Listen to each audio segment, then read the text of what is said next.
Yes, sir. Good to go? Yeah. Yes, Your Honor. Good morning. Good morning. Two things I just want to put on the record. The first is the prosecution sent to the defense last night a copy of the proposed jury instructions that the defense had sent to us. We added our comments and objections on the instructions were not agreed upon. And the next step, I believe, to move the process along would be to send those to the court. And I just wanted to check in with the defense and see if we could send those to the court. Yeah. Totally. Okay. Yeah. All right. Sounds good. Thank you. So you'll see in those instructions, and again, these are the instructions the defense sent to us after receiving our first batch. Okay.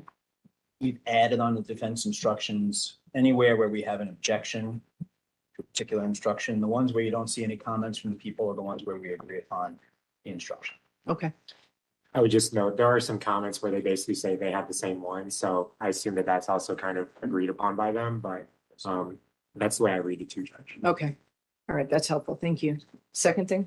Second thing is Mr. Dunn was kind enough to show me in advance 3 additional photos of the defendant that he plans to introduce through the defendant's brother, Mahmud, who's going to be testifying this morning. Your Honor, we already have 3 photos of the defendant in evidence. I didn't object, just in an effort to move this along. And I understand counsel can put 1 or 2 photos in, but this will be a total of 6 now. We were putting 6 photos in of the victims from their childhood up to right before the murder. The defense would be obviously objecting for appropriate reasons because it's improper and prejudicial and not relevant. So I'm going to object to the 3 photos that the defense plans to introduce this morning because they are completely improper, and ask the defense to rely upon the 3 photos that are already in evidence. You want to respond? Well, Judge, I mean, I think the court needs to hear the foundation, but what I'll say is these photos represent a period of time in Mr. Alissa's life. 2 of the photos prior to when his family started to see him exhibit syndromes of falling into the psychotic disorder that is schizophrenia. The last photo, which is marked as Defense Exhibit G, that is a photo from 2020. And that photo shows the difference in appearance that his family has been describing through testimony. I just said it, we're on Exhibit G. We haven't been flooding this court of the jury with photos of Mr. Alissa, but these photos are relevant and material and will help the jury in assessing sort of what his family is describing, which is the physical appearance and the way that he looked prior to the prodromal stage of schizophrenia and then post. So they're relevant, they're probative, they're helpful for the jury in assessing Mr. Alissa's state of mind, which, as we know, is the sole issue in this case. So I'll lay the foundation, but, you know, I think quite frankly, the objection is premature. I appreciate Mr. Doherty bringing this to the court's attention, but at the same time, Judge, it's relevant, it's probative. 403 doesn't apply. I didn't even hear that argument made. Just that, you know, he doesn't like that there's more than 3 photos of Mr. Alissa that could be presented to the jury. That's not an evidentiary objection. That's just kind of an objection of not liking something. Your Honor, Yeah. if I may, Go ahead. just to be more specific, E and F are photos that appear to show the defendant younger in age than he is in the photos that have already been introduced in evidence. Well, Sorry. sorry, go ahead. And I think as to G, there's already been testimony about the defendant's appearance, and I think these photos at some point are unnecessary, inappropriate, and improper. Okay. You can just lay the foundation and we'll go from there. All right. The biggest key is why are they different? How are they different than what's previously been admitted? And I understand in terms of, I think you said G 2020, but we can address it then. But that's what I'm looking for. The one thing I'll add, Judge, that I think is important here is E and F are for the same time period of People's Exhibit 321. The prosecution has injected this idea in this case that Mr. Alissa's illness somehow is incredible, or that, you know, in their People's Exhibit 321, that this was right around 2021, which is an exhibit that they introduced through Detective Sears. So E and F also have the purpose of not only showing the progression of this disease and illness in Mr. Alissa's life, which again, the jury's heard much testimony about, which the prosecution has taken the time to dispute, but further, it rebuts People's Exhibit 321 about the time frame. So I think that that's also important for the court to understand prior to me laying foundation. All right. Bring the jury in, please.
All right, please be seated.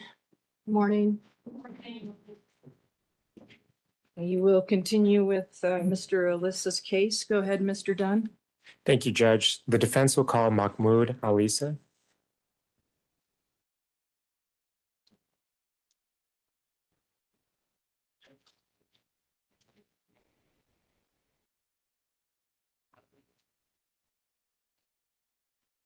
Morning, sir. If you'll just come around towards Mr. Dunn and then come to your left here, make your way up to this chair up here, okay? All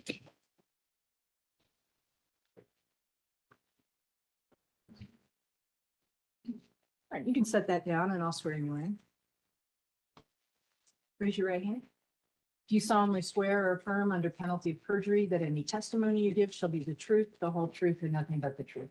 Yes. Thank you. Please have a seat. Make yourself comfortable. Get real close to that microphone so everyone can hear you.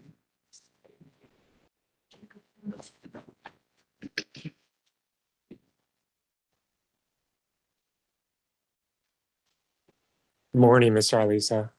Morning. Could you just state and then spell your last name for the court? So my name is Mahmud Al Alissa, Alissa. Thank you. And how old are you? I am 22. Okay. And where do you currently live?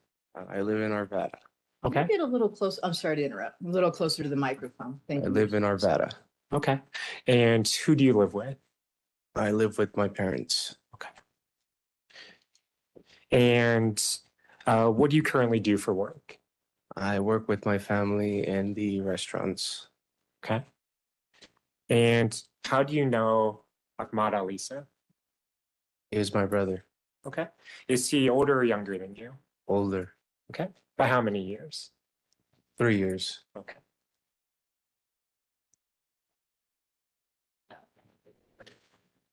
Mr. Alissa, you've never had to come to court before and testify like this, right? Never. Is it fair to say that today you're a little nervous? Yes. Okay. And that's natural, so don't be worried about it, okay? Yeah.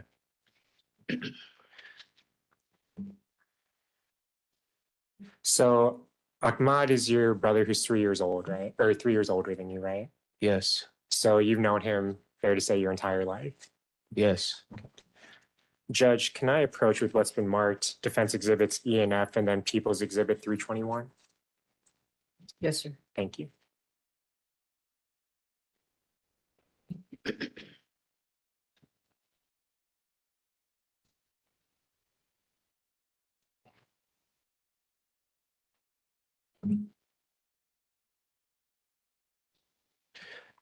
Mr. Alissa, what I just handed you there that's been marked as Defense Exhibit C and F and then Prosecution Exhibit 321, are those 3 photographs? Yes, these are 3 pictures, yes. Okay. So first I'll just have you describe what you see in Defense Exhibit E. This was probably around 2016. It was our trip to New York. We were visiting my sister. Okay. And is your brother there photographed in the far right of the frame? Yes, he is. Okay. And we'll talk about this as we go along, but you started to see changes in your brother around his senior year of high school. Is that correct? Correct. Okay. So this photograph capture Ahmad before you start to see those changes? Correct. Yes. Could you describe for the jury what you see in Defense Exhibit F?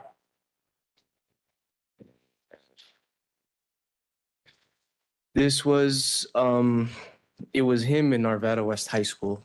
We went to the same high school together. This was probably junior year. Okay. So junior year for Ahmad. And again, we'll talk about this during your testimony, but is that about a year before you started to see changes in Ahmad's behavior? Yes. Okay. And then could you look at Prosecution Exhibit 321, please, sir? This was same a field trip from Arvada West High School. It was him and his friends going to Red Rocks, and he took a picture with them. Okay. And from what time frame is that? a photo taken? This has to be also junior year, I believe. Okay. So again, all three photos, it sounds like, are probably right before you started to see changes in Ahmad. Is that correct? Yes. Okay. And are those fair and accurate representations of the way that Ahmad appeared during this time in his life? Yes. Okay. Judge, at this time, I'd move to admit defense exhibit C and F, and then the prosecution's exhibit's already been admitted. Mr. Dougherty? Thank you, Your Honor. The people object to E and F. They're from 2016 and 2017. They're irrelevant and cumulative. People's 321 was introduced simply to show that the phone the defendant had in his car on the day of the shooting actually belonged to the defendant. I'm going to sustain the objection. It's cumulative and irrelevant. Okay. Can I publish people's exhibit 321? Yes, sir.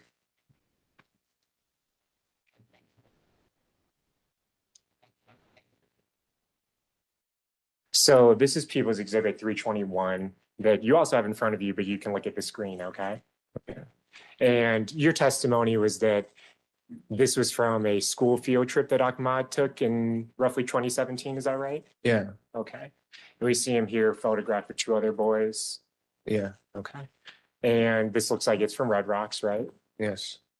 Now, you see that date, those two dates at the bottom that are to the right of created and accessed. Do you see those dates? Yes. Okay. And those dates say 2021, but your testimony is that this photo was actually taken in 2017. Is that correct? That's correct. Okay. So this shows Ahmad in 2017, right? Yes. Yes. All right. Let me take it down. So we touched on this a bit already, Mahmud, but you started to see changes in Ahmad's behavior about a year later from then, when he was a senior in high school. Is that correct? Correct. Okay. Would you describe just briefly for the jury some of those changes that you noticed in his behavior and what you sort of, what struck you as odd about those changes? The first thing that started was withdrawing, cutting out friends, not talking as much. Those were the first things that came. Okay.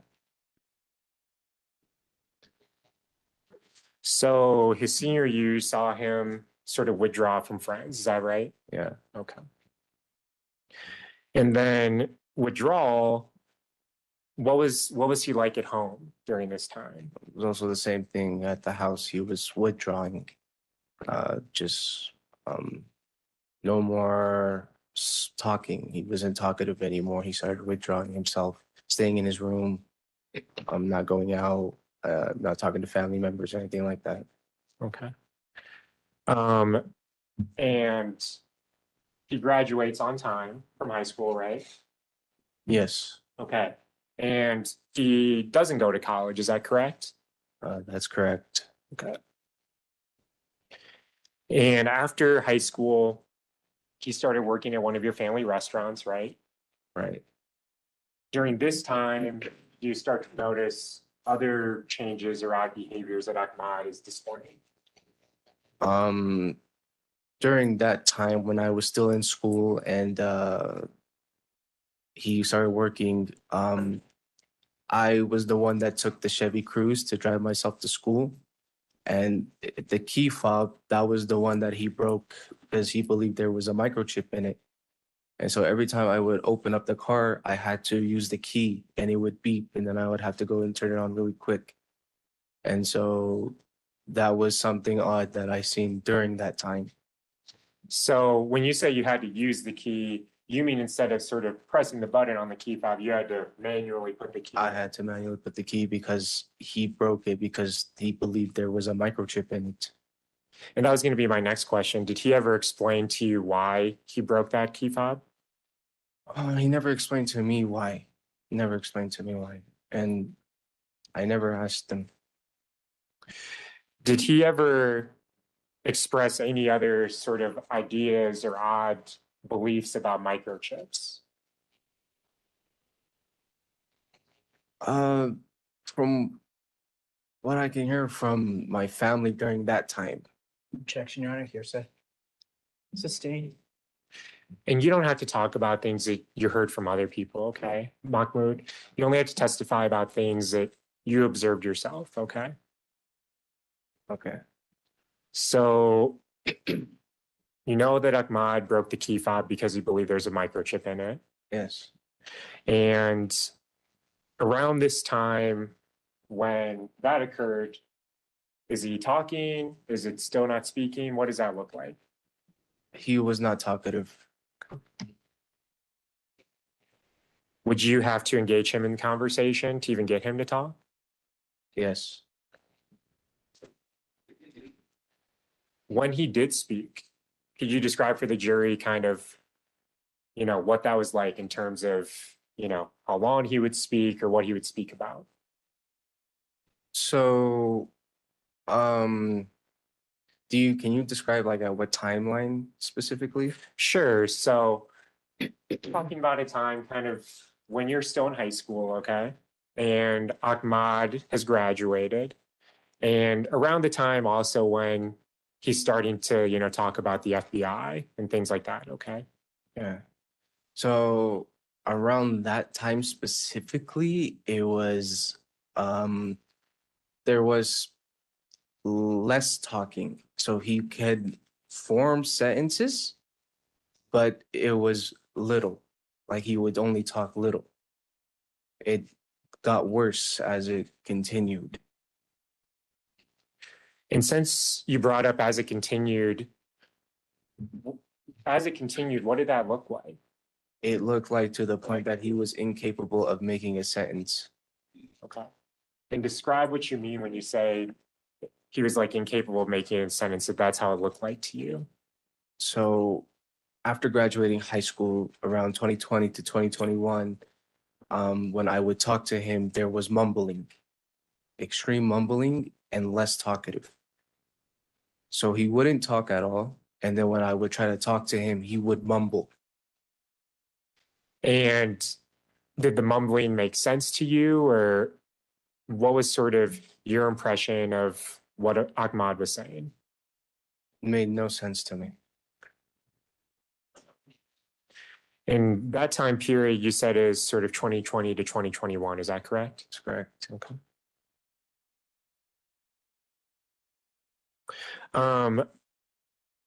With regard to this sort of idea that we've touched on a little bit with him being followed by the FBI, were there sort of other ways that you perceived Ahmad to be experiencing paranoia?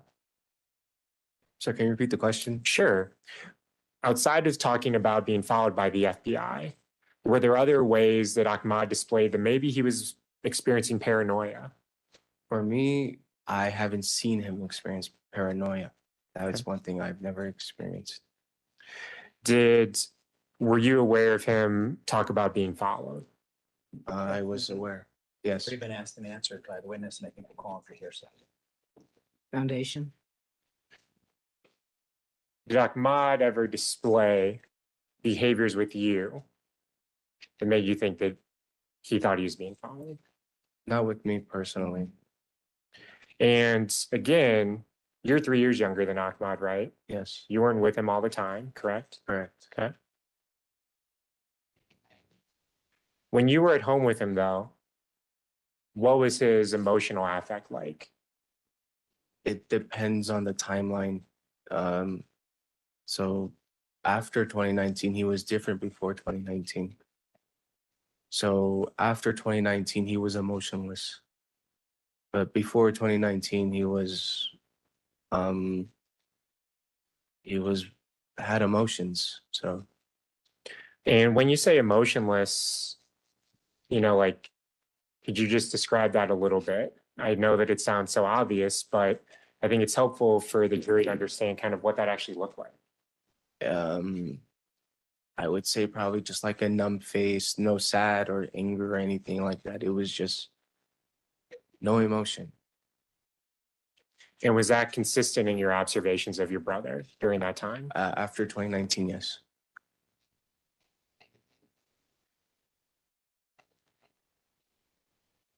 Now, after you graduated high school, what did you do? When I graduated high school, I worked in a different restaurant. because we had multiple and I worked in a different one. And I didn't go to the same restaurant until 2021 with my brother. And when you did start working at the same restaurant as Ahmad in 2021, what were your observations of him at work? Sloppy, forgetfulness a lot, not talkative, like he was there but not there in a sense. And I'll ask you about being sloppy and forgetful, but when you say it was like he was there and not there, like what sort of informs that statement that you just made? Sometimes I would see him talking to himself. And sometimes when I would talk to him, he wouldn't like listen. Like when I would call his name, he wouldn't answer or anything like that. There's house, he was not there. So sometimes you would talk to him and even say his name and he wouldn't acknowledge you talking to him. Yeah, yes. You also said that he was sloppy. Could you sort of give the jury some idea of what you mean when you say he was sloppy? He would forget the fryer overnight. He would forget to turn it off. He would forget about orders. Sometimes he would forget about the rice. Sometimes the rice was very burnt when he would do it. These were very sloppy in that sense. Okay. So Ahmad had been working at the restaurant full time since he graduated high school, right? Yeah, correct. And you talked about him forgetting to turn the fryers off. That's something that would have to be done every night. Am I correct in assuming that? Yes, that's correct. Okay. So he's been working this job for, at the point when you started working with him in 2021, then for several years, right? Correct. And it sounds like he's forgetting to do something that you'd have to routinely do every single night. Yes. You talked about him burning rice. Yeah. Okay. You don't have to talk about, the specific line items on your menu, but is it fair for me to assume that rice is kind of a staple dish that's served at the family restaurant? Yes, it is. Okay. So rice is a dish that's made quite frequently, right? Yeah, every day. Fair to say that, you become pretty adept if you're the cook at making rice, Yeah. right? Yeah. But Ahmad in 2021 had this very common dish that's made is burning it. Yes. Okay. Did those things strike you as odd? Yes, it did strike me as odd. You talked about him seeing him talk to himself. Okay. And seeing that at work, it sounds like. Yeah, I've seen it at work. Okay. You also saw him laugh to himself, though, correct? Correct. So in this 2020-21 period, you start working at the same restaurant Ahmad is, correct? Yes. So then you're starting to see him more frequently, right? Yes. Because we've heard testimony about this. Your family owns a few restaurants in the metro area, right? Yes. And it sounds like to keep those restaurants going, pretty much everyone in the family is working a lot. Yes. So even, let's say when you're at home with what? How many siblings are living at home at the time of 2020, 2021? 2020. I have to count. Take your time, because that's a really difficult question for me to ask you in this spot, because I know how many people lived in your home and also that that's 4 years ago. So just the siblings only? Well, your mother and father lived there, right? Yeah. And your grandmother lived there too. Yes. Okay. And then you had And, siblings there. 5 siblings were living at that house at the time. Okay. 5 of your siblings. Yes. Okay. So it sounds like 2020, 2021, 9 people are living at your home. Yes. Okay. So you're working really hard. You are during that time, right? Yeah. And we're talking about running restaurants sort of during this COVID time too. Yeah, it was during COVID time as well, yes. Am I fair in kind of summarizing that as a difficult time to try to keep restaurants going? Yeah, yes, it was. So then you do though, towards this 2021 period, you're starting to work with your brother, right? Yeah, You're starting to see him more. yeah, You're starting to notice more things that you have described for the jury as odd. yes. I want to talk to you specifically now about the morning of March 22nd, 2021. Okay. Okay, Did you work that day? I did. Okay. And when you worked, at some point, did you kind of come home in the middle of the day for a break? Yes, I did. Okay. And around what time did you do that? Probably either 1 or 2. Okay. So you come home sometime around 1, 2 o'clock, probably somewhere in between there, right? Yeah, And again, I'm not asking for precise times because I know that this is 4 years ago, right? yeah, Is it fair to say that when you say 1 or 2, you're just giving a ballpark estimation? yes, So you come home March 22nd, 2021, around this time, and this is for a break for yourself from work, right? yeah. Okay.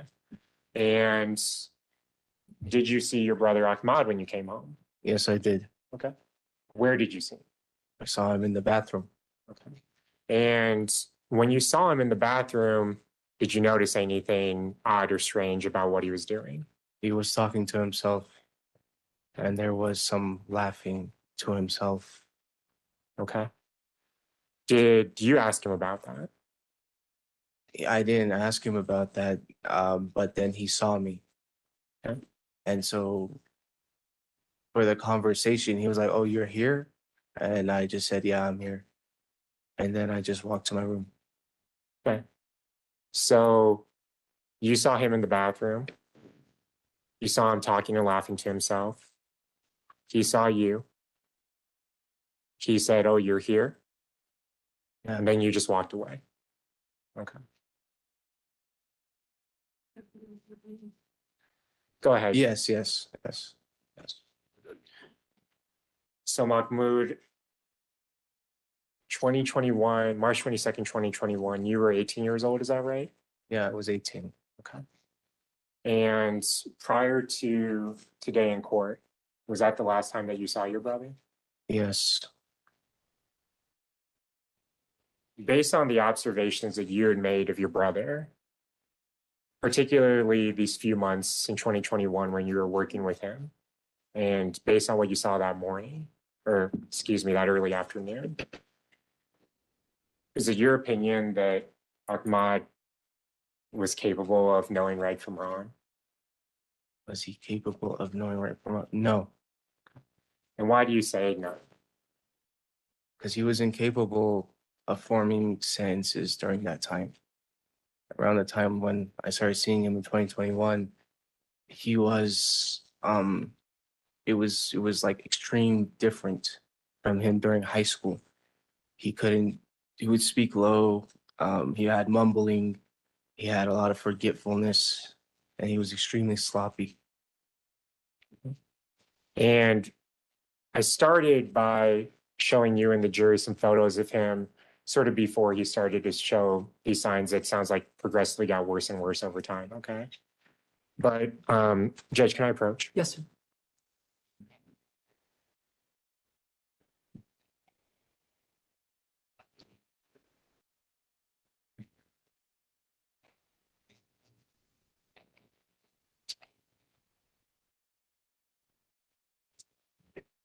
Mahmoud, I just handed you another photo, okay?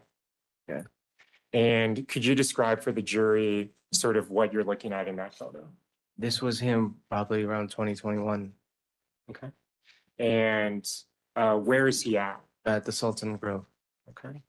And does that photo fairly and accurately depict what Ahmad looked like in 2021? Yeah, Okay. Judge, I'd move to admit at this time Defense Exhibit G. No objection to this one, Your Honor. All right, G is admitted. Judge, may I acknowledge for Yes, sir.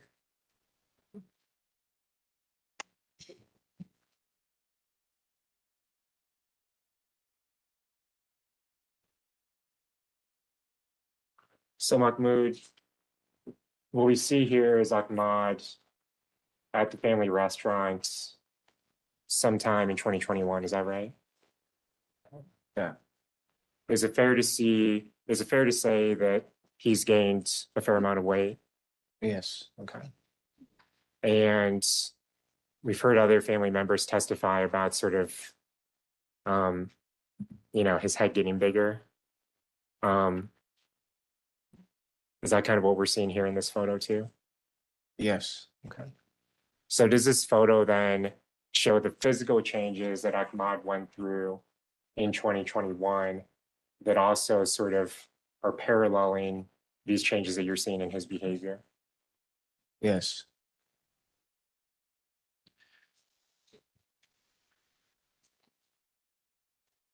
Mahmud, I just have a few more questions, okay? Okay. Like I started with, you're really nervous kind of coming in here today, right? Yeah. Okay. And prior to today,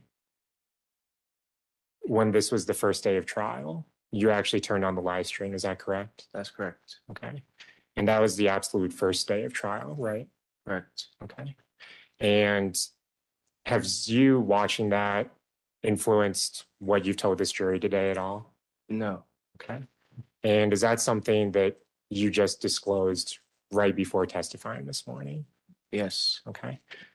And you did that because you knew that you shouldn't have done that, right? Yeah. After knowing, I stopped. Okay.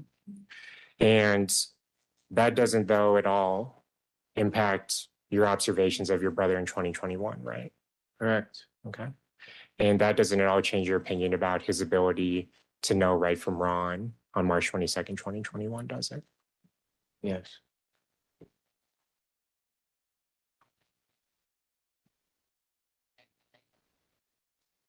I have no other questions at this time, Judge. Okay, Mr. Dougherty? The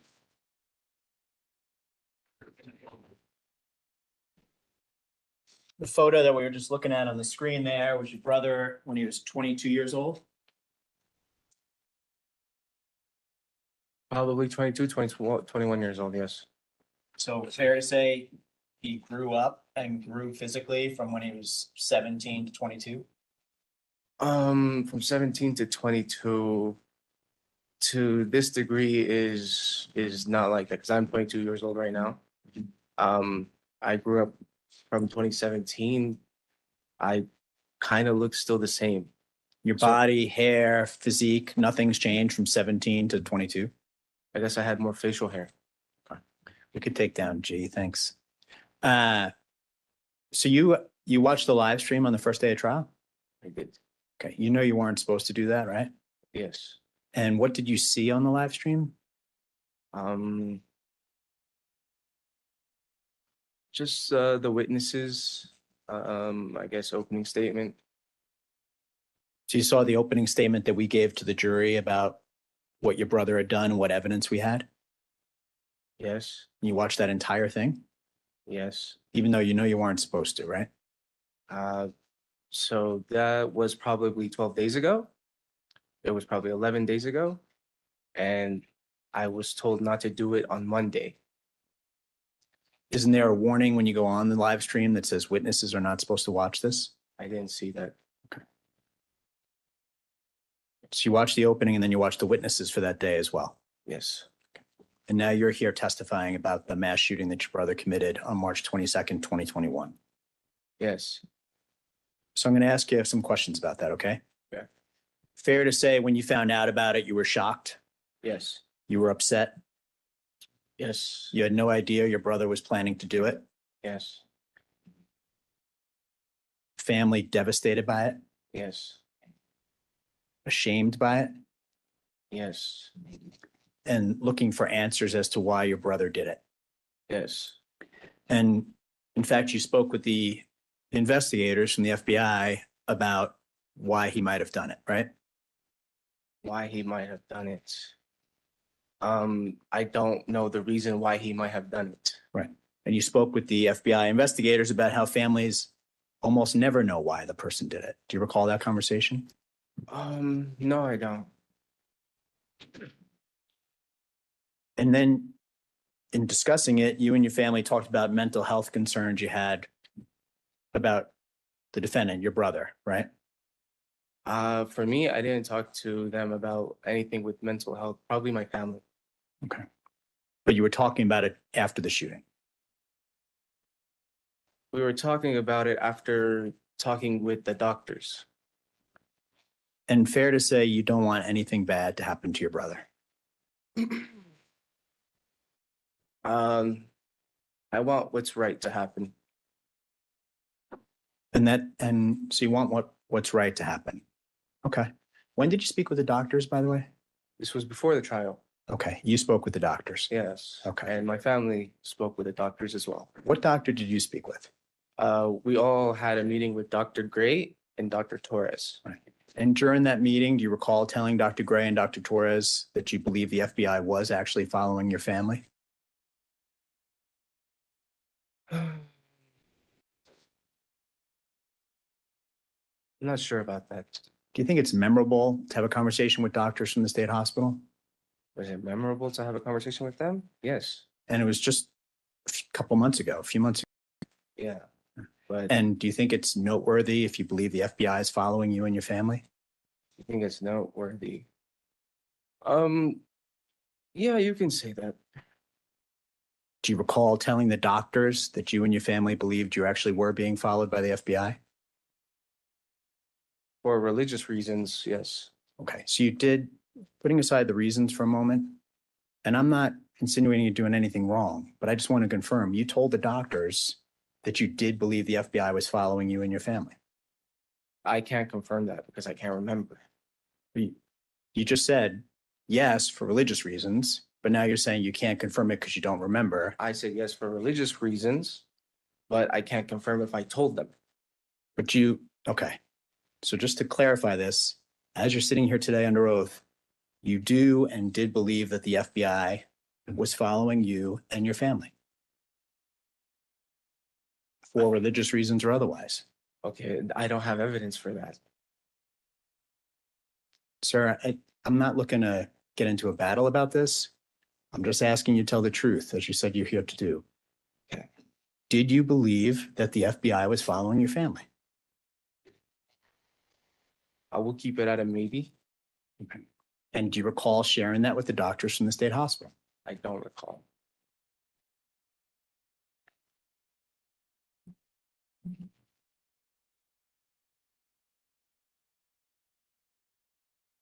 And you've told the jury, and I think it's really significant, about the day of the murders, you seeing your brother talking to himself and laughing to himself in the bathroom, right? Yes.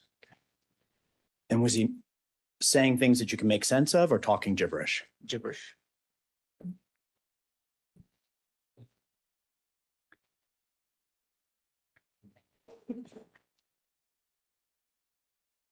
Assuming for a moment that story is true, Judge, objection, argumentative, improper. Sustained. so you see your brother talking gibberish in the bathroom and laughing to himself. Fair to say that's very, very concerning. Was that very, very, very concerning? Concerning in what way specifically? Well, he's your brother, right? Yes. You love him. Yes. You don't want to see anything bad happen to him. Of course. You're walking by the bathroom. He's in the bathroom. You see him. He's looking in the mirror. He's talking in words you can't understand, and he's laughing. And I'm asking you, was that concerning to you? I guess I was born in the USA, and I guess in America we have a saying that if it's not harming anyone, it's fine. So it wasn't like I think he was violent by doing that. So there wasn't any concern in that sense. So it's your sworn testimony to the jury. You see him talking gibberish, laughing to himself in the bathroom, but it's not at all concerning to you in that moment because you're In a sense for violence just for anything, sir. or anything, maybe substance abuse, probably. Maybe he was doing marijuana or something. that was a concern.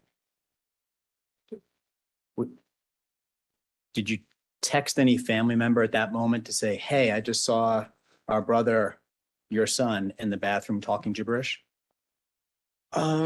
So for something like alcohol or something like marijuana, you probably don't want to tell the family about that. I'm going to ask you a number of questions, and if you could answer, if they call for a yes or no answer, I'm going to ask you to answer yes or no, okay? Okay. Did you call or text any family member about what you saw in the bathroom? No. Did you reach out to the police? No. Would you agree with me that being quiet and withdrawn is one thing, but laughing and talking gibberish to oneself is another? Yes. And yet you didn't take his car keys from him that day, right? Yes. You didn't take his guns away from him that day. So this is a problem. I don't know he had guns. Okay, sorry. I was assuming you knew. You did not know he had guns. I did not know he had guns. Okay. You didn't stay with him. No. Would you agree with me? Those were all things you would do for your brother if you actually saw him talking gibberish and laughing in the mirror in the bathroom? Can you repeat the question? I'm sorry. Sure. Those are all things you would have done for one of your brothers if you saw them talking gibberish and laughing to themselves in the bathroom that day. Objection, confusing, compound, speculative. Overruled. So I'm supposed to answer the question. You might tell me what were the things that I was supposed to do? I can't testify, but I'm going to refer you to the questions I just asked you. You didn't call your family, right? Yeah. You didn't text your family. Yeah. You didn't say, hey, I'm going to take you to the doctor. Yeah. You didn't say, hey, something's going on with you, whether it's marijuana, what you just said, or mental health. I got to take your keys from you. You didn't do that. Yeah, because I was the younger brother. Okay. You didn't take any action at that moment in time to make sure that he was safe and okay. Because there was no evidence for him being violent At all, at all, to himself or to others. to himself and to others.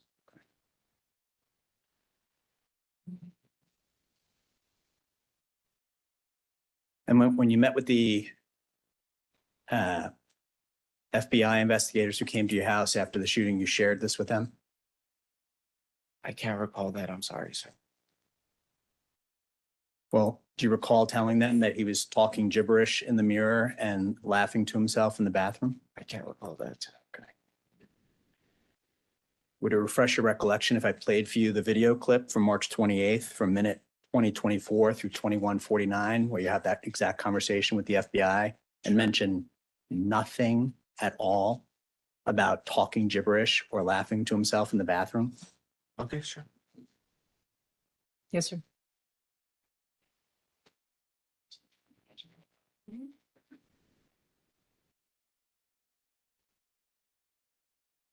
We're going to put a video clip on the screen from March 28th, 2021, which was the second interview that you had with the FBI. And I'll talk about the first one in a minute, but this is the second interview.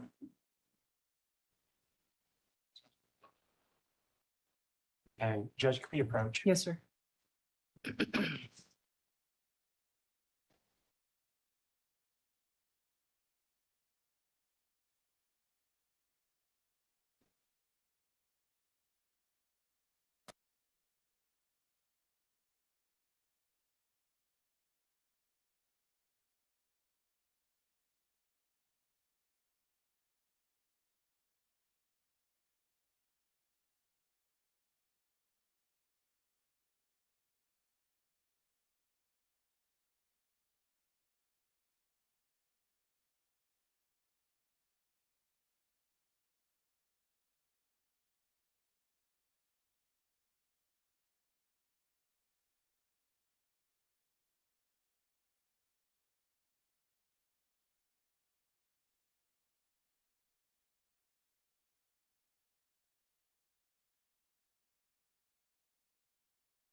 The head thing, you know, the thing I just described, that was it last week.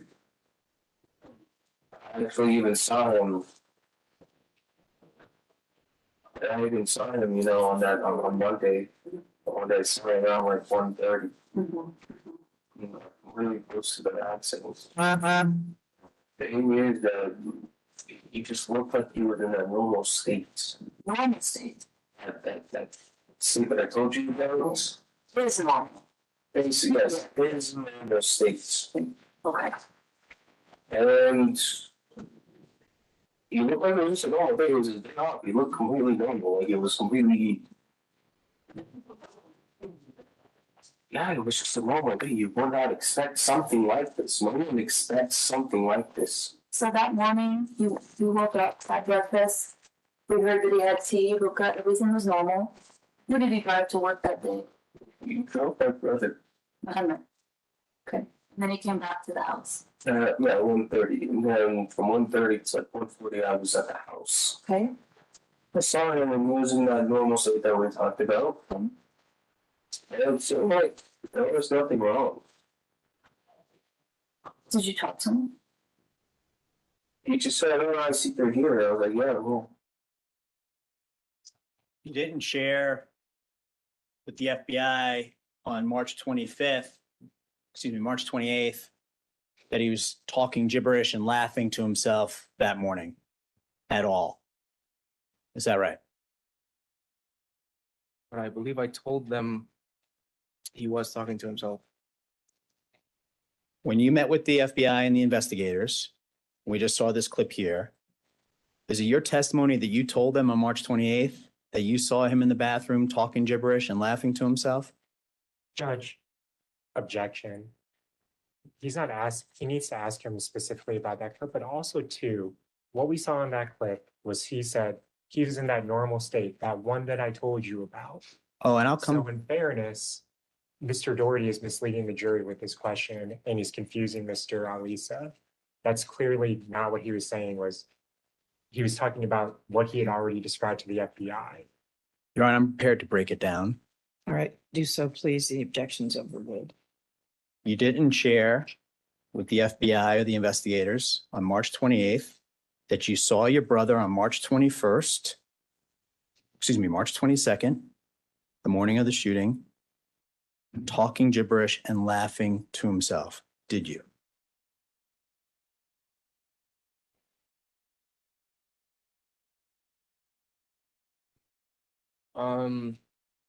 I guess they never asked me that question. You just watched the video clip where they say, in essence, how was he that day? And then we saw your answer. Am I right? His normal state. Yes. And we'll talk about his normal state. His normal state, when you referred to it earlier, you referred to something that you and your brother, as you described to the investigators, each had experienced, which is what you thought was maladaptive daydreaming. Recall that? Yes, I do. Maladaptive daydreaming, you can explain to the investigators, used a good movie reference, Secret Life of Walter Mitty. Remember that conversation? Yes, I do. Do you remember the movie Secret Life of Walter Mitty? I have watched probably like half of it. Watched half of it. Yeah. And in that movie, the part that you watched, the maladaptive daydreaming, starring Ben Stiller, he will be standing at the subway station and he misses the subway because he's having a really powerful daydream, like the woman at work he wants to impress by possibly saving a puppy from a fire. You remember that scene? Yes. And the whole movie's about this guy who just had really powerful, positive daydream, so powerful that he checks out. Remember that? I know you're not. You need to answer. You need to answer aloud. Oh, yes. Yes. And you told the FBI and the investigators that you and the defendant, in his normal state, would sometimes check out. You thought he even had it more than you and just have powerful daydreams. Do you recall that? Yes. Okay. That's what you're referring to in this video clip when you're saying, like I told you, his normal state. He would check out and have powerful daydreams. So I'm not a doctor, I can't diagnose anybody, but that right there is a sign that there is something mentally wrong with them. And you shared with the FBI that you had the same thing going on with you, right? Yeah, And you're not a doctor, I know, right? yeah. And that's why you're actually not qualified to say someone's capable of knowing the difference between wrong and right. Objection. Sustained. Improper misstatement of the law as well. Sustained. Would you agree with me that what you just said is true, that you're not a doctor and you're not qualified to make a diagnosis? Objection. Same objection. Sustained.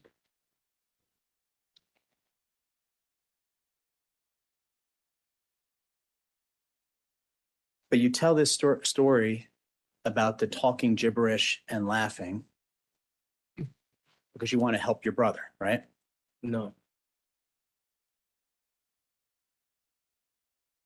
And you tell this story that you didn't share with the FBI that day because you also want to help your family. Am I right?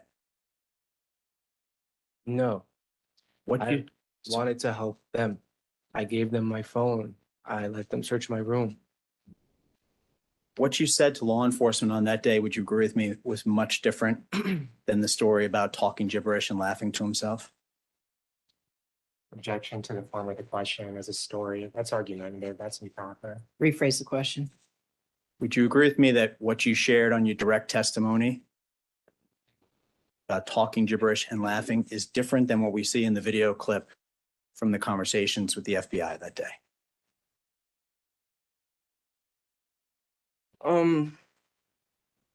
So for the FBI, maybe I may have forgot to tell them that, but I made sure to give them the full make sure they get the full understanding and the full comprehension. Right. And you did your very best to do that, to give them full understanding. Full understanding. But you'd agree that you maybe forgot to put in, to share the part that you shared here today. Objection. Asked and answered. Sustained. You talked on direct testimony about your brother going through changes in high school. Do you recall that? And after high school? I don't recall to who specifically. Sorry, sir. Earlier today in court. Today. Okay. Yes. Yes. Okay. Yeah. Fair to say your brother also became mean during that same time period, and that's one of the changes you noticed? Objection. 401, 403. Overruled. So, I guess because I was his younger brother, he was kind of like he was an older brother to me, so he was kind of picky on me. And this was before 2019, like 2017, 2016, 2014. He was, I guess, like embarrassed of me. So this was before that change that we talk about. Because when I told the FBI about that, I wanted to give them like a biography of him. I wanted to make sure, let me give you everything. One of the changes you told the FBI about, yes or no, was that your brother became more mean during that time period. Is that right? Specifically, what time period?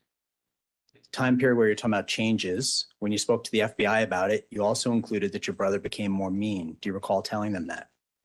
Maybe, yes. Do you recall adding he became progressively more meaner during that time period? More meaner? Maybe, yes. Do you recall telling the investigators on another occasion that he was an angry person during that time of change? Objection. 401, 403, 404. Overruled. So I have to answer the question. Judge, this needs to be specific in terms of the time frame when Mr. Doherty's asking the that questions. Sir, I'm If you following. could talk about the years. Sure.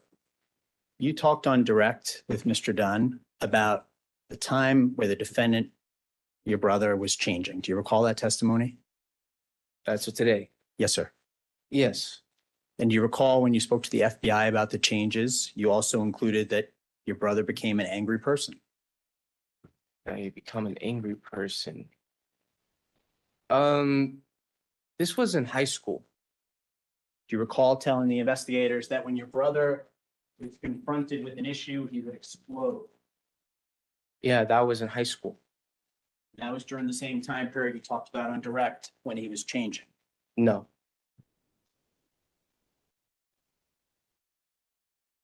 During the time before the mass shooting, fair to say your brother maintained a normal sleep schedule? when the mass shooting. Um, I can't really recall it because I don't know when he sleeps and when he wakes up and stuff. You That's- Okay. Do you recall him maintaining a normal eating regimen? No, Do you recall him showering every day?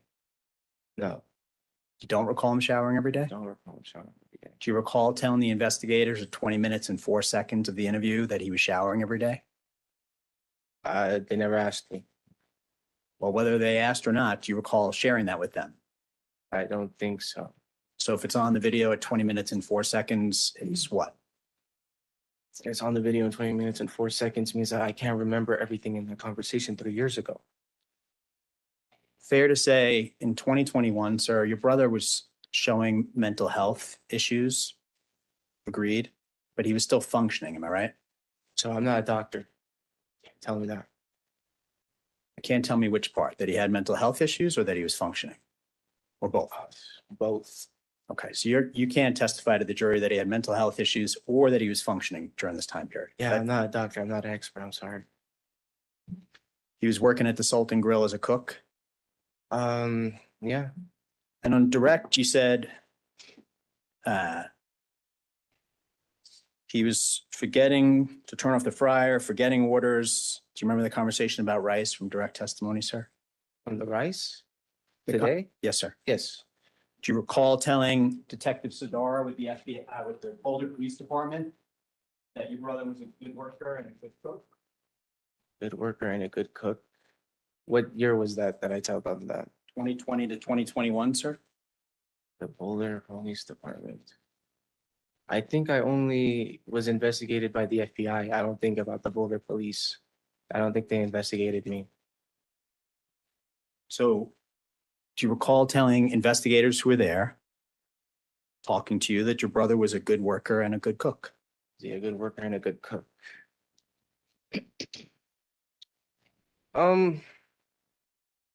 I guess in a sense, yes. And you did not share with them anything in these full, long discussions you wanted to have with them about him forgetting to turn off the fryer, for getting the cooking orders and burning the rice. Am I right? I felt like that was something that they didn't need. Because when they're investigating, they only care about reasons or motives or why. They're not caring if he was a good cook or not. You know what I mean? They only care about his motives and what was the reason. So during those times, I can't just mention something to them. They ask, they're investigating, I give them what they need. You talked with them about how the day before the mass shooting, you spoke with your brother by phone. Am I right? Which brother? The defendant, sir. I'm sorry. I speak with him by phone. I can't recall that, sir. I'm sorry. Do you recall having a conversation with your brother on the Sunday, the day before the mass shooting? You called him for advice on how to cook a particular meal? No. You don't recall talking with the investigators about him talking with you about how to make fava beans? Sorry, I can't recall that, sir. I'm sorry.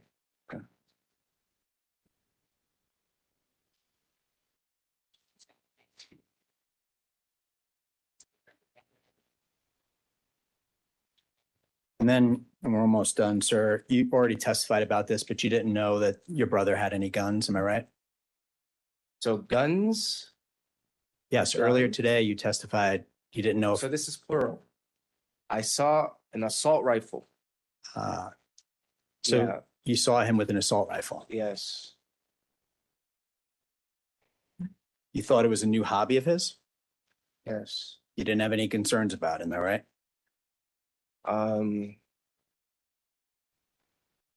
Honestly, there was no concerns because there was no indication for violence.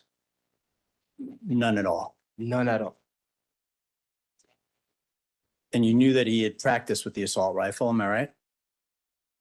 So I go to the shooting range, but Okay. I never went with him, and I don't know about that. Do you recall telling the investigators that you believed and had been aware that your brother had practiced with the assault rifle? I'm not so sure. I can't recall. Well, as you sit here now, do you recall him owning an assault rifle? Yes, Do you recall him practicing with the assault rifle? never seen him. And you don't recall speaking with the investigators about it? I can't recall about that. Yeah. You were unaware of the other purchases he was making and the other purchases he was making during the time period before the mass shooting, and I mean from January through March of 2021. Yeah, I was unaware. If you had been aware, fair to say you would have caught on that he was planning something? Objection. Calls for speculation. Sustained. Would you agree with me that when you see the purchases and the planning, it's clear he was going to do something? Objection. Sustained. If he had told you what he was doing, what he was buying, you would have stopped him. Objection. Calls for speculation. Improper 401, 403. Sustained. Do you recall talking to the FBI about if you knew what your brother was doing, you would have taken some action? I was talking about the FBI. I knew what he was doing. I would have taken some action. The issue is this is like a I think it's called like a straw man argument. The reason is it didn't happen. So there is no what ifs. There is what happened and the reasoning. So I can't get a what if in a sense because I can't just in a sense determine what I would do. You make a plan, it doesn't go as planned, you know what I mean? So I can't just do a what if. I'm sorry.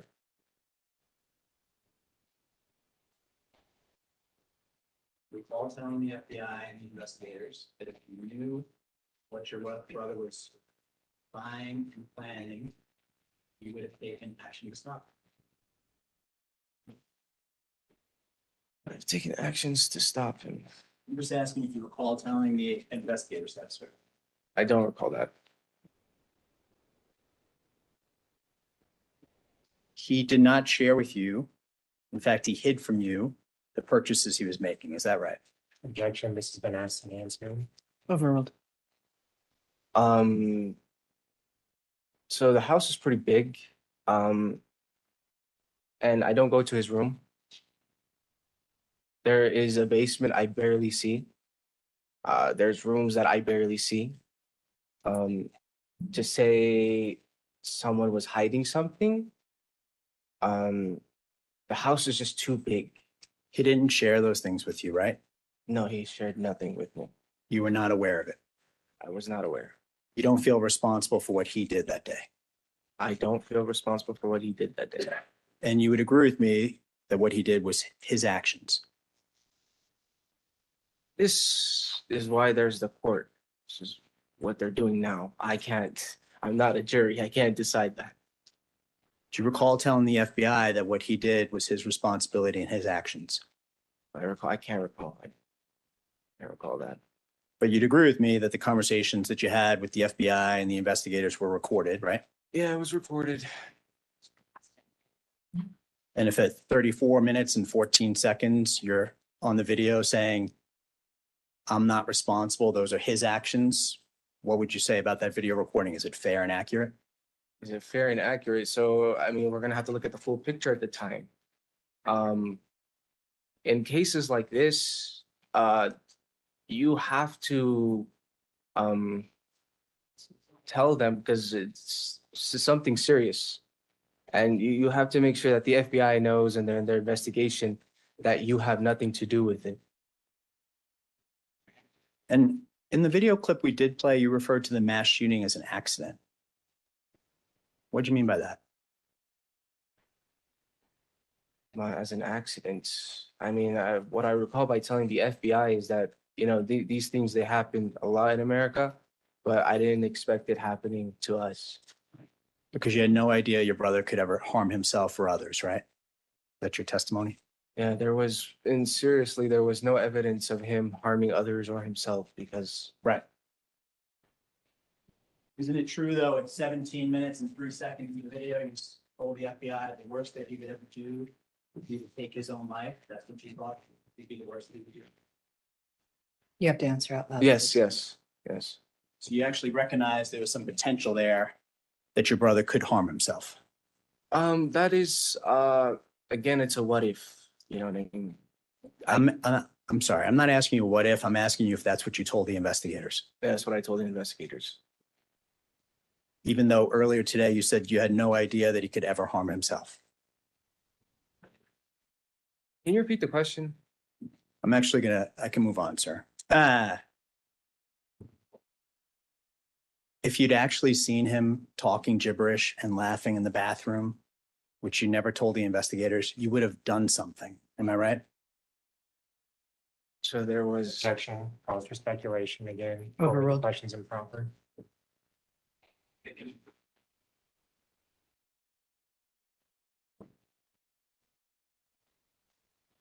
oh, so it's overruled, so I have to answer. I'm sorry. It's okay. Can you repeat the question, sir? You didn't take any action when you saw him on March 22nd. Am I right? I saw him on March 22nd because of the speaking gibberish. Which is what you testified. Yes, today. Yes. Yeah. So he was probably drinking alcohol or probably smoking weed. That's what I assumed.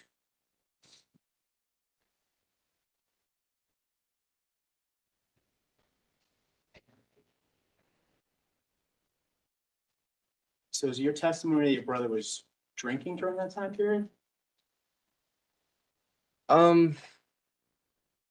So during that time, I was drinking. My older brother was drinking. He's not testifying, and I'm not sure if he was or he wasn't. But this is what I would assume.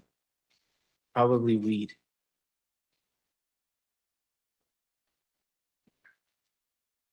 You're here today in part in saying that what happened was caused due to your brother's mental health issues, right? Can you repeat the question, sir? Sure. You're testifying. You testified, excuse me, that your brother was not capable of knowing right from wrong and incapable of forming sentences. That's what you said on the stand earlier Yeah, today. today. Yes.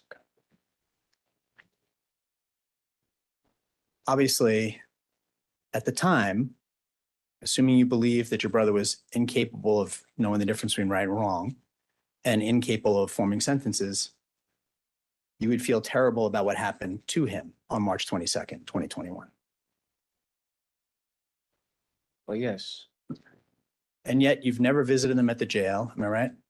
Yes. You've never visited them at the state hospital. Yes.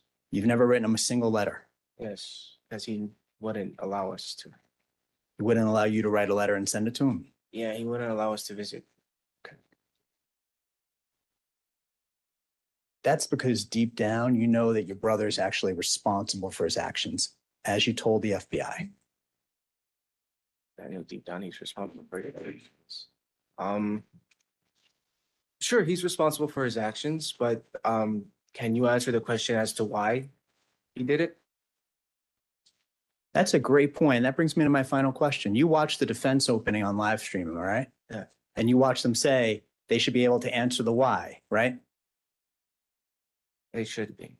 And that's why you now tell the jury, because you watched the defense opening on live stream, even though you weren't supposed to, they should focus on the why, right? Yeah, they should focus on the why. Even though you're aware that that's not a question that the prosecution has to prove in any murder case, right? I was not aware. Okay. I have nothing further. Thank you. Mr. Dunn?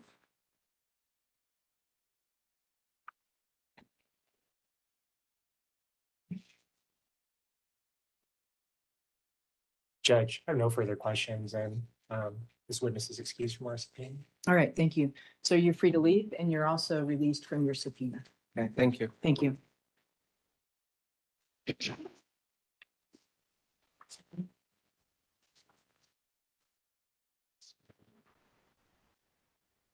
Your next witness? Your Honor, the defense next calls Dr. Ahmad Adi.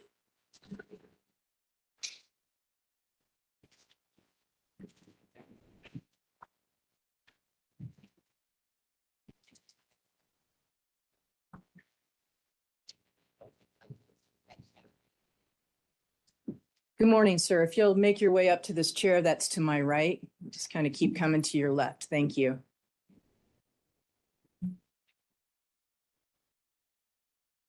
And I will swear you in before you take a seat. Raise your right hand.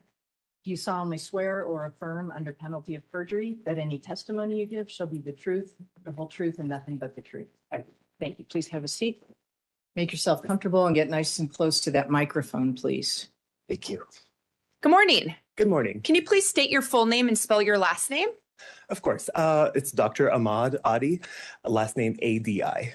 And Dr. Adi, how are you currently employed? I currently work as an assistant professor in psychiatry at the University of Colorado. I'm also the associate director for the Forensic Psychiatry Fellowship at the University of Colorado. Can you just briefly explain to the jury kind of what your day-to-day looks like for you? Of course. So I work as a psychiatrist, both in clinical psychiatry as well as forensic psychiatry. So 4 days a week, I'm in clinic seeing patients, and that's either at the University of Colorado Clinic or at the Department of Corrections. And then the rest of the time is available for me for forensic evaluations and consultations. Now, the jury's heard from a number of forensic psychiatrists and psychologists that have either evaluated or treated Mr. Alissa over the past 3.5 years. Have you ever evaluated Mr. Alissa? No. Okay. Have you ever treated him? No. Have you ever met Mr. Alissa? No. Okay. Can you explain to the jury then why you're here to testify?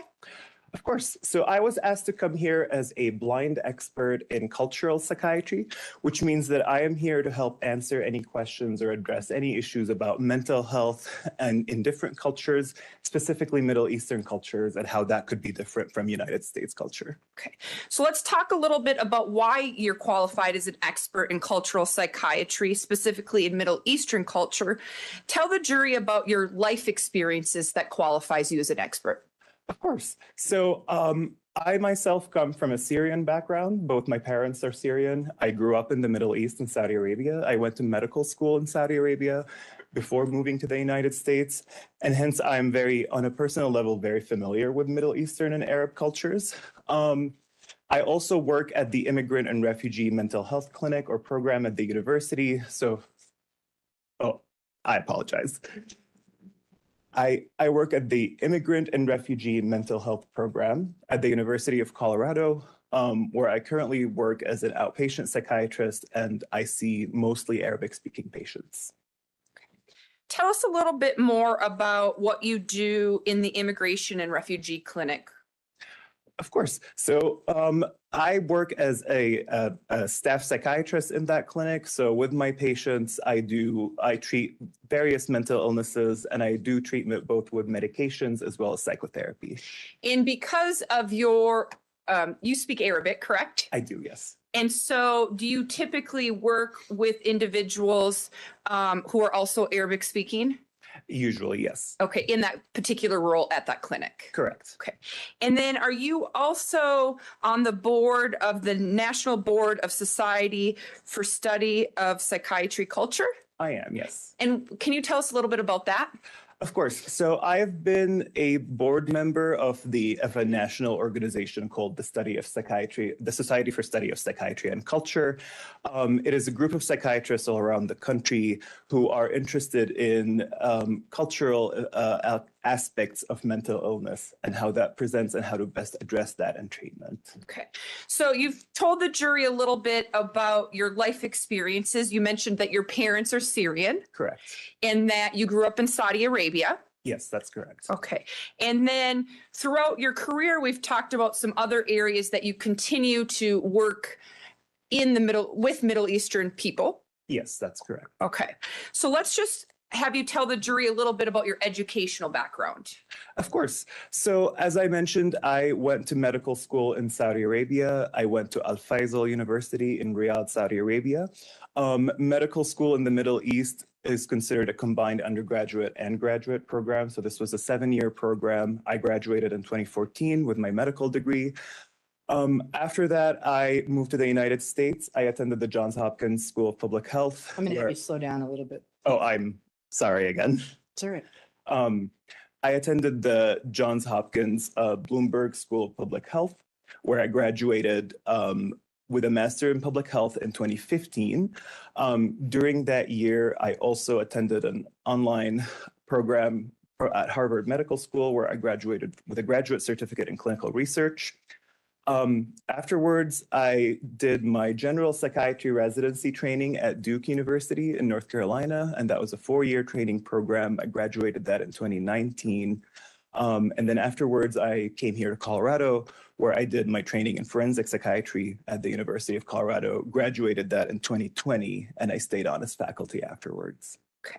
Are you a member of any professional organizations? I am, yes. So I'm a member of the American Psychiatric Association. I'm also a member of the American Academy of Psychiatry and Law. And like I mentioned, I'm on the board of the Society for Study of Psychiatry and Culture. How about your current major committee and service responsibilities? Can you explain those to the jury? Of course. So part of my committee and service responsibilities include serving on the national board of the Society of Study of Psychiatry and Culture. I'm also on several educational committees at the University of Colorado, including the Graduate Medical Education Council. Have you testified as an expert before? I have, yes. Okay.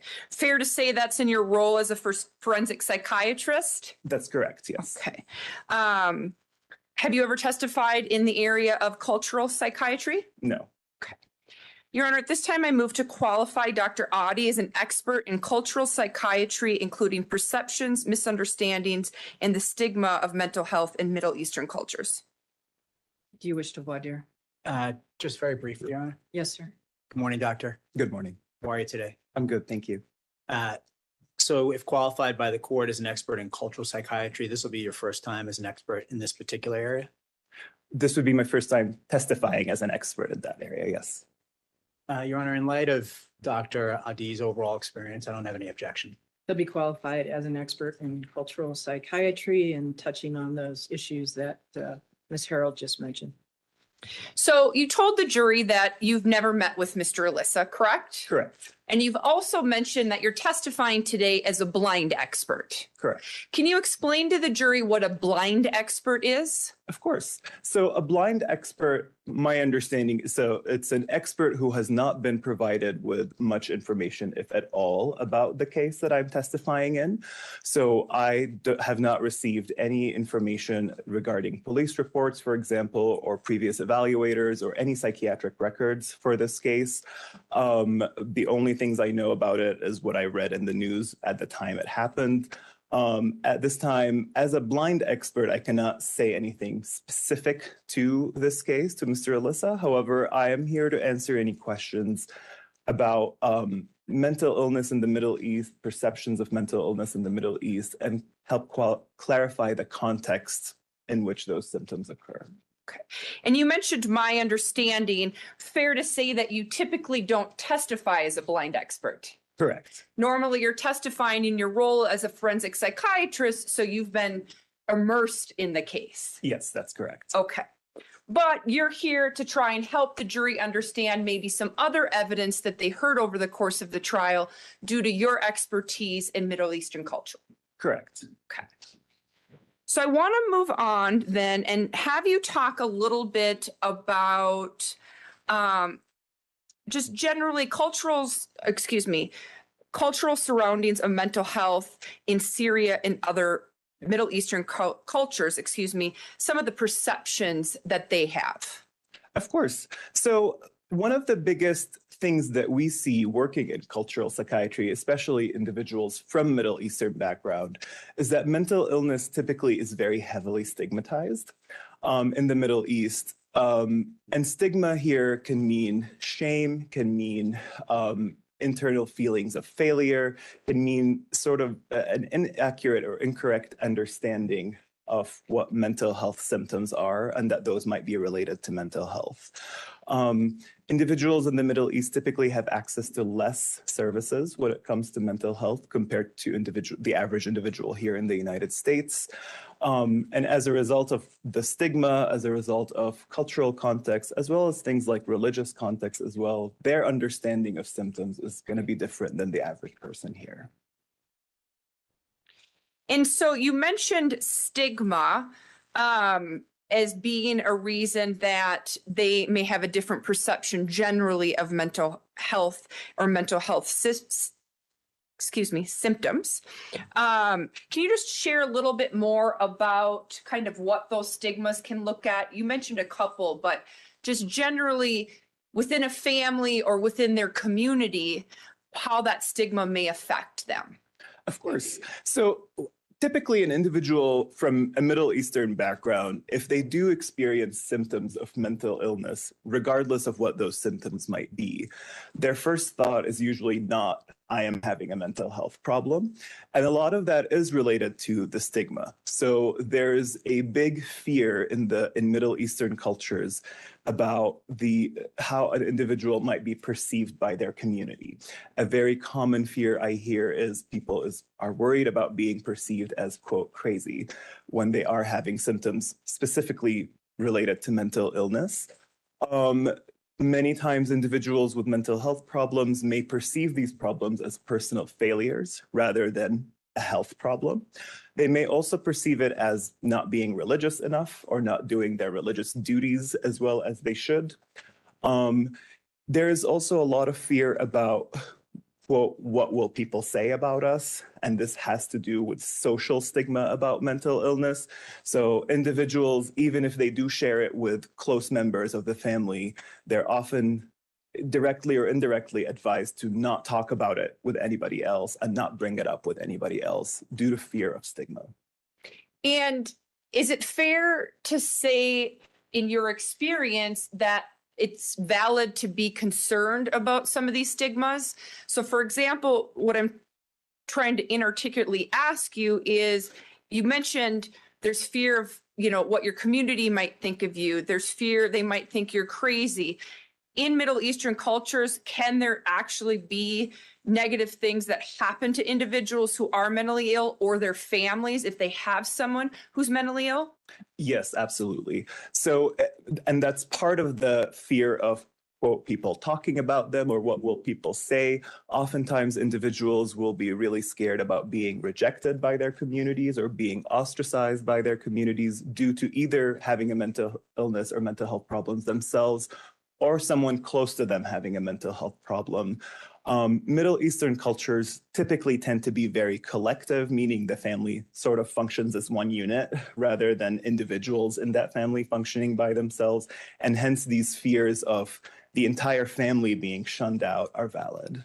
And so if you had someone in your family who was mentally ill and you had a role within your community, let's say, for example, you own a number of restaurants, would you maybe have fear if your community found out that someone in your family was mentally ill, that they may not go to your restaurants anymore? It is possible, yes. Okay.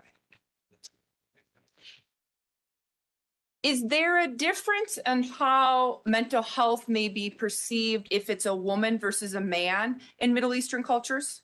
Usually, yes. Can you talk to us a little bit about that? Of course. So in Middle Eastern cultures, gender norms are more rigid compared to United States cultures. There are certain expectations of the men in the family and certain expectations of the women in the family.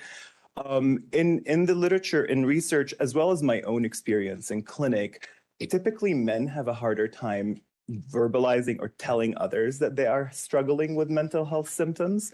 Much of that is related to the gender role or the perceived societal role of, quote, men are leaders and they're leaders of their families, they're leaders of the people around them, and hence they are not to show signs of weakness, and hence in my experience, as well as the research, it does show that men tend to have higher levels of shame and stigma around mental illness. And that was just going to be my question, is that the stigmas you just talked to us about are greater concerns for men than women in Middle Eastern cultures? Yes, that's correct. Another component you talked about how mental health may be perceived or impacted is due to religion. Can you talk to us a little bit about that? Of course. So many individuals in the Middle East may attribute their mental health symptoms to not being religious enough or lapsing in their religious duties. As a result, many individuals who may approach trusted ones or family members about their mental health symptoms may get told to pray more or may get told to go consult with a religious leader in the community, like an imam or a sheikh. And hence religion, or at least perceptions of religion within mental illness, affect people's ability to verbalize their concerns and seek help.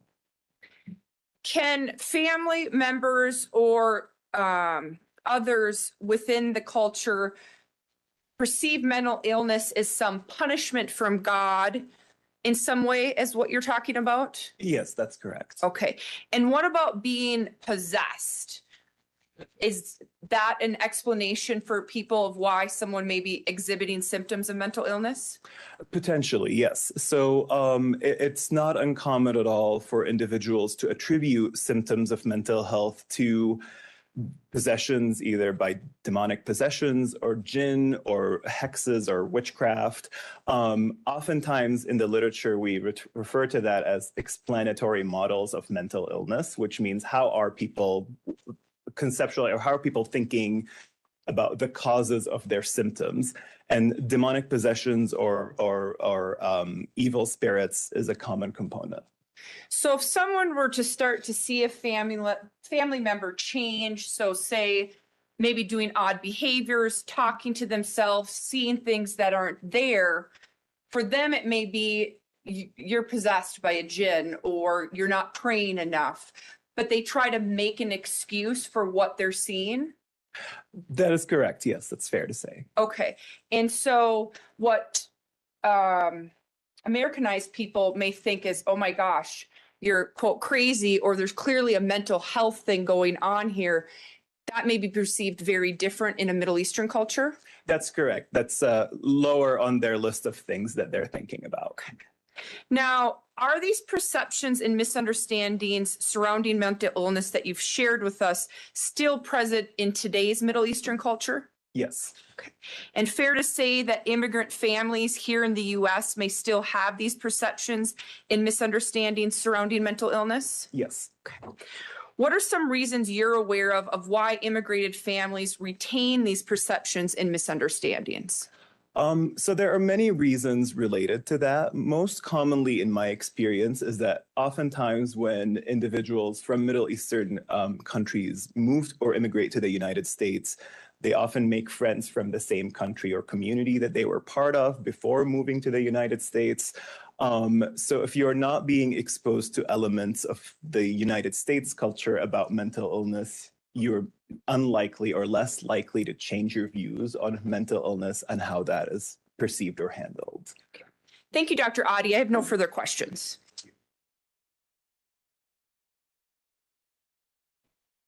Good morning again, Doctor. Good morning.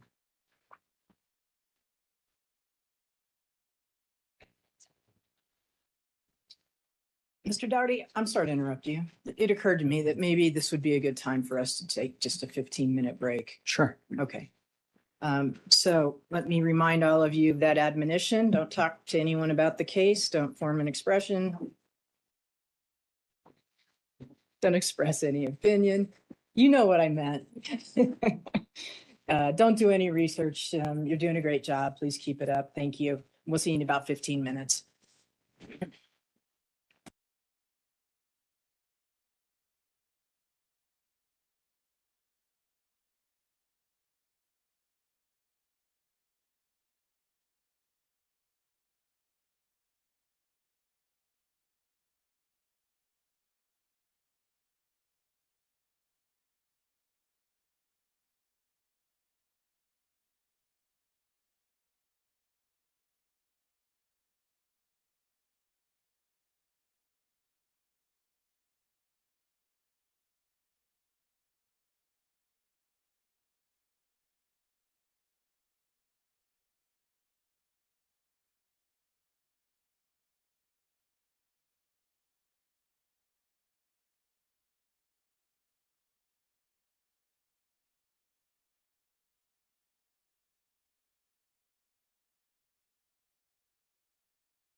All rise.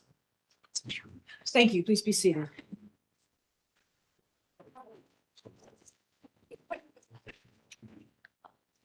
All right. Ready to bring jury in? The people are, yes, Your Honor, thank Thanks, you. Your Honor. Okay, thank you.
All right, please be seated.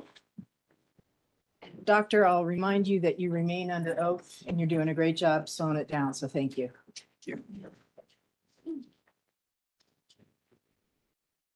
May I inquire, Your Honor? Yes, sir. And Doctor, the court reporter reminded me that both you and I speak quickly. So if we could unite and try to speak slower. Will do. All right, thank you. You've been previously qualified as an expert in forensic psychiatry, am I right? That's correct, yes. You're a certified forensic psychiatrist. I am. I'm board certified. And that means you've worked on that intersection between mental health and law. That's correct, yes. And you've done sanity evaluations in the past, I have, yes.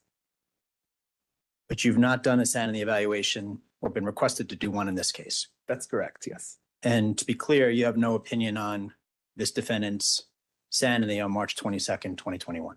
Correct. I have no opinion on that. Instead, you hear testifying today about the, fair to say, cultural barriers. Yes, that's correct. And those barriers exist and they might keep a family from recognizing or acting on mental health issues.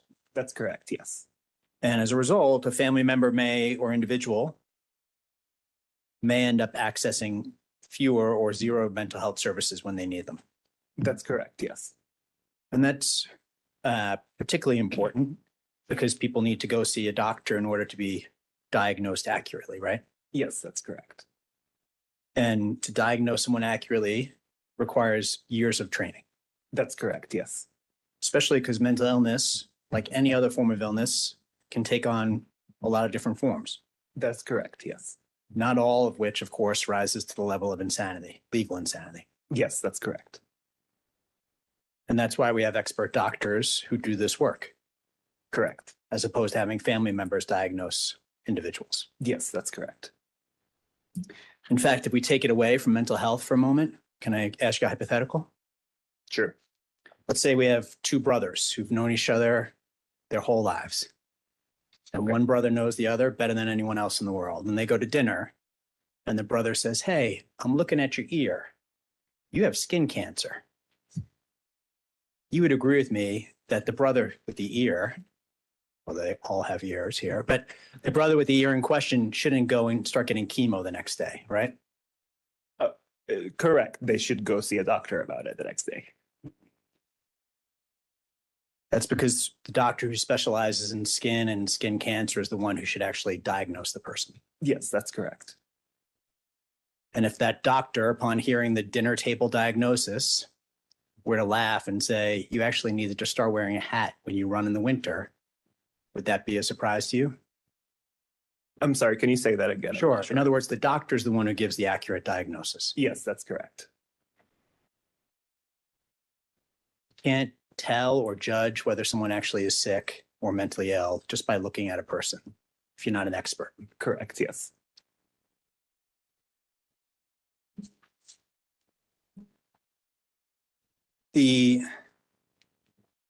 There are, and you may articulate this better than I'm about to, but there are cultural practices or beliefs that impact mental health and mental health treatment, right? Yes, that's correct. Okay. And you've talked about how you've specialized in Middle Eastern people. That's correct, yes. But fair to say, in your experience, you're familiar with cultural barriers and cultural psychiatry across other, just generally speaking as well. I am familiar with it, yeah. And those cultural barriers, for example, or cultural, I should say, practices, customs, can also, as an example, impact suicide. Yes, that's correct. So individuals in different countries and different cultures may be less likely or more likely to take their own lives. Yes, that's correct. Even if you have someone who wants to die, if they're from a particular country or region, they may have cultural customs and practices that make them less likely or more likely to take their own life. Correct. There are many cultural and potentially religious elements that would impact topics like suicide. For example, Syria has among the lowest suicide rate in the entire world. Correct. Among 100,000 people in Syria, 1.95 would take their own lives. I'm not familiar with the most recent statistics. However, I will also add, though, that some of these suicide statistics from countries in the Middle East may not be entirely accurate, as there is a strong stigma against suicide, and these statistics may not actually reflect all the suicides.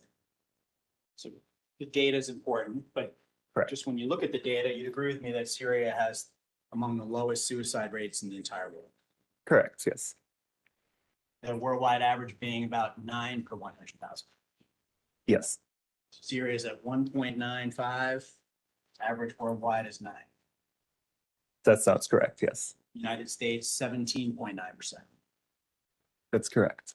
So just to spell this out in terms of the data, let's say you have a person of Syrian origin, person of Irish origin, where the average is 9 per 100,000. And then someone born in the United States, where the average is roughly 18 at 100,000. And all three of them want to die. You'd agree with me that based on the data, a person of Syrian origin is the least likely to take their own lives. Based on the data, yes.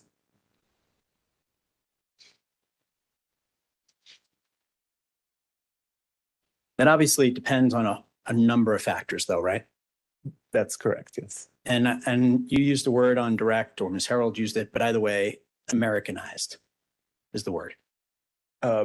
Yes, like Americanized or Western views of mental illness.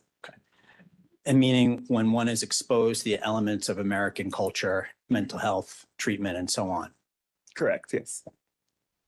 And fair to say there are factors that lead to assimilation or cultural transformation when someone moves to a country. Yes, of course. So, for example, someone moving here 22 years ago as opposed to 2 years ago. Yes, you would expect the person who moved here a long time ago to have assimilated more. Similarly, what someone's employment is has an impact on whether they've assimilated or not. Correct, usually, yes. So, for example, someone working in or a family owning a restaurant might be more assimilated with American culture than someone who's working as a nighttime security guard in a place where there's generally no people. I would say potentially. I think it depends a little bit on the restaurant and the clientele, but potentially, yes. Okay. But the reason you say potentially yes is to the restaurant, is that because the restaurant has to comply with rules, regulations, business codes, vendor agreements, menu ordering, everything that a restaurant has to do to succeed? Correct. Individuals working at a restaurant would have more interactions with people who are not from that culture. Would you agree with me that a family that has demonstrated success in their business reflects that they have some understanding of Western culture, the place where they're living and working? I would say some understanding, yes, not necessarily mental health related. Okay. Socioeconomic status matters in terms of assimilation, right? It does, yes. Another factor would be if a family member had gone for counseling, treatment, and medication in the past, Correct, yes. or family members had been, you talked about religion on direct, do you recall that? Yes. And if a family was in fact not very religious at all, that would be a factor, right? Usually, yes. However, I will also add, even if an individual themselves is not religious, the religiosity of the community that they exist in also matters. Also, how much health care they receive. Can you clarify what you mean? Sure, I'm sorry.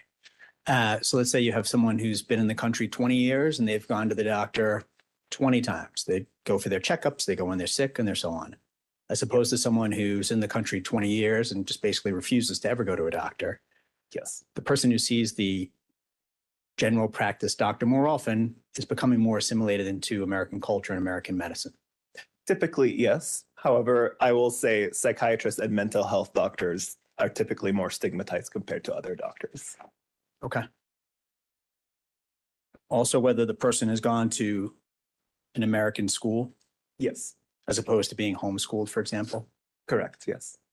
Whether the person participated in extracurricular activities such as being on a wrestling team or other extracurricular activity. Overall, compared to someone who has not been to school or participated in any activities, I would say they would potentially be more assimilated, but it would depend on the individual case.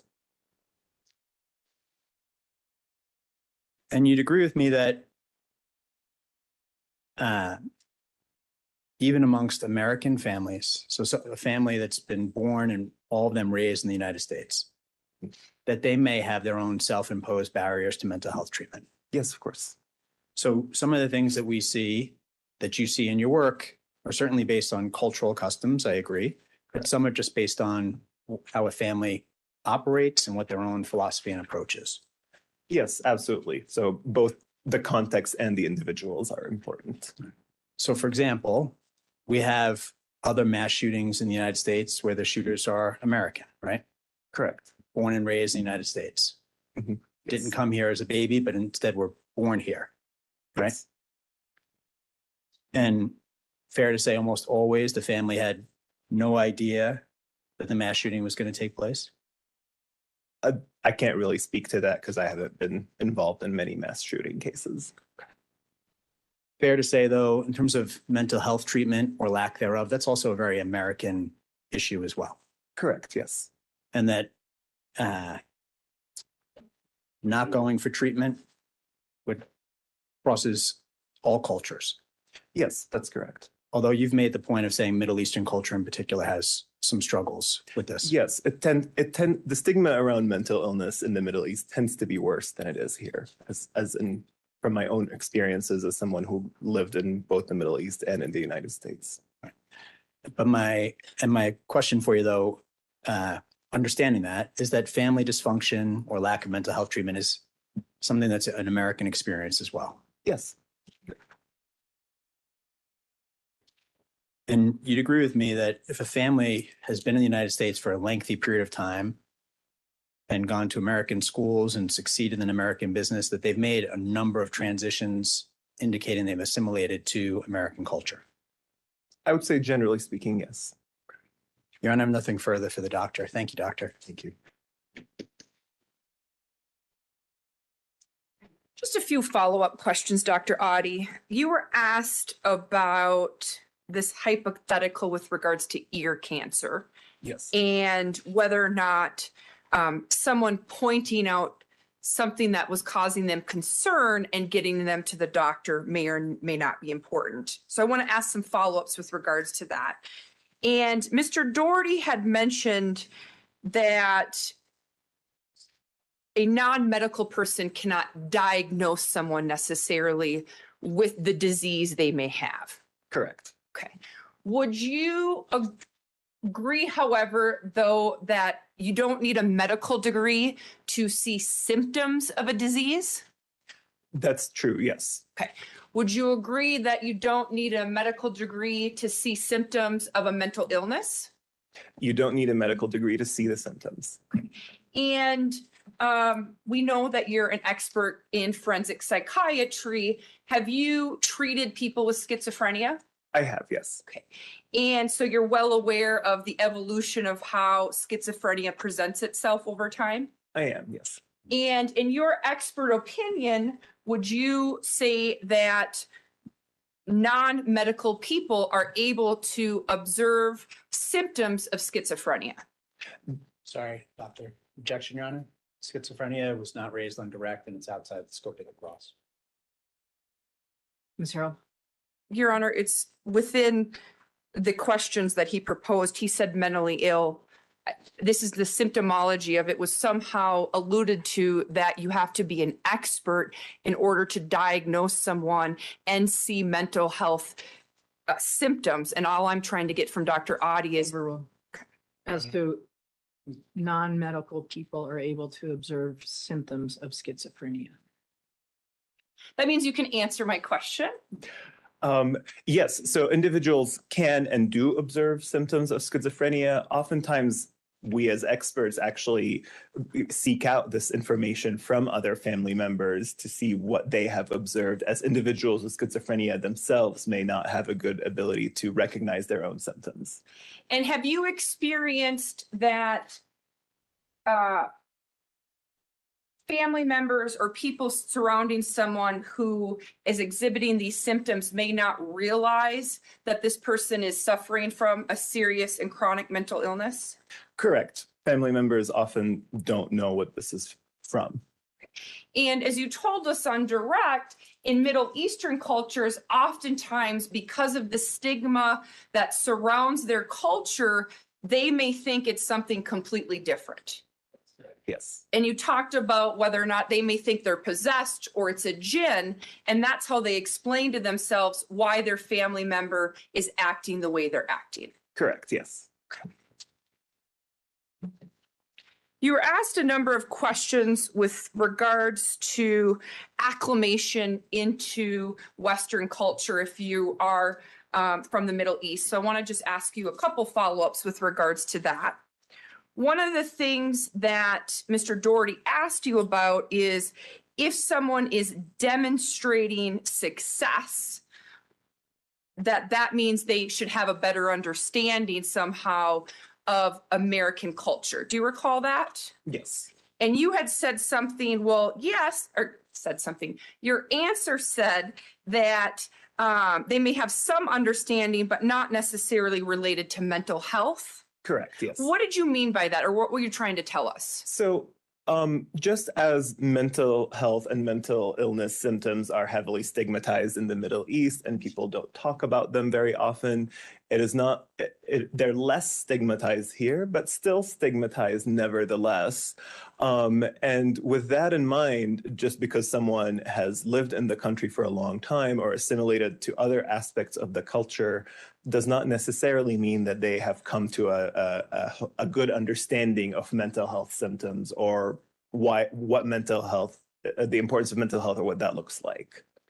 So if a Middle Eastern family moves to the United States or some other Western country and they bring their entire family and are all living together in the same home and all working together at the same restaurants, do you think it's possible that they may not acclimate or be as integrated into the Western culture as, say, someone who comes here by themselves and goes to college? I would say overall, in general, yes.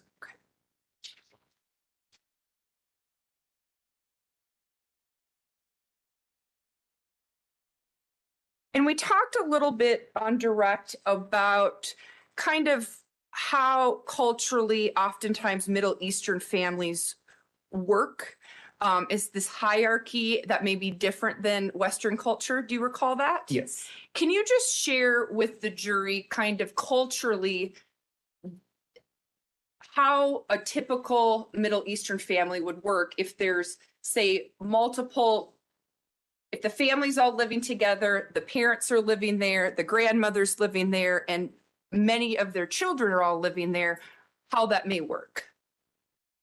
Objection, Your Honor, outside the scope of the cross. I don't believe it was, Your Honor. There was a number of questions surrounding this in the context of someone acclimating to Western culture and what factors may or may not affect that acclimation. And I think whether or not a family is still living very Eastern versus Western is important and within the scope. If I may. I didn't ask any questions on cross about the hierarchy of the family or the structure of the family. I never touched on that at all, so I think it's outside the bounds of the cross. He absolutely talked about family and the stigma surrounding when he was going through the. Give me just a second. Sure, Judge.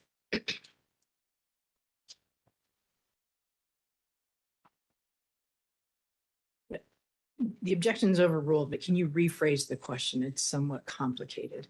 Yes, Your Honor.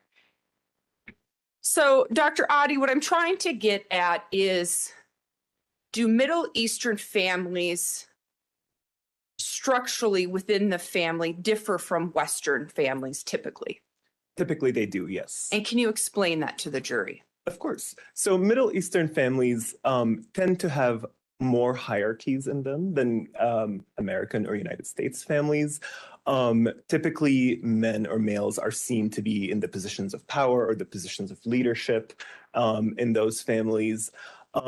US or Western culture oftentimes discusses individualization for someone as someone is getting older, as a teenager, that they're individualizing and separating from the family and sort of doing their own thing. While that does not happen as commonly in the Middle East, and many times actually actively discouraged. So hence in Middle Eastern family structures, it is thought that there's usually a leader, and that's usually the father of the family. And then the rest of the family members sort of have their own roles, let's say, in the family. Typically with the children, the male children tend to get more attention than the female children. And part of that has to do with sort of like who's succeeding the father, so to speak, as the leader of the family. And so can there be a greater concern for maybe a father or the oldest son in that hypothetical surrounding possible stigmas that the community may have if someone is mentally ill within the family? Absolutely, yes. And In particularly if it's another male who is mentally ill within the family. yes, absolutely. Thank you, Dr. Adi. I have no further questions. All right, thank you, sir. You're released from your subpoena. Good to go. Thank you so much. Your next witness, Mr. Dunn. Thank you, Judge. The defense calls Dr. Joshua Hatfield.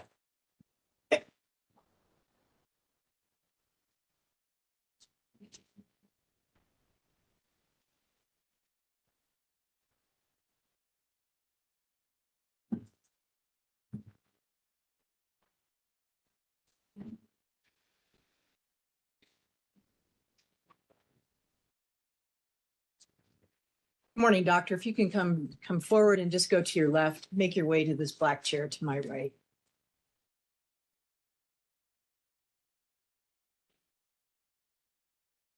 Thank you. Do you solemnly swear or affirm under penalty of perjury that any testimony you give shall be the truth, the whole truth, and nothing but the truth? Thank you. Go ahead and have a seat.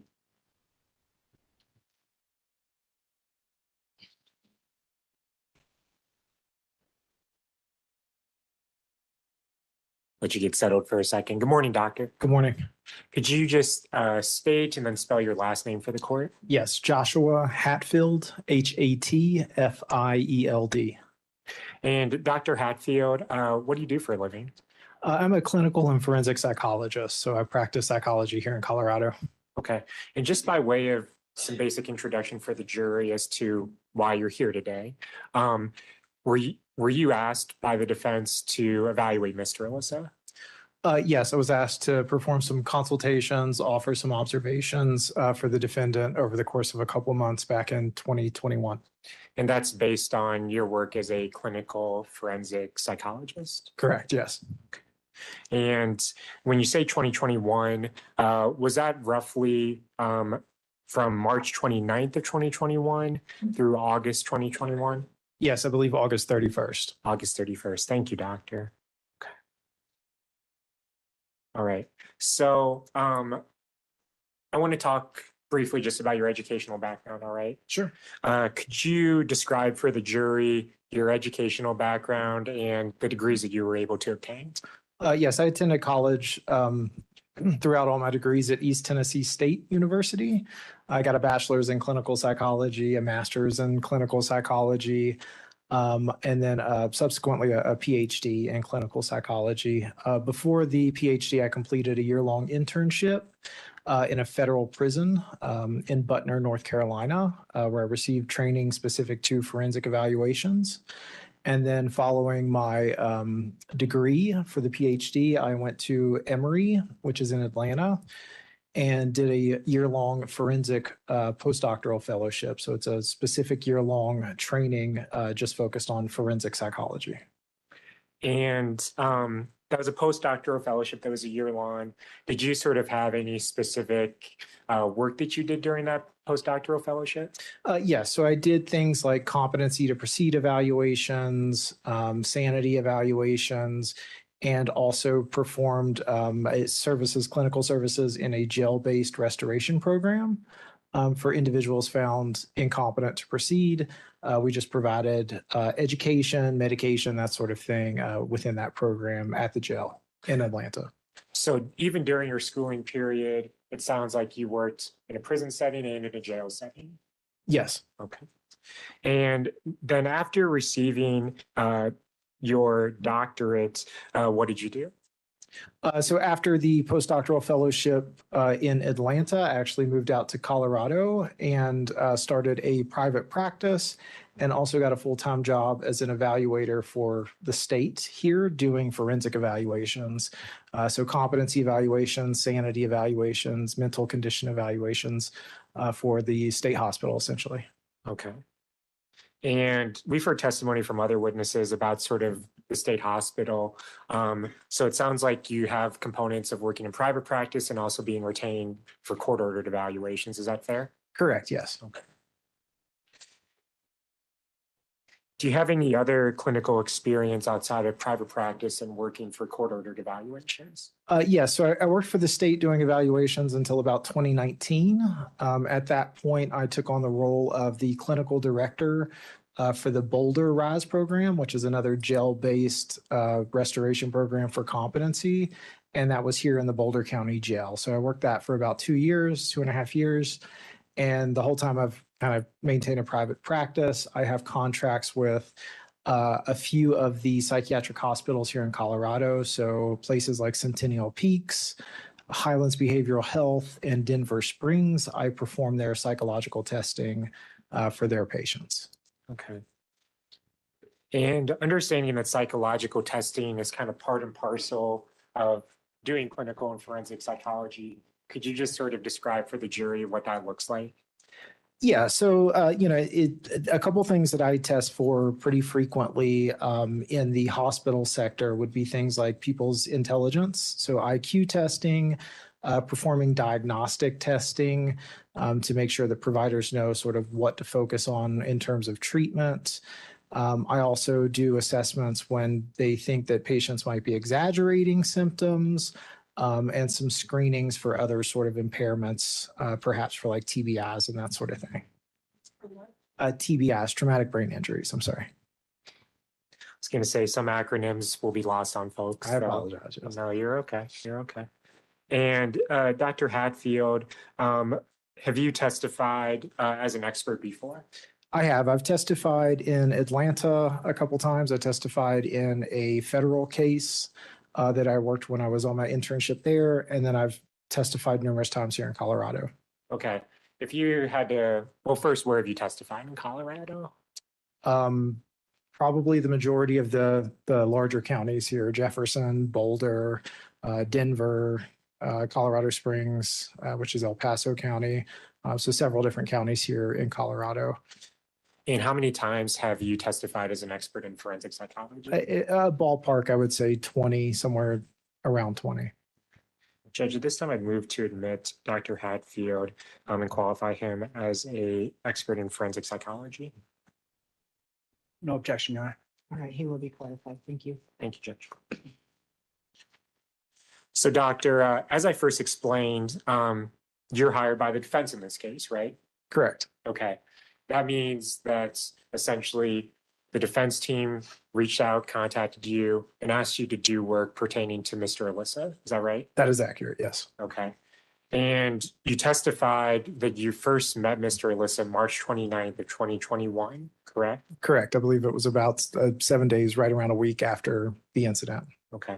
So the defense team reaches out to you. It sounds like shortly thereafter the mass shooting. Is that right? I think it was maybe 2 or 3 days. I received a call from Dan King. I think he's retired since then, but he was part of the defense team at the time. And you were ultimately hired to meet with Mr. Alissa and note your observations of him. Correct. And fair to say you didn't do this out of charity or the kindness of your heart, right? Correct. I got paid. You were paid. And how much were you paid for your work in this case? So I charge what the state approves, the state rate, which at the time was $150 an hour. It's since went up to $177 an hour. I believe at the end of the day, I charged for 24 hours and the total bill came to $3,600 for that amount of time. Okay. And again, that's for the work that you performed from March 29th, 2021 through August 31st, 2021. Is that right? Yes, for everything that I did in the case. Okay. And talking about that, you met with and interviewed Mr. Alissa several times, right? Yeah, I think 8 times. Okay. And those interviews ranged in sort of length from 25 minutes to an hour and a half. Yes, it really just depended on how much he could tolerate actually sitting with me. Okay. Could you talk about what you mean when you say it depended on how much he could tolerate it? Yeah, the phrase that usually comes to mind in kind of describing this is when you sit with somebody and you're trying to get information and you say, it's like trying to pull teeth from someone. That's how it kind of frequently felt. I would ask questions and either not get a response or get a very minimal response. Sometimes he had asked, if we were finished and would want to leave. But typically it was really trying to ask questions over and over and over and getting very little back in response from Mr. Alissa. Okay. And what you just described, was that typical of your experience with Mr. Alissa from March 29th, 2021 through August 31st of 2021? Yes, it was typical. There were points towards maybe the last 2 or so interviews where it was, again, like sort of a minimal addition. He was maybe a little bit more verbal, but again, he was still very much wouldn't elaborate on his responses, was very difficult to get any sort of detail about any questions from him. So yes, it was typical. Is it possible that maybe that flowed from the fact that that was the 7th and 8th time you were meeting with him? Yes, possibly. Now, none of these interviews that you did with Mr. Alissa are recorded, correct? That is correct. Okay. And for the sort of evaluation that you were doing, which was not, to be clear, a mental status or sanity evaluation, recording, that's not typical, is it? No, in Colorado, the statute requests that sanity evaluations be recorded if they reach a certain level. I think it's an F2 or an F1. But that's only for the purpose of a sanity evaluation, which I did not conduct in this case. My meetings with him were for consultation. I'm sorry. I'm just going to make sure that the court order that's already in place is followed by the witness and counsel on this topic. It appears to be at this point. Thank you. So you were saying, and And to be clear, I think he got cut off. So the meetings with him were for consultation. Exactly. I was trying to just loop to that. Thank you, Judge Doss. And again, you were meeting with Mr. Alissa for purposes of consultation, right? Correct, yes. To know your observations. Yes. And for that sort of consultation and evaluation, it's not typically recorded, correct? Correct. Okay. Now, you did not simply just meet with Mr. Alissa, you also reviewed what I'll broadly refer to as collateral materials, right? Yes. Okay. That took the form of, again, we're talking about 2021, police reports that you had access to, right? Yes, discovery for the case. The complaint, which sort of lists the charges that Mr. Alissa is charged with by the prosecution, right? Correct. Okay. Video that was available at that time from the prosecution related to the incident itself. Yes. jail records, correct? Yes, from Broomfield and Boulder. And we'll talk about Broomfield here in a second. And then also reports related to investigation that happened subsequent to the shooting. Yeah, a lot of interviews, I believe, with the family. And also medical records, correct? Correct. Okay.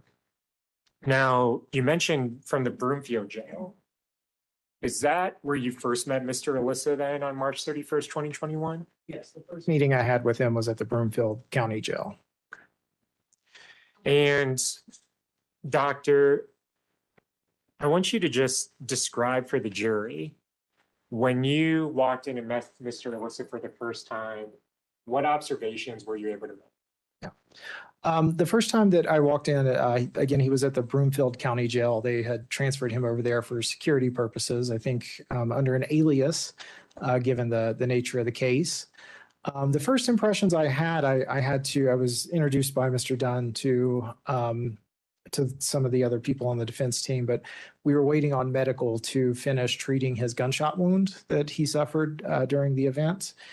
And sort of the first impressions I have was, he's dressed in a suicide smock that we typically use in the jail when someone's on watch, suicide watch precautions, and completely just sort of looked vacant, very flat affect, very unemotional. The nurse is treating his gunshot wound. His smock is, there's no clothing underneath his smock. He was completely exposed and didn't seem to have any sort of worries or understanding that, he was essentially sitting there naked and exposed for whoever was kind of walking around.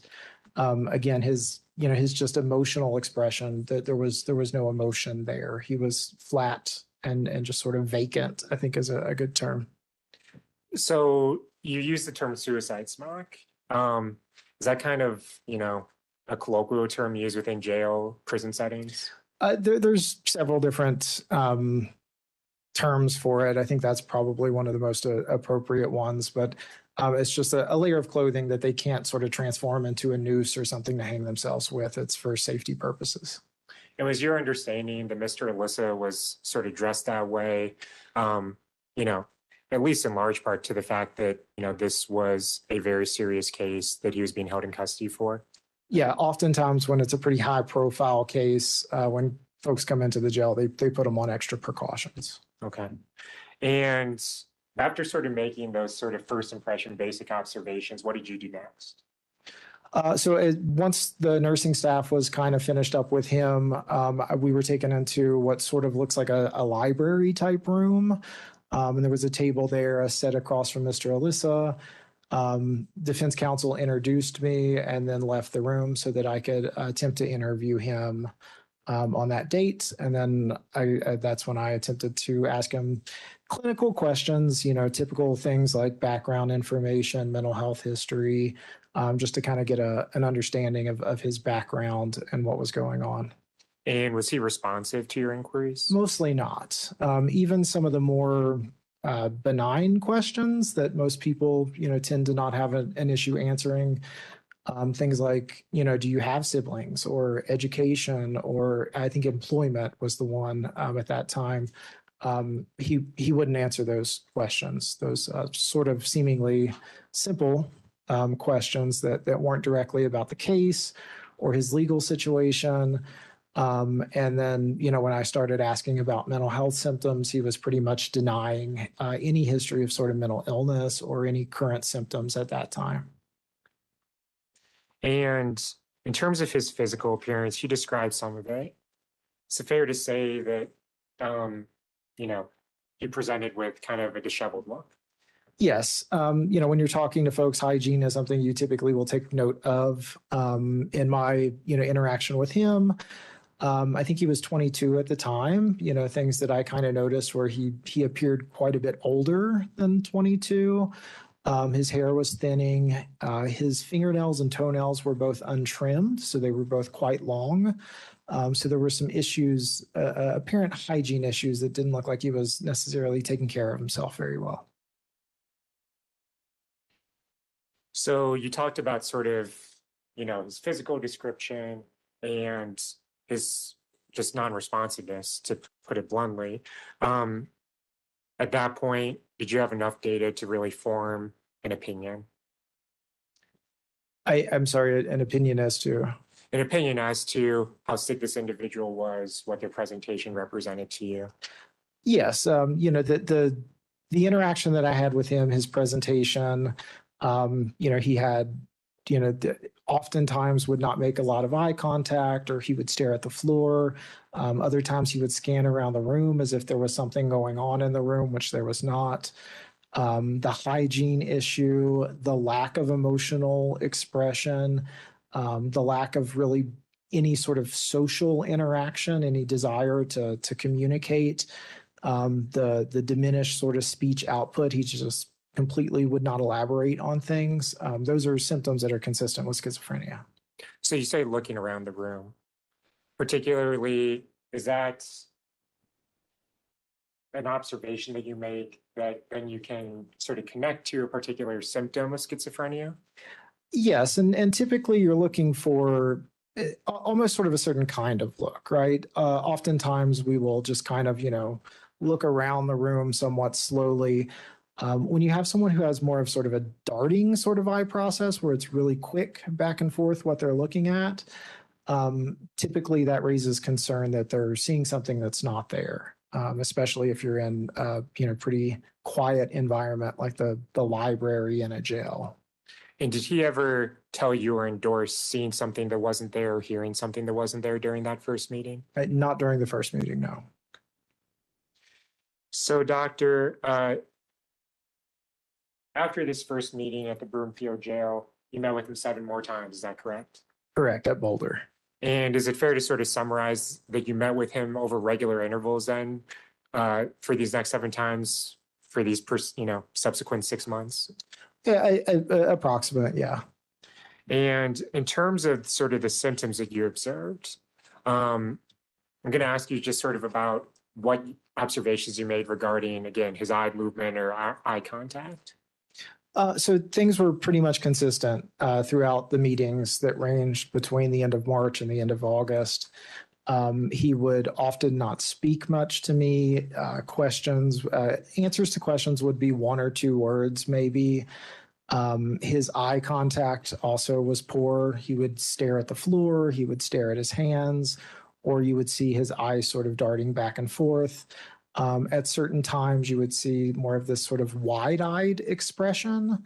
And again, not knowing what he's thinking, it's hard to say what was going on with him, but it sort of has that frightened look and feel when you see somebody with those wide eyes.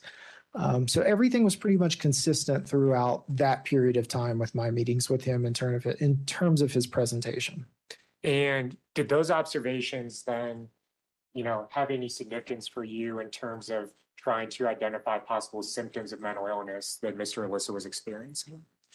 Yes. Again, looking at the eye movements, kind of looking around the room, those quick sort of head jerks, those things are indicative possibly of hallucinations that are occurring. And mostly his presentation, I think, I'm sure you guys with a couple experts already have gone over sort of negative symptoms versus positive symptoms of schizophrenia. And mostly it was those negative things. So the things that should be there that aren't, not speaking much, no emotional expression, no positive sort of feelings. I don't think I ever saw him smile or anything that resembled a positive emotion throughout the entire times that I met with him. Did he ever sort of take actions with his fingers that were like, for lack of a better word, fidgety? Yeah, he would often fidget or pick at his fingers. Again, what that was representative of, I'm not sure, but yes, it was something that was noted. Did you ever note sort of, even when he did speak, latency in his speech? Yes. Oftentimes, asking him questions, even when I would get sort of that 1 or 2 word response, there was a significant pause between me asking the question and getting that answer. Sometimes I wouldn't even get an answer and I would have to repeat the question or move on. Those things are indicative of what we call thought blocking, which is essentially we've all had sort of that experience where like you have that word on the tip of your tongue, but you can't quite get it out. This is like that, but much more severe, where it's almost as if the brain just sort of shuts down and they're just not able to formulate a response for you. And I think it's pretty clear that Mr. Alissa wasn't this very open, vulnerable individual with you. Is that fair to say?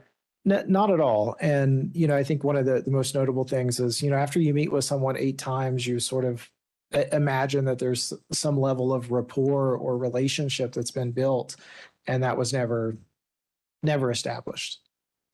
And did you attribute his guardedness, to anything after having met with him then for 8 times? Yes, my opinion is that he was guarded most likely due to ongoing auditory hallucinations. So whatever voices he was experiencing, I think that essentially, there's this really massive sort of internal world going on with him that I just didn't have access to when I was meeting with him, because he wouldn't tell me about it. And so, yes, I think that's certainly the case. And eventually, though, did he admit to you experiencing auditory hallucinations? Yes, I think that was either probably the second to the last meeting or so, maybe the third. I had asked him, again, the same questions over and over and over about these hallucinations, because it seemed to be clear to everyone else that he was experiencing these, but he just wouldn't, kind of discuss them. It's important to find out what the content of those hallucinations are. It's helpful to determine what's going on with somebody and for treatment planning and things like that. And when he told me, it was, again, one of those sort of minimal responses where it was like a little bit, and that was it. When I pressed him for details, I remember he told me that he would hear yelling. And so I would ask, well, what's the content of the yelling? What are the voices yelling about? And the response I got was, just yell. And that was it. And in your opinion, was he minimizing his experience with auditory hallucinations with you? His presentation was certainly much more severe on the outside than he ever admitted to during any interviews or interactions with me. So when you say his presentation was more severe on the outside, just sort of you describe and explain what you mean by that statement for the jury? Yeah, again, from the clinical sort of observation point, we've talked a little bit about just the lack of any emotional expression, the lack of elaborating or talking to people. He wasn't interested in any sort of activities or any sort of social interaction. And again, these negative symptoms are really pretty severe, and they actually lend to a worse prognosis. They're often more difficult to treat than the positive symptoms like the hallucinations would be. And, again, just his clinical presentation, the way he was functioning at that time, he needed treatment. Speaking of treatment, did you come to learn that Mr. Alissa was not taking antipsychotic medications? Mr. Alissa was not medicated, to my knowledge, during the entire time that I was meeting with him, from the end of March until the end of August.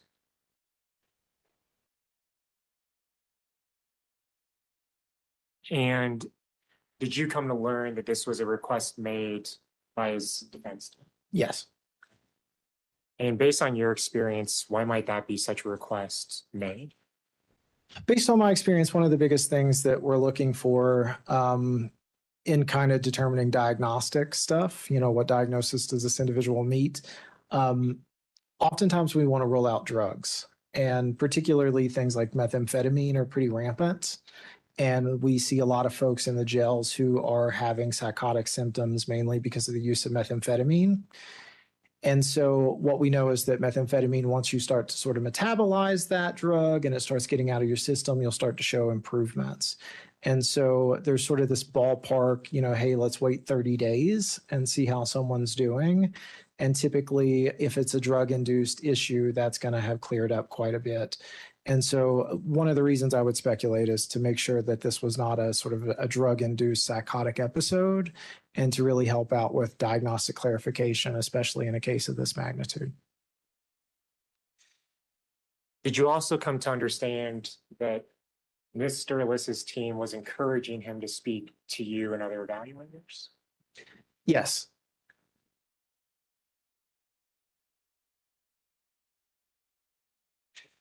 As part of the materials that you reviewed, you had an opportunity to review interviews that were conducted with Mr. Alissa's family members, correct? Yes. Okay. And we've heard testimony from his family directly, but I'd like you to testify as to how sort of those interviews and the content of them played into your kind of understanding and insight into Mr. Alissa's severe psychotic mental illness. Oftentimes it's really great when you have prior records from someone who's been to a psychiatric hospital or they've seen a psychiatrist in the community, and you have sort of a well substantiated diagnosis is helpful. This wasn't the case. There wasn't records to really support that. And so getting those observations from the family about, kind of when he started to change his presentation was important. What we know is that, usually late adolescence, early 20s, that's when we're likely to experience a first break for psychosis. And so having those descriptions from his family where we're learning about, he stops engaging in activities, right? He doesn't seem to be doing anything that's going to make him happy or seem to have a lot of purpose to it. He's oftentimes confused, or he's noted to be laughing, smiling to himself, but he's not engaging with family. He's not answering questions other than 1 or 2 word responses.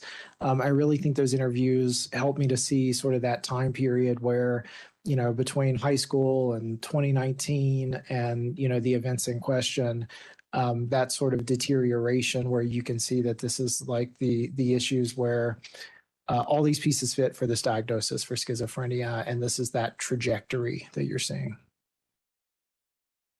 So it sounds like those materials then that you were able to review help support the conclusion you ultimately drew that also was from your interactions with Mr. Alissa and your observations of him.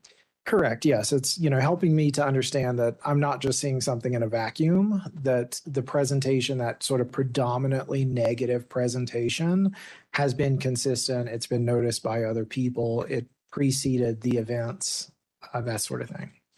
And preceded them for a fairly long period of time. Is that fair to say? Yes. Depending on the account, it sounded like, for the most part, the end of high school was when things started to get noticed. And then it seems like it progressively got worse. How important is it to meet with you or to meet the individual that you're asked to evaluate?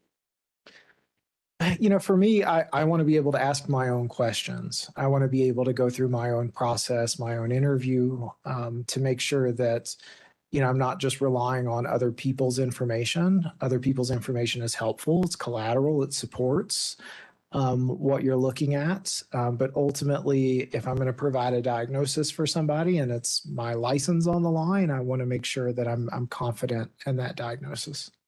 And you talked earlier sort of about, you're almost like trying to get a feel for someone.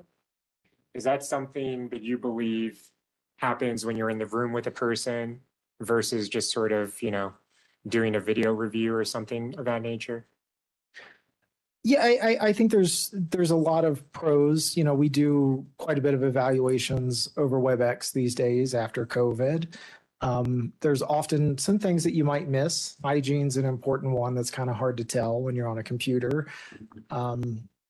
Eye contact can be a little bit difficult to assess depending on where somebody's looking on the computer. It's hard to tell. But yeah, it's just that general sense, that general feel of, sitting across from someone.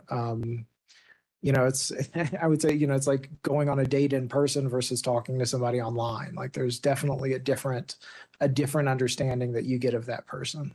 So it sounds like, there's substantive things and then sort of nuanced things that are very helpful when you do an in-person interview with an individual. Correct.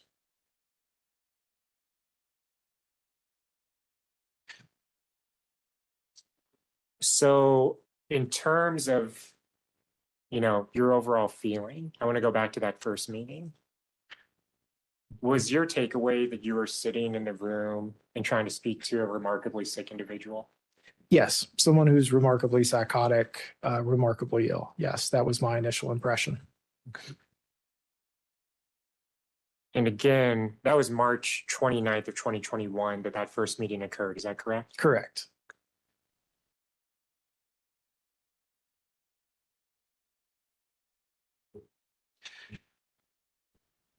Eventually, over time, Mr. Alissa admitted to you that yes, he experienced auditory hallucinations, right? Correct.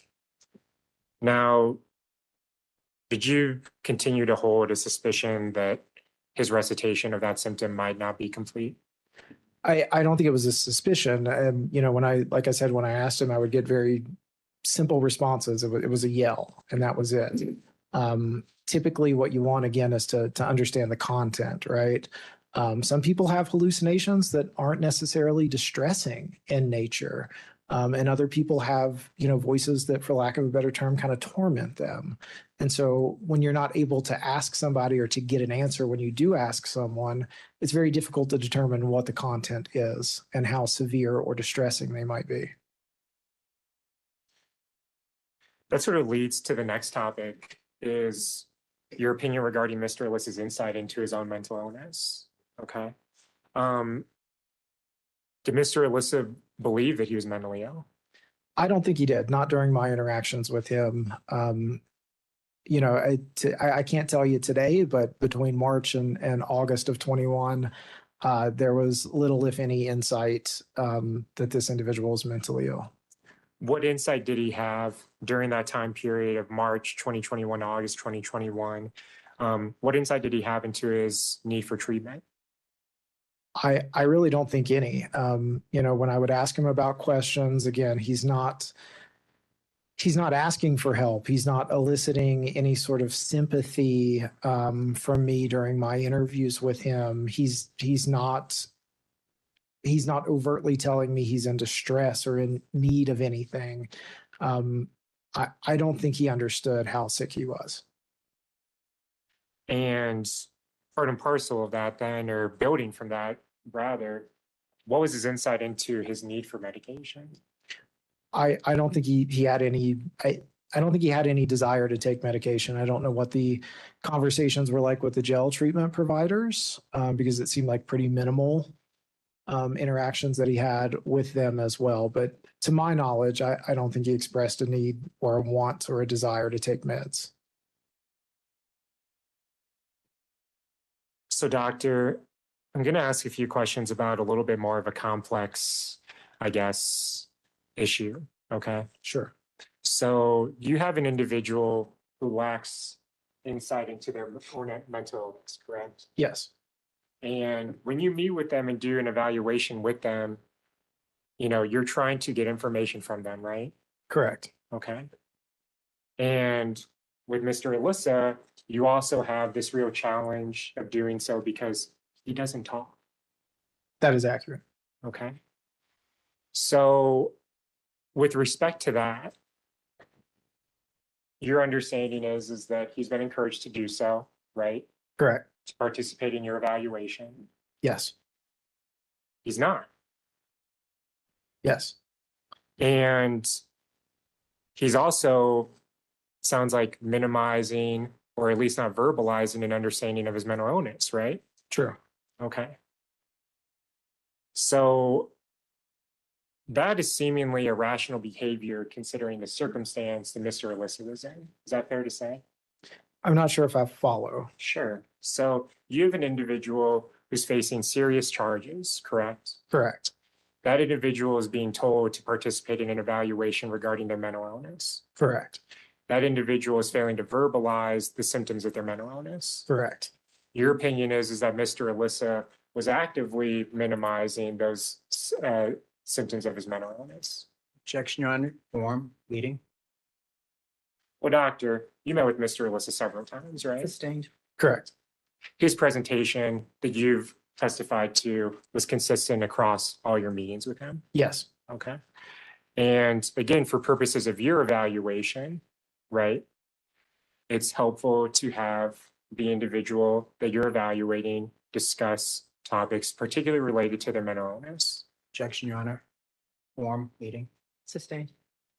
Is it helpful, doctor, to have individuals discuss their mental illness when meeting with you? Yes, again, having some understanding of their symptom presentation, what's bothering them, what they're hearing, how distressing those things are. It's important diagnostically, it's important for the treatment providers, and how he's going to be treated and to go forward with things. I would also think it's beneficial, especially in a case like this, to have some understanding of what was going on and, really to have an understanding of that mental health component. And Mr. Alissa didn't present with that understanding, did he? Not at all. So I guess, again, the complex sort of issue that I want to address is you have this individual who's in a very difficult situation that if they're asked to speak about their mental health and mental illness and their symptoms, it'd be rational for them to explain those symptoms in as much detail as possible. Is that fair to say? Yeah, it would be very helpful rationally, to discuss what is going on, to be very transparent with their experiences, especially with, their attorneys, because they're moving forward with their case. And yet that doesn't happen. Not during the time I met with him, correct? So you also have this individual, though, that was able to carry out events that resulted in the death of 10 people, right? Yes. And that, of course, takes the ability to have a gun, right? Yes. To shoot that gun, correct? Yes. Objection, Your Honor, form leading to all these questions. Sustained. So you have those set of circumstances. You're trying to apply this rationality to an irrational individual. Could you discuss with the jury the challenges and limitations that presents? Yes. When you have actions that you're trying to make any sort of sense of, it's helpful to understand the person's mindset, what's going on with them. Again, didn't quite get that. But it is possible for someone to, there's this idea that there's this sort of rationality within irrationality. And what I mean by that is someone can take steps that seemingly look rational to achieve a particular goal. And that premise, the premise of that goal could be irrational in and of itself. So it's possible to have sort of an end goal that is completely irrational and to take steps to follow that appear rational. Doctor, thank you for explaining that. I know that that's a really difficult, complex issue. But speaking of that, you could not have performed a mental condition evaluation of Mr. Alissa during the time that you met with him. Is that fair to say? Objection, Your Honor. Basis. Irrelevant. Response. Unless you need to. Judge, he's discussing Mr. Alissa's presentation. He is discussing how he was able to observe Mr. Alissa, what observations he was making, the presentation of Mr. Alissa's symptoms. He is a forensic psychologist. He's been qualified by this court as an expert in that. He can certainly opine as to whether or not Mr. Alissa's state when he met with him was as such as he could actually perform a mental condition evaluation at the time. Sustained. I don't believe it's wrong. Doctor, Mr. Alissa consistently denied paranoia associated with psychotic symptoms when you met with him, correct?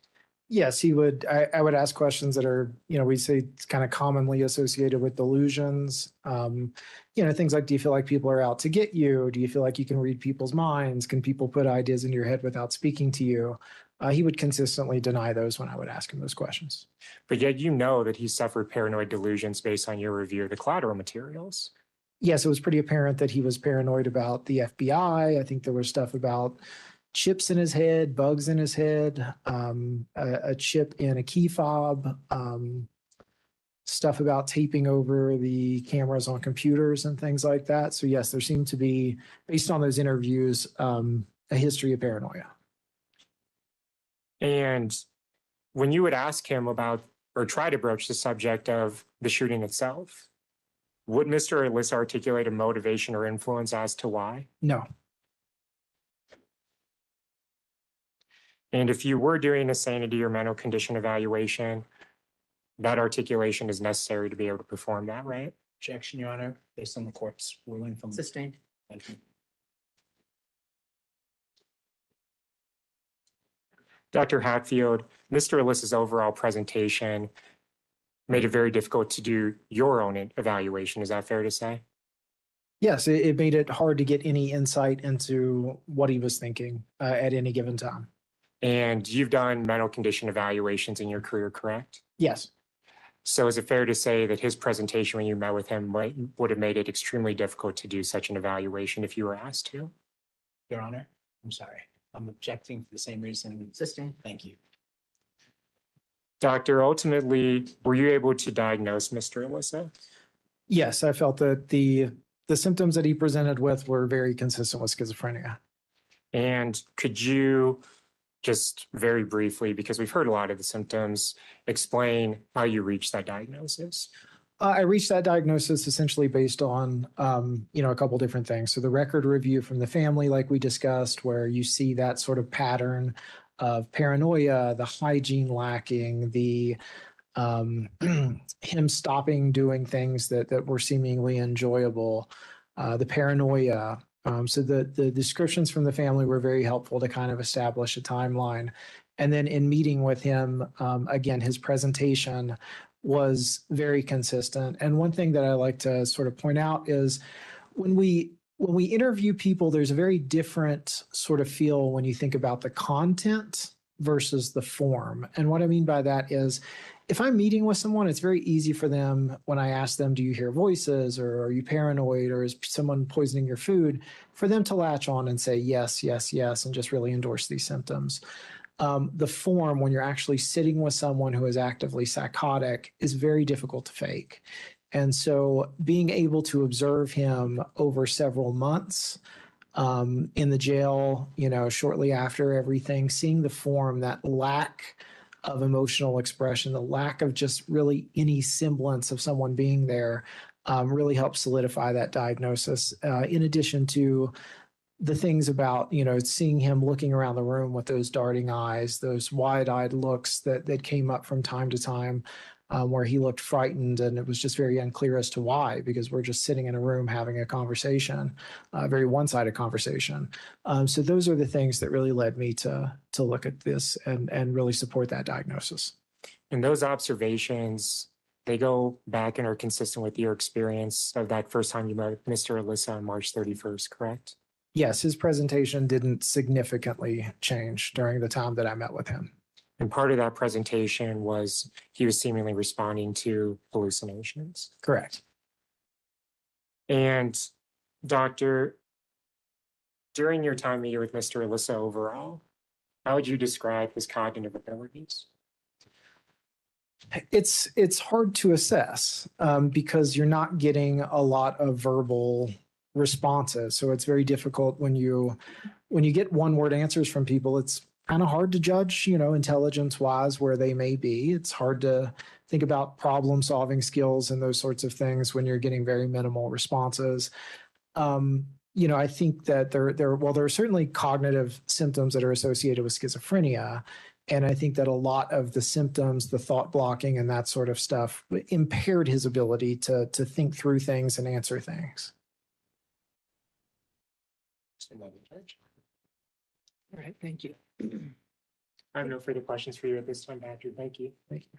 And I would note that the evidence that you have heard thus far from Dr. Hatfield and will continue to hear after our break, you may consider as to the question of the defendant's sanity with respect to first-degree murder, attempted first-degree murder, first-degree assault, and possession of high-capacity magazines. You shall not consider it for any other purpose. And then we will continue back up at, we'll just go with 1:30.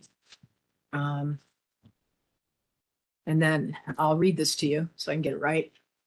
We will now have a recess. I want to remind you that until the trial is completed, you must not discuss this case with anyone by any means.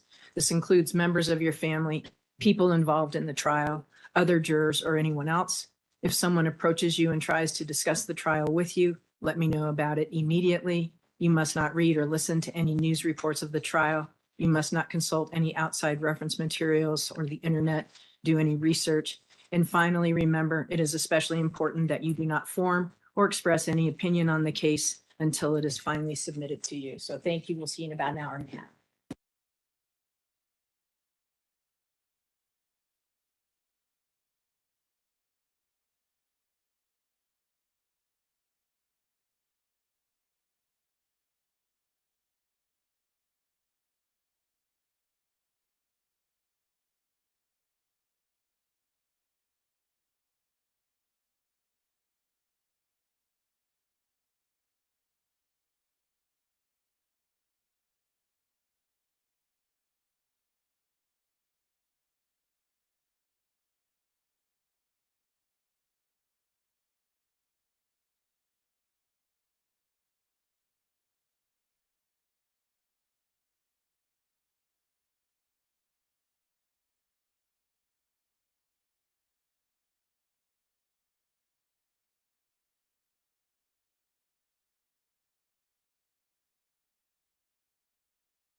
Good afternoon, everyone.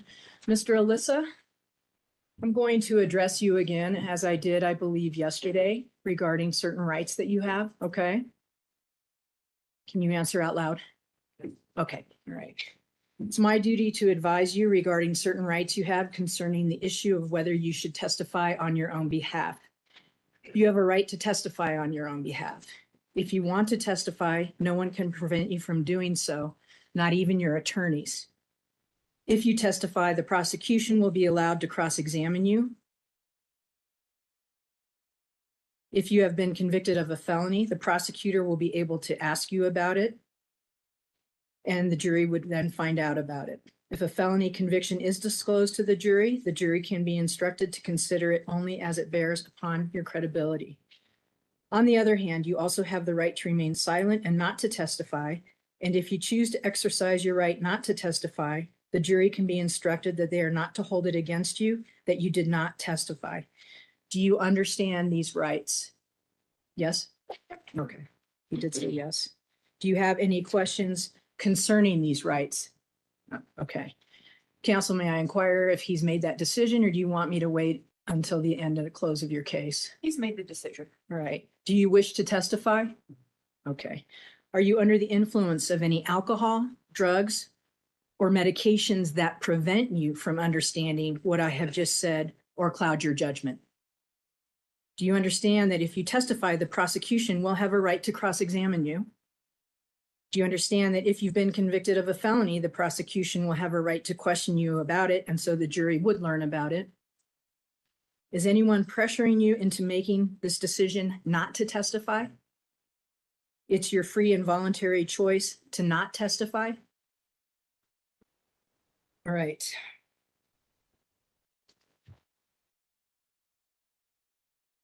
I'll find that Mr. Alissa is freely, voluntarily, and knowingly waiving his right to testify. We ready to bring in the jury? Yes, Your Honor. All right. Yes, Your Honor. Thank you.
Thank you. Please be seated. Dr. Hatfield, I'll remind you, you remain under oath. Yes. And Mr. Dougherty, whenever you're ready. Thank you, Your Good Honor. afternoon, ladies and gentlemen. Thank you. Good afternoon, Doctor. Good afternoon. How are you today, sir? I'm doing well. I got some food, so I'm good to go. All right, great. I'm going to cover a few areas with you while you're on the stand today, okay? Certainly. You were, as you pointed out on direct, retained by the defense in this case, am I right? Correct. And they called you here to testify today. Yes, that is accurate. You did not conduct a sanity evaluation of this defendant. I did not. And you've done sanity evaluations in other cases during your career. I have, yes. Approximately how many? Probably 40 or 50. But you were not retained to do one in this case. Correct. And you cannot then provide the jury with an expert opinion on the defendant's sanity on March 22nd, 2021. No, I would not provide an opinion because I did not do the evaluation. Correct. Thank you, doctor. And you've testified the defendant has schizophrenia. That is accurate. And you're aware that no one, neither side, is contesting that he has schizophrenia, right? I believe so, yes. And you talked about the work you did, which we'll go over, but I believe you said it was 24 hours from March 29th through August 31st. 24 hours included record review and things like that. But yes, there was 8 interviews. Right. And I'm not trying to nitpick you. I Oh, just okay, meant gotcha. total amount of time worked on the case, 24 hours from March through August 31st. Correct. And a lot of this work was done regarding your observations of the defendant and the meetings you just referenced when he was at the Broomfield County Jail and or Boulder County Jail. Yes. I just wanted to circle back to one thing you said on direct about what you reviewed as part of your work. Okay. You mentioned you reviewed the discovery in the case. Yes. And I think just to make it clear, when you say you reviewed the discovery, you were provided with a number of things and you listed that in your report. You had the list of criminal charges, right? Correct. You had a video with approximately 8 minutes of security footage from King Soopers. Correct. You had body worn camera footage from the Boulder County Jail dated March 23rd, 2021. Yes. You had some reports from Boulder County Jail personnel, Yes. some investigation reports provided by the defense. Yes. That's the list as to this particular case. Yes. What I was provided. So when you say discovery, and I just want to make sure it's clear for the jury, in this case, we have a total of over 39,000 pages of discovery. That was obviously not your role at the time, right? Correct. Yes. Okay. So when other experts testify, they've reviewed all the discovery in the case. If they're referring to the 39,615 pages, that's not what you were asked to do back then. No, I was asked to review what I was provided by or Sure. provided by the defense counsel. Yes. But yes, not 39,000 pages. You were at the time working as the clinical director of the RISE program at the Boulder County Jail. Correct. And I think in your direct, or not I think, I'm sorry, in your direct, you referenced you've done different mental health treatment work at the Boulder County Jail and at prisons and so on. Yes. But to be clear, the defendant was not in your care in that capacity at the jail. Correct. Yes. I was not a treatment provider. I wasn't providing him with any form of therapy or anything like that. I was only there for the sort of evaluation, consultation purposes. And have you seen the defendant since August of 2021? I have not. And have you reviewed anything related to the case since August of 2021? No. So I'm going to turn to the defendant's initial, those are the first few months at the Boulder County Jail, okay? Sure. Shortly after killing 10 people, the defendant was brought to the Boulder County Jail. Yes. Prior to, I guess, the transfer to Broomfield, but yes. You'd agree with me that killing one person can have an impact on the murderer at times? Certainly. Yes. Killing 10 people, committing a mass shooting can have an impact on the murderer? I would agree with that. Yes. Am I right that the defendant never had a cellmate during his time? Not that I'm aware of. Correct. He never chose to go out to exercise with other individuals, even when allowed? I think he was on protective custody. And as such, he was housed alone. Correct. And the food port, I believe you put in your report, the food port would be the only contact for him with others. Potentially, yes. I think they had him separated into like another sub day room for a while as well. So it would have been even more restricted. Would you agree with me that someone who's restricted in that way for months would likely see some negative impacts to their mental health? I would agree with that. Yes. Even if it was someone without any mental health issue whatsoever, they're put in some form of isolation or they cut off from contact with others, it's going to be detrimental to their mental health. Certainly could be. Yes. Especially so if the person has a mental illness. Yes, I would imagine it would exacerbate things. And possibly after having committed a mass murder. Certainly a possibility. And when you met with the defendant informed you that he was not receiving any care or treatment at the jail. Correct. I think they were checking in with him for suicidal ideation and that sort of thing, but no medication. Sure. Thank you for clarifying that. Because the jail does have mental health providers, right? Yes. And they do have mental health specialists there. Correct. And they can provide medication at the jail. They certainly can. Yes. And the defendant was not doing any of those things. He was not taking medications. Correct. And we learned on your direct examination and correct me if I misheard this, that at the direction of the defense, the defendant was not medicated from March through August? That was my understanding, yes. You explained on this line of questioning that you might want to see that for a month to determine whether there's some kind of meth-induced psychosis in a particular case. Let me clarify whether I would want to see it or whether it's helpful to see it. Those are different things. So Yes, I can re-ask the question if yeah, you want. well, I can explain. Is it helpful to have that 30-day period to clear up the potential for substance-induced psychosis? Yes, very much so. As someone who would be providing treatment, the ethical piece that I would look for is to immediately get someone treated when they need treatment. That would be the role of a psychologist or psychiatrist. You'd agree that's your ethical responsibility. As a treatment provider, yes. So the 1 month period would have been from March 23rd through roughly April 23rd. Correct. But at your testimony, the defendant was not medicated at the direction of the defense from March through August of 2021 and perhaps beyond. My understanding is he was not medicated the entire period I was seeing him, correct? And I say perhaps beyond because you left the Boulder County, or you no longer interacted with the defendant as of August 2021. Yes, August, the end of August was the last meeting I had with Mr. Alissa. I'm going to transition now, if we can, to talk about the records that you reviewed. Sure. The defendant was brought to the Boulder County Jail on March 23rd. Am I right? Yes. And you reviewed Boulder County Jail body-worn camera footage from the intake process on March 23rd. Yes. And in that video, as you noted in your report, the defendant was screened by a nurse at the Boulder County Jail. Correct. And he was asked if he hears voices as part of their regular screening process. Yes. And in response to those regular screening questions, he replied rarely to whether he hears voices. That is correct. He also, as part of that screening interview, denied that the voices have told him to harm others or to harm himself. I believe that is correct.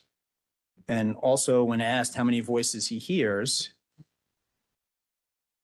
he replied, not a lot. I believe so, yes. That's March 23rd. And then Yes. he's transferred to Broomfield County Jail for safety purposes. Yes. And he's admitted there on March 24th after being transferred by sheriff's deputies. Yes. And during his intake at the Broomfield County Jail, he was also video recorded. I don't recall if he was video recorded, perhaps. Do you recall in your report indicating that during his intake at the Broomfield County Jail, he denied a history of any mental health issues Yes, I do recall that. and he denied any current conditions? Yes. And just briefly, you touched on the smock that he was wearing when you first saw him. Yes. To be clear, when you first saw him in that smock, that was due to the nature of the case and the sheriff's office taking steps they believe appropriate just based on the crime he had committed. Yes, with the high level, sort of high profile nature of the case, I think they felt it was best to be safe and put him on extended watch precautions.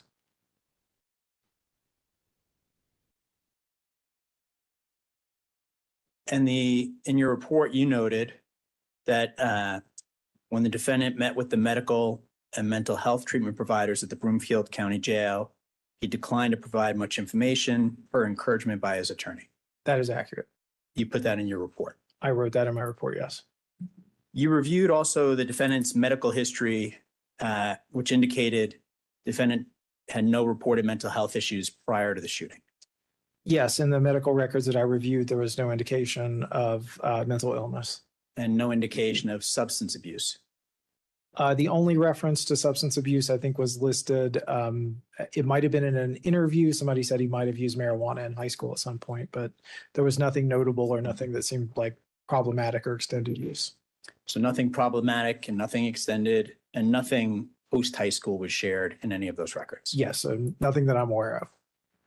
And that's something important that you look at in cases. So for example, if you have a person you're treating or evaluating and they have, for example, significant meth history. Yeah, that's very important because you want to make sure you're getting an accurate diagnosis. And in your report, you had a really detailed list. I'm only going to touch on a couple, but a really detailed list of the defendant's medical history. Do you recall that? Yes.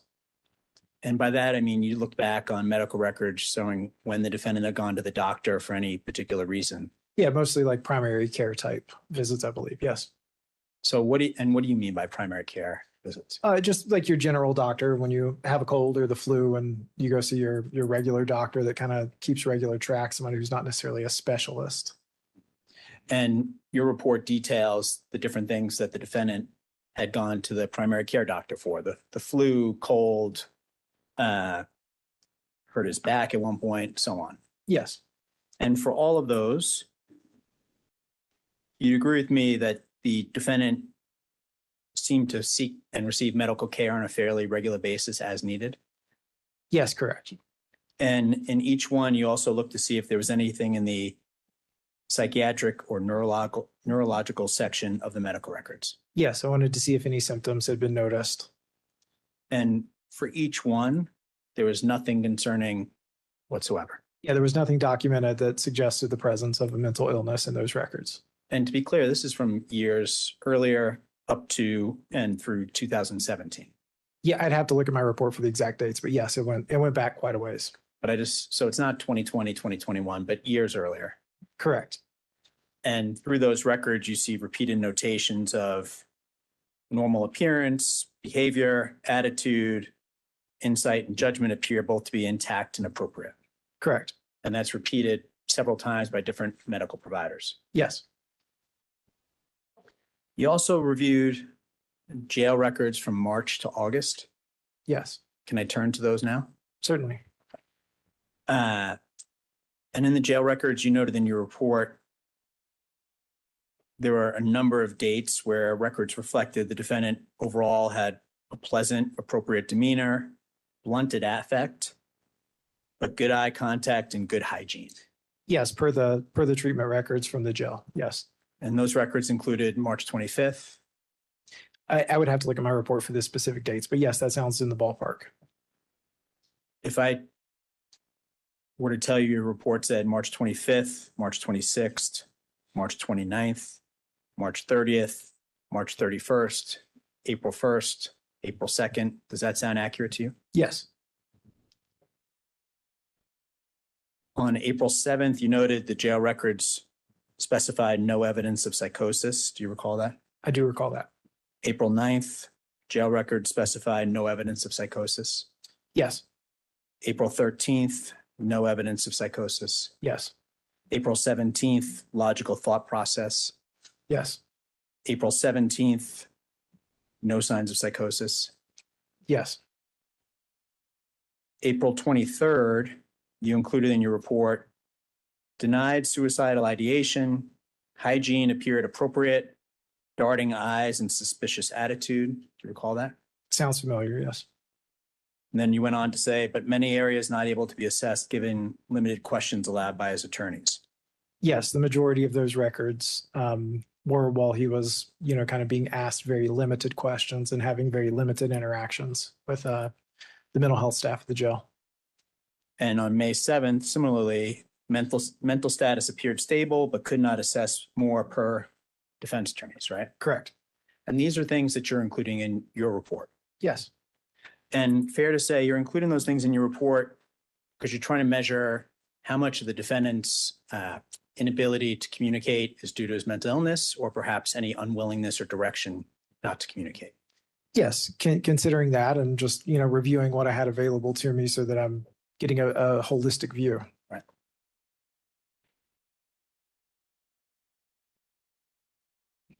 And you'd agree with me that a significant part of the of your review of the meetings you had with the defendant indicated his mental illness was playing a really significant role in his inability to answer your questions. Yes, that's my opinion. But you're also noting these other factors as well. You mean describing the medical records? Mm-hmm. Yes. I'm going to transition now and talk about something Mr. Dunn was asking you about you'd always want to be the one in the room doing the interview. Do you recall that? Yes, when I'm providing a diagnosis, I like to interview people in person. or via WebEx at least, yes. But would you agree with me that if you're able to watch the video recordings of interviews, if the interviews are well done, that you'd be able to formulate an opinion? Yeah, I think you can glean quite a bit from those sorts of things. And an expert can make a determination based on watching an interview that's complete and contains all the questions that you'd want to see asked. I would say if they feel comfortable doing so, yes. And you didn't record your interviews with the defendant because it wasn't required, right? Correct, because I wasn't doing a sanity evaluation. Right. And yet you're able to come and explain your findings to the jury, even though we don't have a recording to watch. Yes. And you and I have met previously, am I right? Yeah, we did a meeting before the hearing, so you could ask me some questions. Yes, and thank you again for that. Of course. And that was over Zoom. Yes. Right. So it would really depend on the quality of the interview, even if you're just able to watch the recordings of something. Hey, I'm sorry, I don't follow. If you're able to watch a video of an interview, if the interview is done well, would you agree with me an expert can reach an opinion? I think this has been asked and answered, Judge. Objection. Sustained. I'm going to move on then, Doctor. Sure. When you asked the defendant if he had current psychotic symptoms, he responded to you that he had not, right? Yeah, he consistently denied. And now I'm referring to your August 24th meeting with the defendant, which I think is the last one. I think the 31st was my last interview.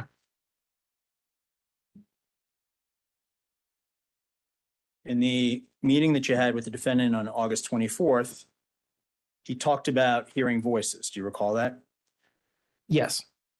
And on direct, you said he told you it was just yelling, just yell, and that's it. Yeah, that was all the detail I could get. Did you get any more detail from him about the voices at that point? I don't believe so, not at that point.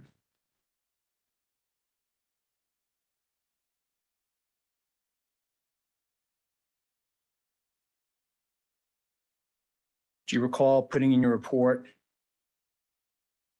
that he stated the experiences started a couple years ago, maybe, I believe that's accurate. and it was just a couple times, Yes, he tended to downplay it quite a bit. and that it was very rare? Yes.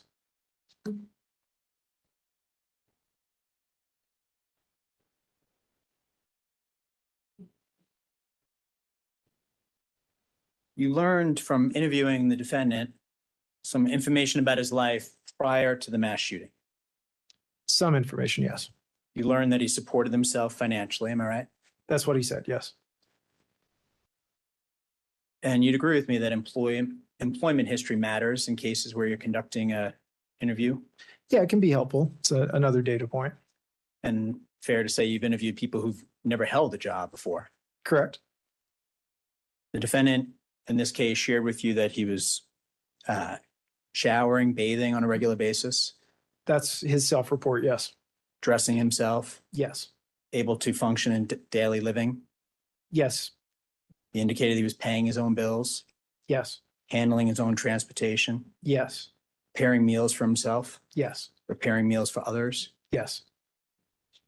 Oh, I don't know about for others, but preparing meals, yes.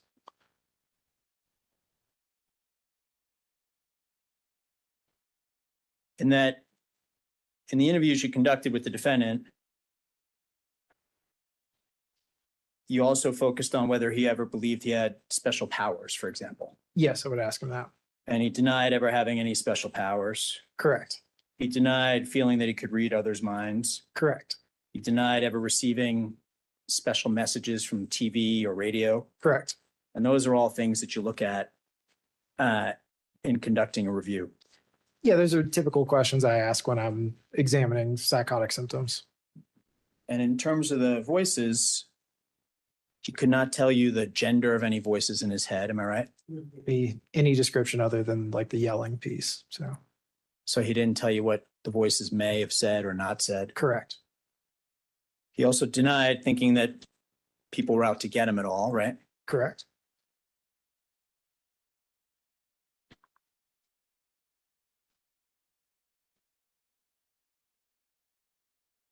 On direct testimony, Dr. Hatfield, Mr. Dunn asked you, was he able to communicate anything about the day of the shooting to you? Right? Correct. I asked him at various points in time. Do you recall him telling you that he did not expect to be alive after the mass shooting that he was going to commit? Yes, he made that comment at one point. He wouldn't give me any other detail, but yes. Did he tell you that he should receive the death penalty for what he had done? He had asked for the death penalty. He had been pretty perseverative about the death penalty and seemed upset when we informed him that there was no death penalty in Colorado any longer. And he indicated that he should be put to death because of what he had done to the victims. Yes, in a sense.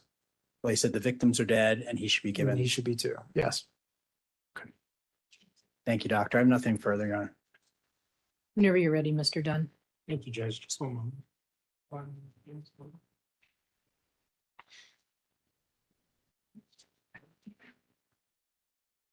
Judge, I don't have any questions. Thank you, Dr. Hatfield. Sure.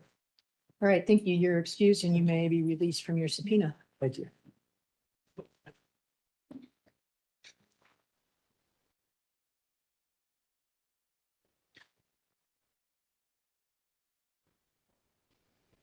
Your next witness? Your Honor, at this time, the defense rests. All right, thank you. Mr. Dougherty, do you have any rebuttal evidence? Yes, Your Honor. The people will be calling only one witness for rebuttal, and it's going to be Dr. Ian Lamoureux. Please.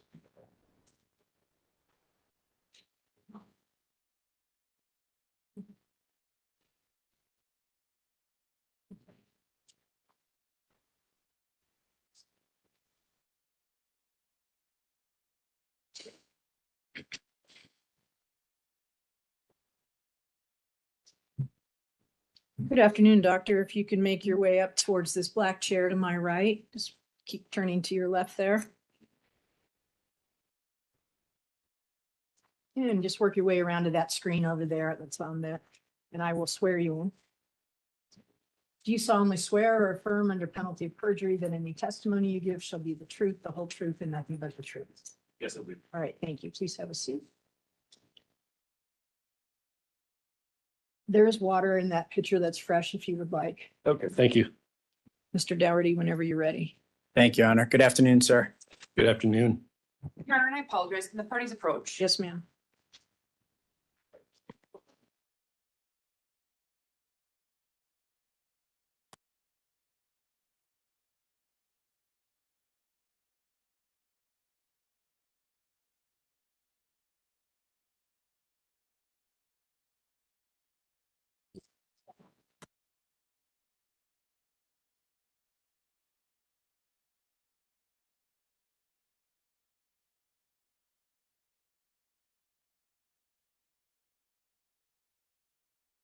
All right, it's a little early, but we're just going to take a quick break. So I'll remind you of the admonition. I just went over it about an hour and a half, 2 hours ago. Keep that in mind, and we'll have you brought back in hopefully within about 10 minutes, 15 minutes. All right, thank you.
Want to sit up or down? I guess maybe I can say, I don't know.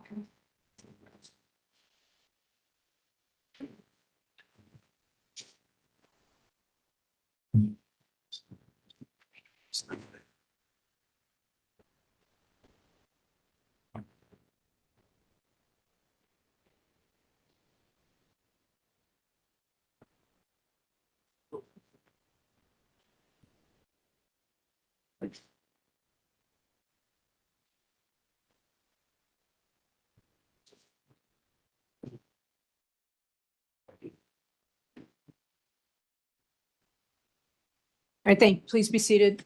Mr. Dougherty, whenever you're ready. Thank you, Your Honor. Good afternoon, sir. Good afternoon. Please state your full name, spelling your last name for the record. Certainly. My name is Ian Lamoureux. That's Lam as in Mike, Oureux. I'd like to take the jury through your background, okay? Okay. Can you tell the jury about your education, please? Yes. So my education began with receiving my bachelor's in health sciences from the University of Arizona in Tucson.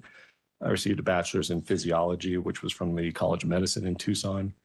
Following the bachelor's degree, I immediately went to medical school at the University of Arizona College of Medicine in Tucson. And then following my MD, I went to the Mayo Clinic Psychiatry Residency in Rochester, Minnesota. It's a 4-year program. And then after that, I did a 1-year fellowship in forensic psychiatry at Case Western Reserve University in forensic psychiatry. Sorry. At Case Western Reserve University in Cleveland, Ohio. How are you currently employed? I'm self-employed. And what do you do? I'm a forensic psychiatrist. Are you licensed? Yes. Where are you currently licensed? I'm licensed in several states. I'm licensed in Arizona, Colorado, Nevada, California, and I also hold a expert license in Florida. Are there other states in which your licenses have now gone inactive? Yes, there are. And what states are those? Those are Minnesota and Ohio. Both of those were where I trained, and I don't practice in those locations anymore, so I let those licenses lapse. And what are you licensed in? So I'm board certified in forensic psychiatry, general psychiatry, and brain injury medicine. My licenses are in medicine. So can you take us through each one of those board certifications and tell us what was required to achieve and receive the board certification in each one of those fields? Certainly. So starting with general psychiatry, I became board certified after completing my 4-year residency in psychiatry at the Mayo Clinic. So you have to complete a 4-year residency satisfactorily to be eligible to take the boards. Afterward, you take the boards, which is basically an all-day affair where you sit for about 6 to 8 hours answering questions related to the field of psychiatry. And whether or not you score a passing score on the exam, at that point, you can then be certified. With respect to forensic psychiatry, you're required to complete a 1-year fellowship program satisfactorily. So following completion of the Case Western Reserve University forensic fellowship, I was eligible to sit for those boards. They're offered once every other year, so I had to wait a year before I could sit for them. At that time, it's very similar procedure. You go into a testing facility, you basically spend the whole day there answering questions directly related to the field of forensic psychiatry. Then depending on how you perform on that test, you can receive a passing or failing score. Passing score gives you certification. With brain injury medicine, that one has you have to have a requirement of so many clinical hours and so many clinical encounters with patients who have brain injuries. I was able to prove that I met that requirement. It's at that point, similar procedure. You have to sit for an exam for several hours that lasts pretty much the whole day. And then depending on how you perform on that examination, you're given a pass or fail score. If you pass the exam, you're then certified in brain injury medicine. And you're currently board certified in each of those 3 areas? Correct. You mentioned Case Western Reserve. Can you tell the jury more about your experience there, please? Absolutely. So forensic fellowships are fairly analogous to like an apprenticeship. You're often working underneath the tutelage of essentially a guru at those sites. And so when I was at Case Western Reserve University, Dr. Philip Resnick was the director of the fellowship program. And Dr. Resnick had a extensive experience nationally and internationally with a lot of high-profile cases. And so we had the opportunity to observe his performance of evaluations, to get insights into his approach to performing assessments. And we're then required to perform numerous assessments of our own. For example, while I was there, I performed over 100 competency stand trial evaluations, all of which were supervised, meaning that after I wrote the reports, I had to submit it to a supervisor to ensure that the logic was sound, there were no omissions, there were no critical errors. And so that's the way in which that fellowship would go. And I also had the opportunity to observe the other fellows work. So we would have supervision once every week. And during this time, the other fellows, there were 2 other fellows, they would produce their own reports and then they would be supervised, meaning that all of us would analyze them to identify if there were weaknesses, omissions, or strengths with them. So by doing that, we had the opportunity to learn from one another in addition to our own work. While working with Dr. Resnick, did you have the opportunity to either work alongside him or learn from him about any major cases that he had been involved in? Yes, I did. And what were some of those major cases? 2 of the ones that immediately come to mind was starting with, there was a major Planned Parenthood shooting in Colorado. I was privy to the evidence in that case and was able to listen to Dr. Resnick's thoughts, as well as perform what's called our own parallel evaluation. So he would allow us to look at the evidence, review it, and then form our own reports and opinions, and then discuss those with us without him revealing his thoughts. So it would be independent, and then he would try to ask you questions to make you think about the critical issues. The other major case that came up was the Parkland shooting in Florida. And so I had the opportunity to review evidence in that case along with him. And similar, we had a discussion about relevant issues and thoughts regarding the defendant in that case as well. And then the other major case that he was involved in that we had a lot of exposure to was the Aurora movie theater shooting. That was another case that was quite substantial, and he spent quite a bit of time discussing some of the major issues in that case relevant to the defendant's sanity at the time of the act. And so we had a lot of discussions on that particular case. After completing the fellowship with Dr. Resnick, where'd you go next? I went to Phoenix, Arizona, metropolitan area. And what was the reason you went to Phoenix, Arizona? So initially, I was going to join the practice of Dr. Stephen Pitt. I should point out that Dr. Pitt and I had interacted quite a bit even prior to my coming out. Judge 401 for me.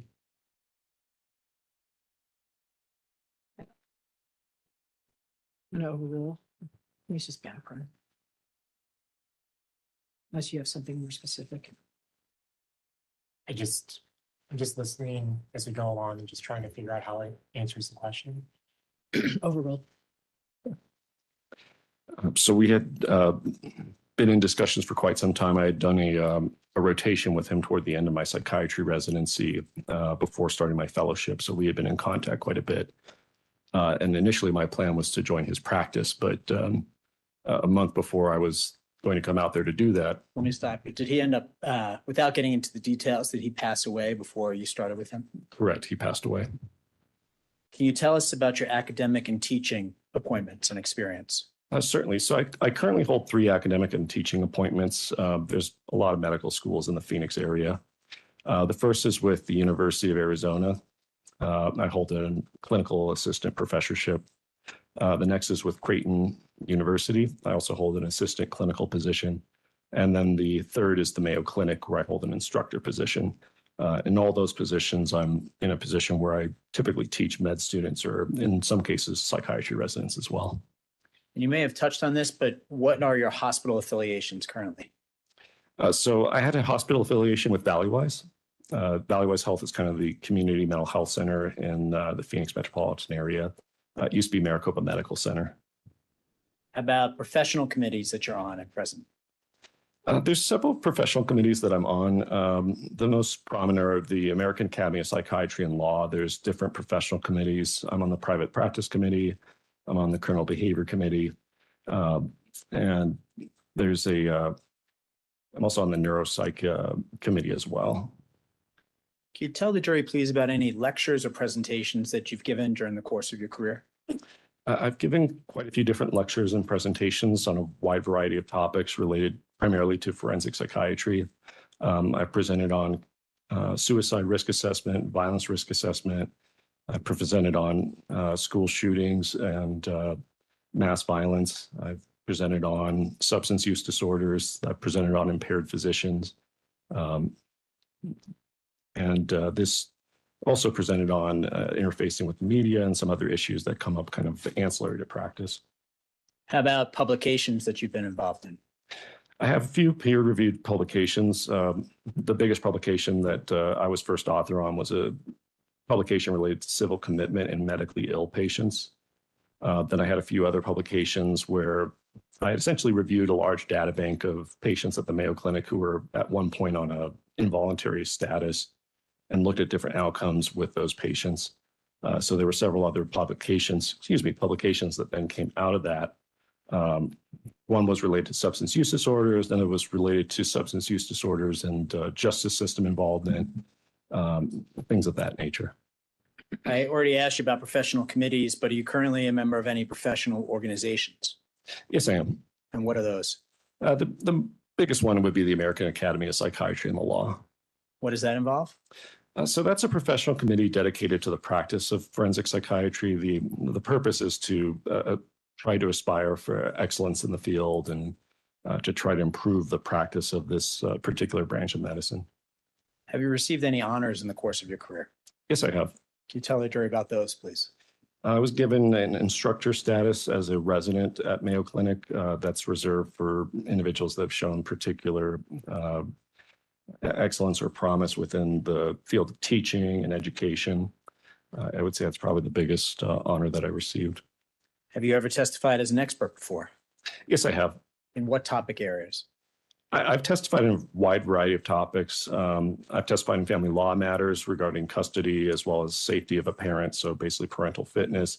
I've testified in probate matters, sometimes related to guardianship of a vulnerable adult exploitation cases. I've testified about conservatorship and financial exploitation. I've also testified in deposition about contested wills, so competency to execute a will, undue influence at the time of executing a will. I've testified in civil cases regarding damages, causation, things of that nature, employment suits. And then in criminal cases, I've testified about a fairly wide variety of subjects. Does that include? I'm gonna ask if you could just slow down just a bit. Sure, sorry about that. Sorry, Adam. Thanks. Doctor, does that include being qualified as an expert in forensic psychiatry? Yes, all of those cases I mentioned would have included that. So for each one of the topic areas or types of cases that you've taken us through, you were being qualified as an expert in forensic psychiatry in those. Yes, I was. In what courts and in what states? So most of that would have been in the Superior Court of Maricopa County, which is in Arizona. I've had other states admit my testimony. That includes Texas, Missouri. Then I provided deposition testimony in California as well. Your Honor, at this time, I move to have Dr. Lamoureux qualified as an expert in forensic psychiatry. No vote or objection. All right, thank you. He will be qualified as an expert in that field. Dr. Lamoureux, can you tell the jury what does your work involve on a daily basis?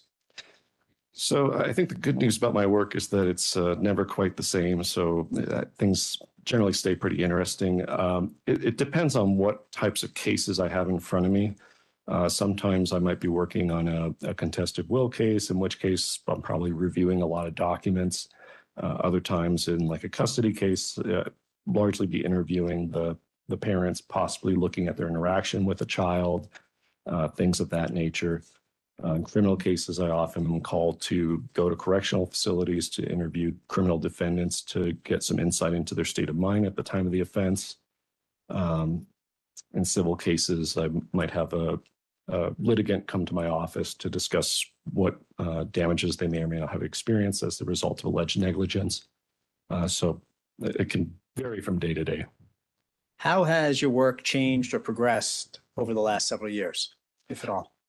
The biggest change is that when I first started practicing, I did a lot more clinical work. So I was often covering shifts at the hospital more frequently. And then over time, I started to do much more of this type of forensic expert work to the point now where I'm almost exclusively doing forensic work. And do you work for the defense and the prosecution in different criminal cases? Yes, I do. Which one do you tend to work with more just over the course of your experience as an expert in forensic psychiatry?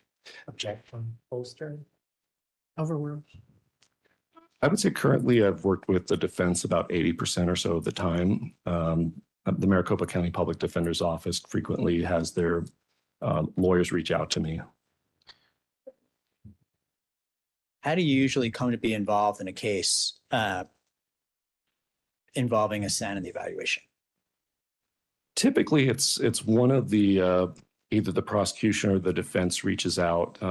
Oftentimes, there's already been an evaluation done, and they would like a more robust evaluation performed or a second opinion is the typical way in which that occurs. So you're the one who's reviewing the sanity evaluation and then providing, as you put it, the second opinion. Oftentimes, yes. And that first review, that first sanity evaluation is usually conducted by doctors working in connection with what? Oftentimes it would be done either through a county contract. So they have, in Arizona, there's doctors that are contracted with the county to perform these types of evaluations at a kind of flat rate as part of their contract. Other times it would be county hospital doctors that might see the defendant as a general course of their work. So county hospital, would that include state hospital? Correct. What types of cases or situations do you tend to become involved in or retained for? I would say over the course of my career, it's tended to become more complicated, more involved cases. Typically, if the issues are more straightforward or lower magnitude, they're less likely to reach out to me. There's other people that do that type of work more frequently. I tend to get the more convoluted ones. And you said lower profile, I think you said? Correct. Lower profile tends to go to other experts in the area. Actually, other experts sometimes do tell their attorneys that it may be a good idea to call me sometimes, where they'll say, Bolstering non-responsive. Sustained. So you become involved in sanity evaluations often after it's done by individuals working for a county or state hospital, and then you're part of either for the prosecution or usually for the defense, the review process, and then you provide an opinion. correct. In general, that's often how it goes. When did you first become involved in this case, Dr. Lamoureux?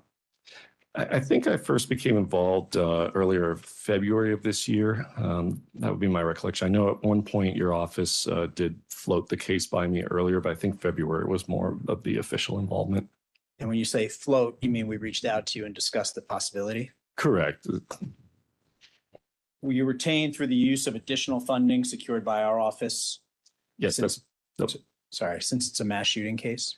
yes, correct. That's my understanding. Can you tell the jury just generally, what did your work on this case include? What'd you do? This case involved probably the most substantial record review I've ever done. The just vast amount of information and documentation that was generated required substantial review. There was hours and hours of video footage that I reviewed as well.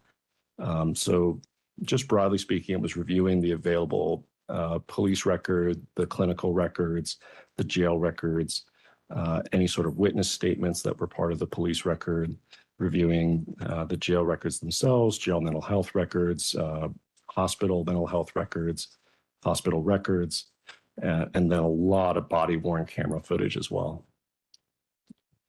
So fair to say you reviewed a significant portion of all the video evidence in the case? I believe so, yes. Did you also listen to 911 calls? Yes, I did. And when you say you reviewed the police reports, are we talking about thousands and thousands of pages that you reviewed? Correct. How many hours did you work on this case, Dr. Lamoureux? I would estimate it at about 300 hours. At some point, did this case become a full-time endeavor for you? Yes, it did. And how much did our office pay you for the work you've done on this case? Approximately $150,000. And again, that's through the additional funding secured by our office. Yes. It's a significant amount of money, right? Yes. It's So let me ask you, does funding have any impact on where you land on a particular case? Objection, bolster. Overrule. Go ahead, doctor. no, it does not. Can you tell the jury more about that, please? Yes. So when I take a case, I always discuss with the attorney that retains me up front that I'm going to give them my honest opinion based on my review of the information. That's sometimes something attorneys don't want to hear. And I will tell them that if I find something that's contrary to their position, I will let them know, but I'm not going to alter my opinions in any way. And this has come up throughout my career. It's kind of awkward at times where you've been invested into a case and you're telling the person who's retained you that you're not going to be able to help them. But that's a scenario that's played out several times now, and I'm very comfortable telling attorneys who retain me that I can't help them, or that my opinion is contrary to what their position might be. And did you give us the same, or did you take the same approach with us when we first reached out to you about the possibility of you working on this case? Yes, I did. And I want to follow up on something you just said. Have there been times where one side or another has retained you in a criminal case, and after working on the case, you've had to inform them, I'm not going to reach the decision you've retained me for, perhaps? Objection, that's the answer. Overruled. Go ahead, doctor. Yes, that scenario has happened before. So we're going to transition now and talk about the work you did on this case. And you touched on the fact that you reviewed everything in terms of videos, police reports, and so on. Yes. And did you review all of that with an eye towards putting together this report? Yes, I did. Tell the jury, how do you distinguish between mental illness and insanity? So mental illness is going to be the diagnosis of an illness of the mind. So you're looking for the presence of a diagnosis. We typically use the DSM-5, which is the American Psychiatric Association Diagnostic and Statistical Manual of Mental Disorders. It's now in the 5th edition. That book outlines certain criteria for different types of mental disorders. Diagnosing a mental disorder involves an evaluation of the individual, analysis of collateral from that individual, and then looking with an eye to see if they meet criteria for certain conditions. Sanity is a legal issue. So backing up just 30,000-foot view, mental illness is a clinical issue, sanity is a legal issue.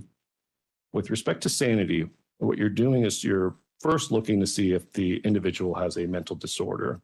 So that's the gateway criteria. If the individual does not have a mental disorder, your job is essentially done at that point. You don't move on to step 2. Step 2, if you do identify that the individual has a mental disorder, is to see whether or not that mental disorder interferes with their ability to perform a certain legal task. Every state has a different sanity statute.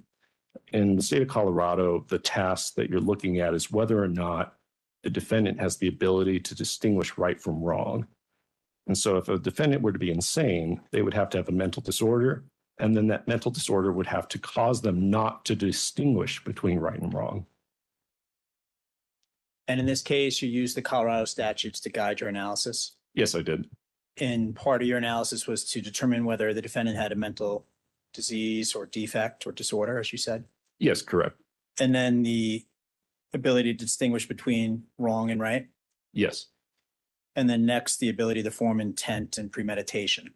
correct. That's the second prong in the Colorado statute. So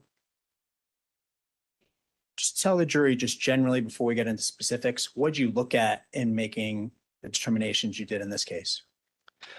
So I looked at all of those materials that I reviewed at the outset. I looked at the police records. I looked at the hospital records. I looked at the contemporaneous video evidence, so the evidence of the offense itself. I looked at the police reports, the FBI reports, the Celebrite extraction of the defendant's cell phone. I reviewed all of that evidence that was part of the police file. Then I also looked at the hospital records, the jail records, and then I had the opportunity to review the sanity evaluation performed by Drs. Gray and Torres over 4 separate meetings with the defendant. Did you watch those video recorded interviews by Doctors Gray and Torres? Yes, I did. And did you also review the sanity evaluation report that they provided to the court? Yes, I did. Was there anything you were unable to do that you would have liked to have done? Yes. What is that? Judge, objection, can we approach? Yes.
Go ahead, sir. Thank you, Your Honor. What was the one thing that you would have liked to have done that you were unable to do in this case? I would have liked to have been provided the opportunity to evaluate the defendant myself. And are you aware that the law in Colorado doesn't authorize you to conduct an interview of the defendant during that process? Yes, I am. So as a legal matter, you could not do that. Correct. But you reached out to us and said, can I interview this person? And you were informed not under the law in Colorado. Yes, that's correct. But you did watch the interviews conducted by Doctors Gray and Torres. Yes, I did.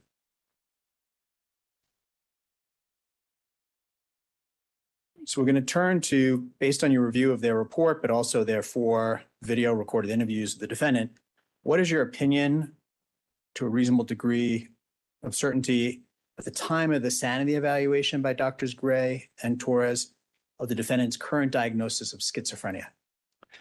It was my opinion that the defendant had schizophrenia at the time that he was evaluated by Doctors Gray and Torres. It was also my opinion that it was likely in partial remission, and I could certainly describe that as well. Please. So when I say partial remission, it's a specific specifier in the DSM-5, which demonstrates that the illness is not 100% gone, so to speak. There's still some residual symptoms, but there's evidence that it's not in a full episode. So when I reviewed those evaluations by Doctors Gray and Torres, I noted that the defendant's degree of emotional expression was quite diminished. His spontaneity of speech was relatively low. And so those symptoms indicated that there were still some residual negative symptoms of schizophrenia present at the time of his assessments. And you would agree that the defendant has schizophrenia? Yes. How many people in the world have schizophrenia? It's fairly constant. Schizophrenia is one of the conditions where we see that the rates are pretty constant regardless of what country you're looking at. It's about 1% regardless of where you are. So how many people in the United States approximately have schizophrenia today? So I've seen estimates that there are about 340 to 360 million people living in the United States. And based off of that, I would estimate about 3.4 to 3.6 million people live in the United States with schizophrenia. Does having schizophrenia mean that someone is legally insane? No, it does not. Can you explain that to the jury, please? So as I was discussing earlier, having schizophrenia is a clinical diagnosis. It's a clinical issue where they meet the criteria for that mental disorder. Being insane is where there is a mental disorder that interferes with that individual's ability to distinguish right from wrong or form that culpable mental state. So when you look at people with schizophrenia, many of them, in fact, most of them, stay out of trouble. They're often victims rather than victimizers. They're often, when they are arrested, if something does happen, oftentimes they are able to distinguish right from wrong. So it has to be assessed on a case-by-case basis. There's no blanket statement that you can really make regarding a person with schizophrenia's ability to distinguish right from wrong, or therefore a person living with schizophrenia's sanity or insanity. Based on your extensive review, what led you to reach the conclusion that the doctors had diagnosed the defendant accurately that he has schizophrenia?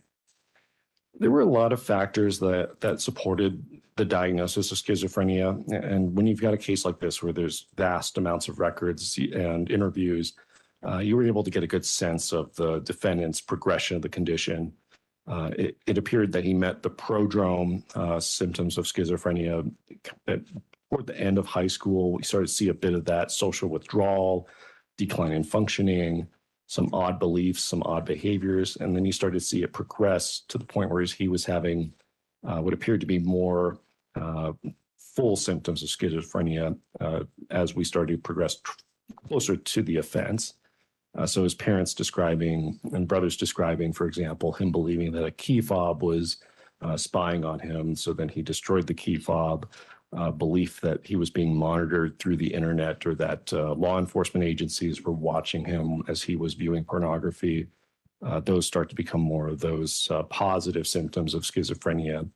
And then following his arrest, we were able to observe the course of his illness and noted that there was a lot of prominent negative symptoms, some bizarre behavior. I think the more prominent incident that I reviewed was at one point he stood up on a table and became very fixated at a security camera. Staff observed him appearing to respond to hallucinations at times. And all of those factors throughout the record supported that diagnosis. Did he also demonstrate, you touched on this, but the negative symptoms of schizophrenia? Yes, he did. What did those include based on your review in this case? So most prominent was certainly withdrawal. It seemed as though when I reviewed the clinical records, a lot of what the psychiatrists and clinical team were looking at is getting him to become more socially active, more active on the unit and that sort of thing. It looked as though they were gauging his response to treatment at one point in terms of his engagement in groups, engagement with others. So certainly social withdrawal was probably one of the most prominent negative symptoms. There's also the diminished degree of emotional expression. So just generally remaining expressionless was an example of a negative symptom. What we call poverty of speech, which is a fancy way of saying limited amount of talking, limited amount of engagement, lack of volition, so lack of drive, not attending to one's own personal hygiene, not really getting out of bed, not looking forward to doing anything. All of those are negative symptoms of schizophrenia that were present in this case. Did you see any or note any decline in function over time, particularly after the defendant was arrested on March 22nd? Yes, there was decline in function. Tell the jury about what you observed in the records, please. Yes, the records demonstrated that over time he was less and less engaged. He was not attending to personal hygiene. He was not speaking. His willingness to get up and out of his cell was limited. All these factors were indicative of declining function, especially from the negative symptom standpoint. You mentioned a prodrome. What's a prodrome? Yeah, so a prodrome is a phenomenon we see in medicine. Whenever I talk about prodrome, I typically use the analogy of the flu. So when you get the flu, you often have kind of that prodrome, meaning that there's kind of the harbinger of the flu. So you might feel like you're kind of tired. You might not feel very well. You might feel like you're kind of foggy. You're not thinking it that well. You may go to bed early. Then the following morning, you wake up, you've got the fever, you've got the chills, you've got the cough, you've got GI upset, you've got all those symptoms of the flu. So the prodrome is that time where you're not quite exhibiting the full symptoms, but you're showing that those disease symptoms are starting to come on. And how did that play a role here based on your review, doctor? As I said, I think that I saw evidence of the prodrome toward the end of his high school career.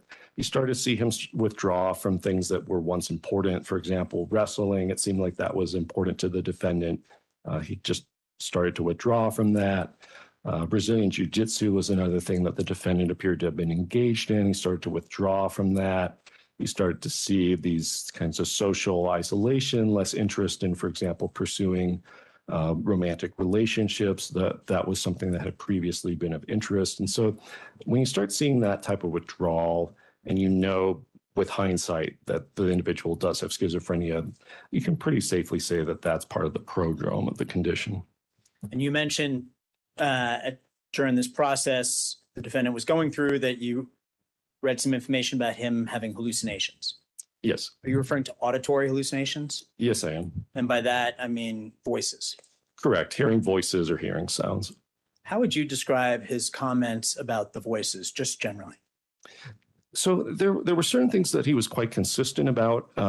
He was very consistent that they were often screaming or yelling, very loud. And his description is fairly atypical. Most people with schizophrenia, they start to hear kind of a running commentary, or they hear actual words. Oftentimes starts with hearing their name being called.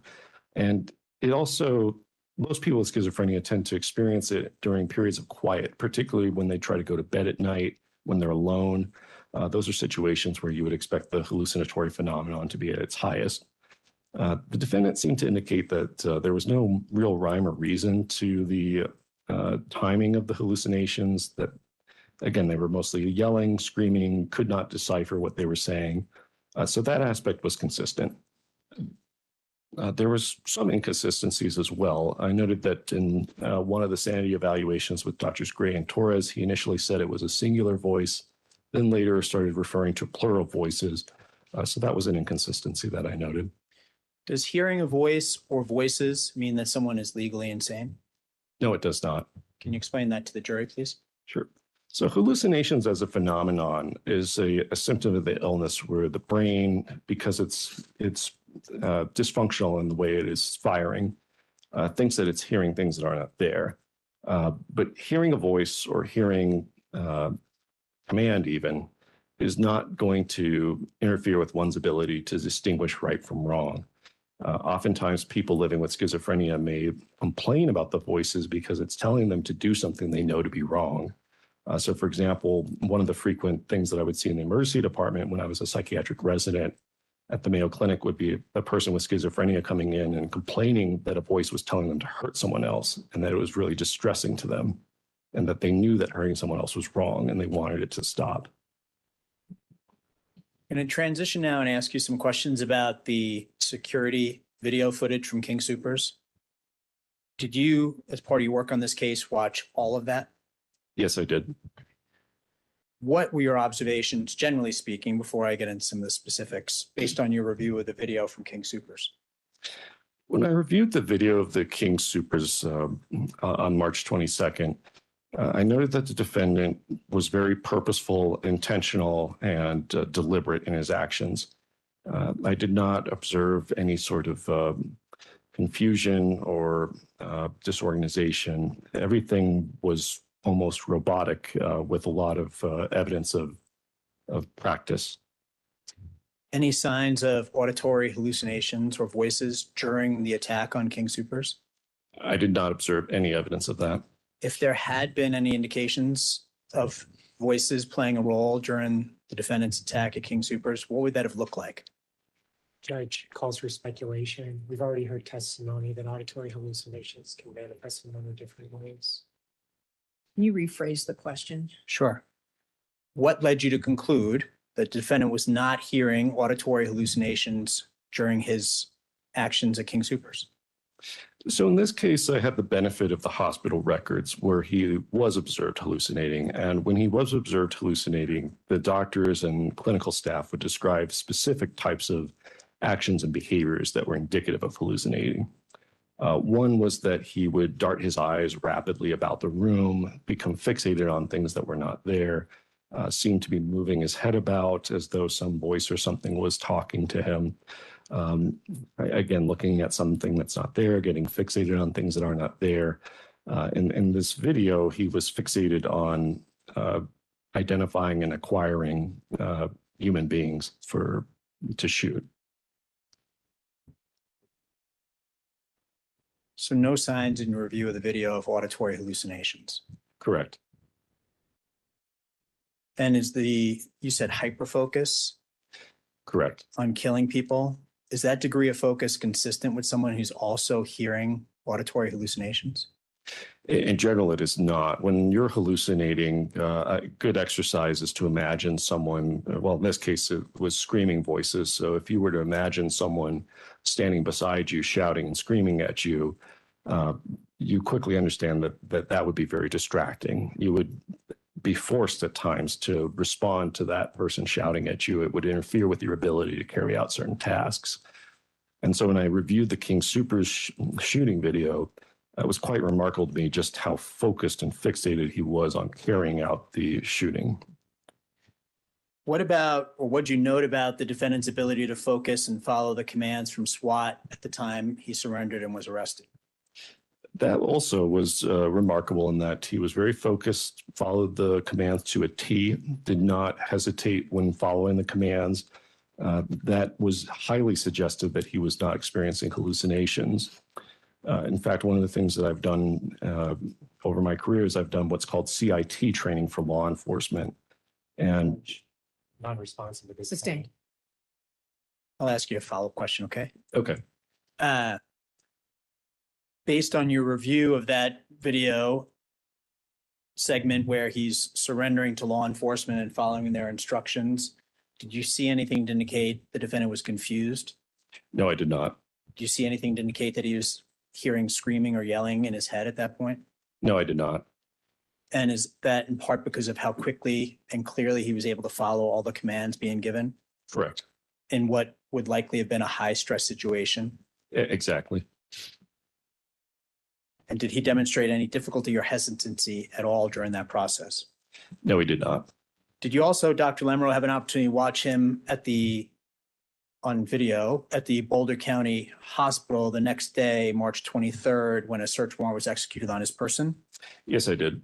And I'm referring specifically to when photos were being taken and he was being given instructions. Yes. How would you describe what you observed in that video? That video was also consistent with the video of his surrender at the King Soopers. He very clearly heard what the instructions were that he was being given. He responded to them quickly. He complied with them. He did not demonstrate any confusion or inability to hear what he was being told to do. And he was able to comply with them in a very straightforward, unremarkable fashion. So what do you make of that in your expert opinion? At that time, I also believe he was not hallucinating based on his behaviors. Let's turn to his ability to distinguish right from wrong, okay? Okay. What is your expert opinion to a reasonable degree of certainty that the defendant was able to distinguish right from wrong on March 22nd, 2021? It's my opinion to a reasonable degree of medical certainty that the defendant was able to distinguish right from wrong at that time.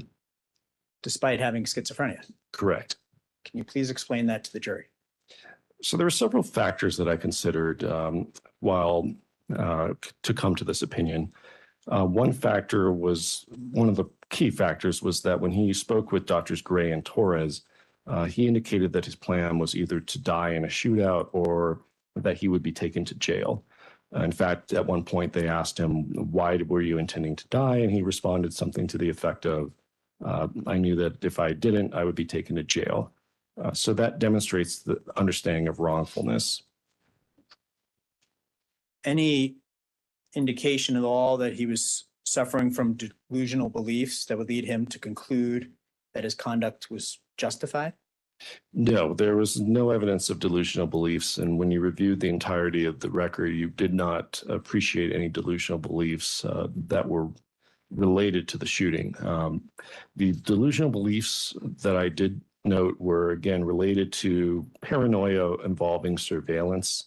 His parents and family did note that he appeared to be paranoid or believed that he was being surveilled by either a key fob, laptop, computer. But he had no delusions based on my review of the record related to the shooting itself. So for example, he had no delusions that he was sending the people in King Supers to heaven or banishing demons or anything that would appear to make it justified in the defendant's mind. Correct. There was no evidence of that. What did you make of the lack of apparent justification in the defendant's own mind? It's difficult to see something like this and then not have a clear rationale for it. However, there are instances where people do horrific things absent a clear and obvious rationale. So I think it's important, especially in my line of work, one of the cardinal concepts is not to look at conduct or a crime and then work backwards and say, well, it must have been mental illness. You have to look to see if mental illness drove the crime, not the opposite. And in looking for the defendant's ability to distinguish between right and wrong, did you also observe the two waves of police responses to King Supers, the first with Officer Talley and other officers, and then the second wave about a minute later? Yes, I did. What observations did you make about that in terms of the defendant's ability to distinguish right from wrong? When I saw the first wave, it was notable to me that the defendant took up a flanking position and took up an ambush position such that when Officer Talley, who was at the top of the stack, when he was exposed, that's when the defendant chose to fire a shot, striking him in the head and killing him. I thought that was important because it did appear that based on review of the video that he understood the police response was there for him. And then he acted in the manner that he did. During the second wave, at that point, the Teradyne vehicle had already arrived. The store was surrounded. The SWAT had a ballistic shield. There were more tactical officers present at that point. That's the point at which the defendant elected to remove his clothing, put down his weapons, and surrender. And I have a couple follow-up questions for you, if I may. You're looking at these things in terms of whether the defendant has the ability to distinguish right from wrong. Correct. And were these consistent with someone who's distinguishing between right and wrong? Yes, they were. Why is it that the police response, and focusing on Officer Talley's response to King Supers, why is it that you would look to that to see if the defendant can distinguish between right and wrong? What's significant about that? So again, with this defendant, there was no evidence that he believed that the police were anything but the police, that they were there to enforce the laws of the state. And so there was nothing to suggest that he believed that the police would do anything but behave as normal law enforcement. His taking up a flanking position and ambushing them indicates that he understood that they were there to enforce the law and that his conduct was what precipitated the police response. He did not walk up to law enforcement officers, make statements to them suggesting that he believed that they were there to assist him in a mission. He did not try to greet them with open arms or anything of that nature.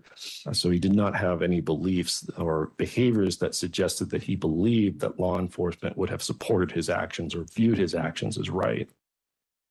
And does the fact that you concluded the defendant believed they were there in response to what he had done, does that help you in analyzing whether the defendant could distinguish between right and wrong? Yes, it does. How so? Because it demonstrates that the defendant understood that his conduct precipitated or caused law enforcement to respond to him. He demonstrated that he knew that they were there for him. He did not appear to be surprised by them responding. And then, in fact, in the interviews with Craig and Torres, he reinforced that he knew that law enforcement was there due to his actions. I'm going to transition just a bit here to talk about his comments, the defendant's comments to Dr. Torres and Dr. Gray, that he wanted to die in a shootout with law enforcement as opposed to going to jail. Do you recall those statements? Yes, I do. What'd you make of those statements? Those statements reinforce that the defendant was able to distinguish right from wrong. If an individual understands that law enforcement would potentially shoot them or bring them into custody, that demonstrates that that individual understands that society as a whole would view their conduct as wrong.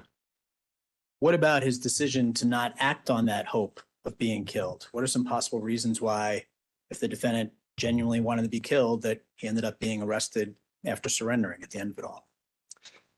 It's hard to say exactly why, but certainly one thought that came to mind, having reviewed all the material, was that he had been previously shot in the leg. That obviously caused him some pain, especially when reviewing the hospital records. He complained of pain to hospital staff. He was very frustrated when they wouldn't give him narcotic medication for pain. So it could be that the act of being shot dissuaded him of the initial thought of going out by being shot to death by police.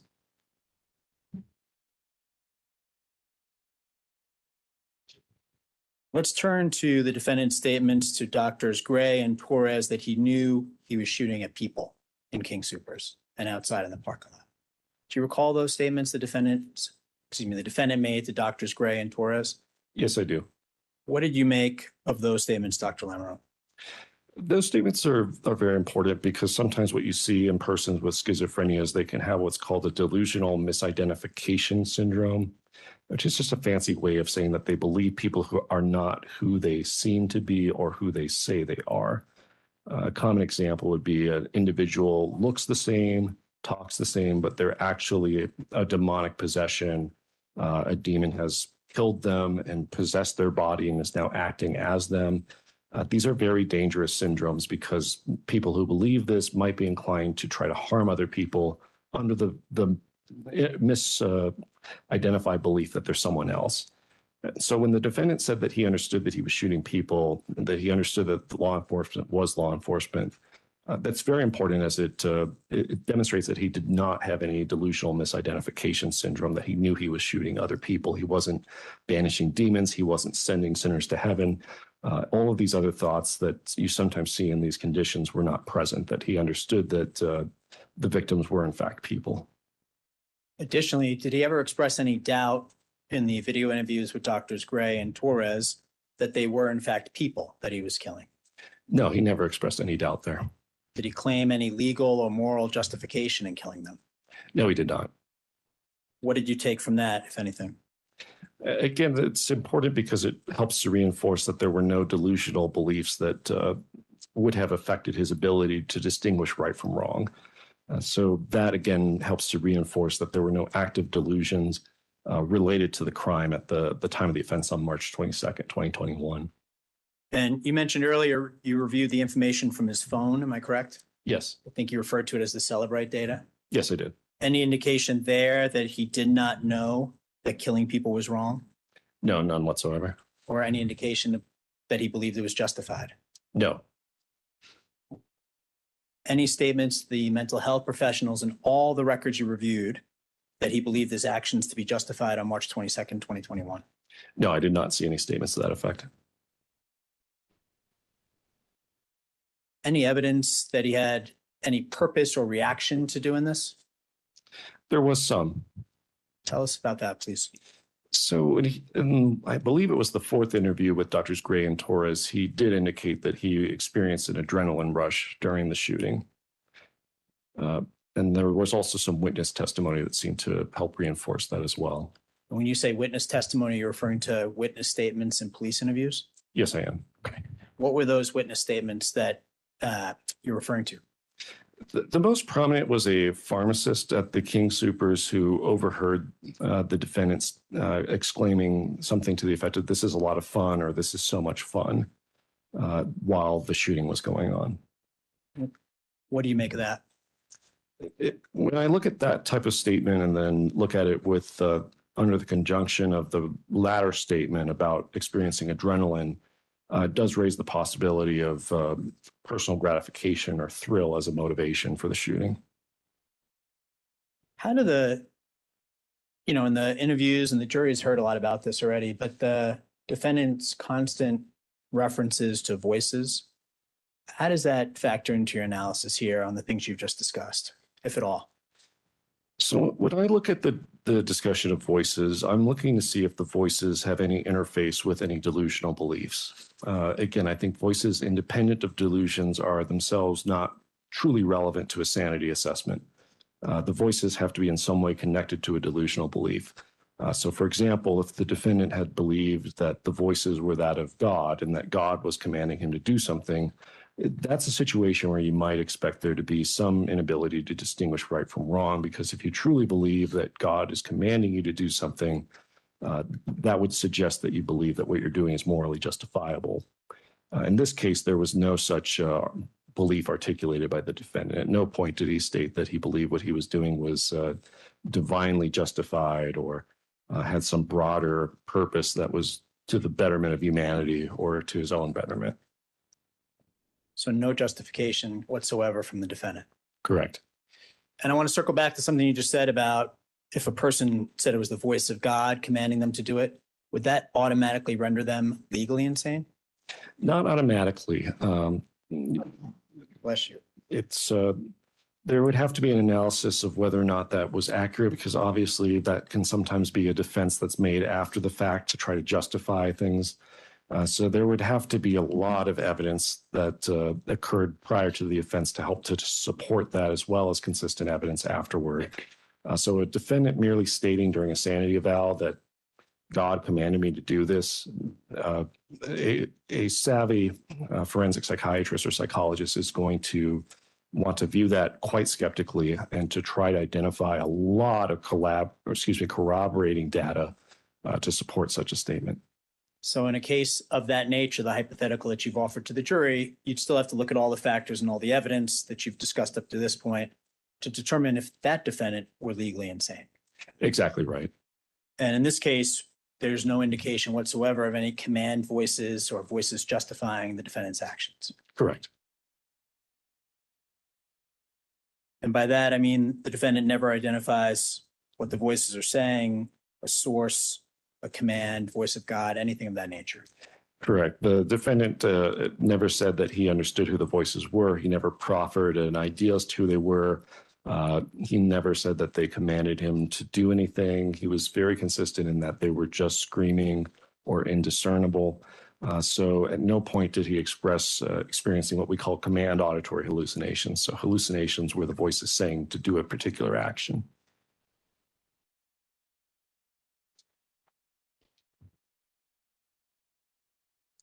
And based on your review of all the evidence in the case and all the records, you concluded that the defendant understood the difference between wrong and right. Yes, I did. And that's your expert opinion. Yes, it is. We're going to turn to another area, but first I just want to check in with the court. I think we'll keep going, given that break that we took into. Sure. Thank you, Your Honor. So I'd like to turn now to the defendant's ability to form the culpable mental state, that other prong. And I'm going to refer generally through this as intent or premeditation, okay? Okay. What steps did you take to develop your analysis about this particular area? So with respect to this particular analysis, I followed the same steps that I did with respect to the analysis of right from wrong. I reviewed the available evidence, looked at the interviews of the defendant, reviewed the footage, reviewed the cell phone poll. So there was not any change in methodology. It was still the same approach. And what is your expert opinion to a reasonable degree of medical certainty of whether the defendant was able to form the culpable mental state, and again, it's intent and premeditation, on March 22nd, 2021? It is my opinion with the reasonable medical certainty that the defendant was able to form the requisite intent on March 22nd, 2021 with respect to the criminal acts. Generally speaking, what led you to that conclusion, doctor? I would say there was quite a bit of evidence, but the strongest evidence was the cell phone data. So when I reviewed the cell phone data, I noted that the defendant performed numerous search strings that were directed at increasing the lethality of his actions.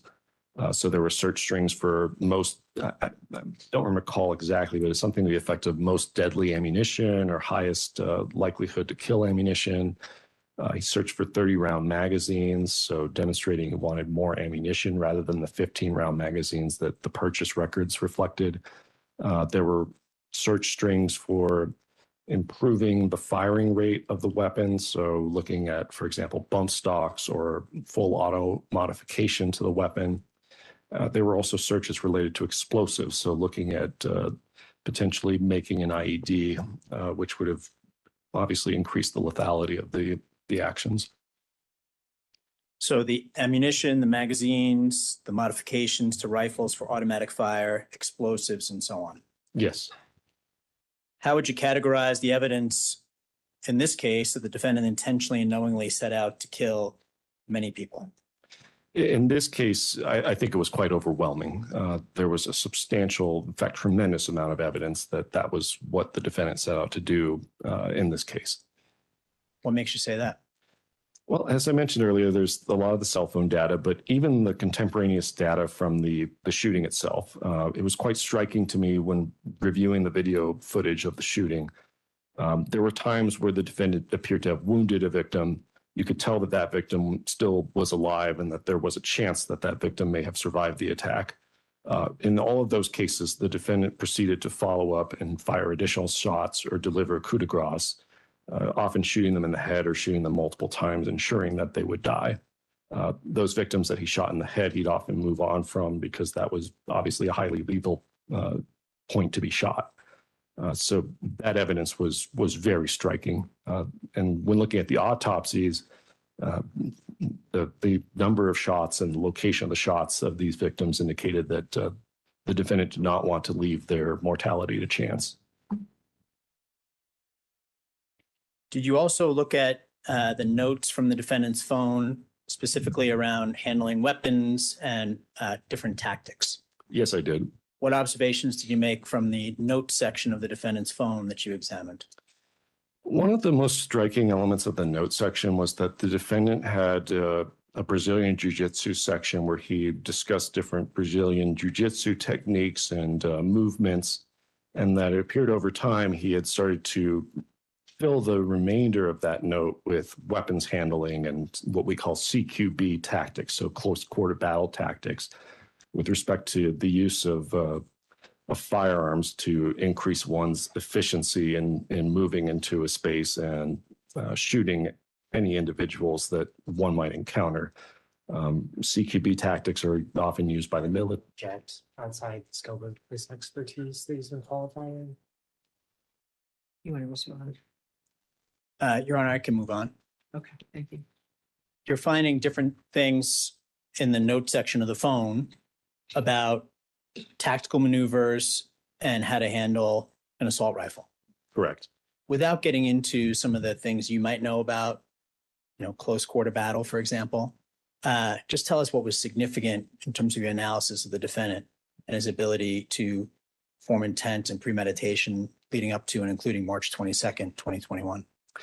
Yeah, so just quite simply, it appeared as though he was applying the discipline of Brazilian Jiu-Jitsu and learning techniques to weapons handling and increasing his proficiency with a weapon. What's the reason, talked about the phone, what's the reason you look at the planning and preparation of the defendant in trying to assess his ability to form the culpable mental state? Looking at planning is very relevant to this particular analysis because when someone is planning something out, it demonstrates that they are taking steps to achieve a certain outcome.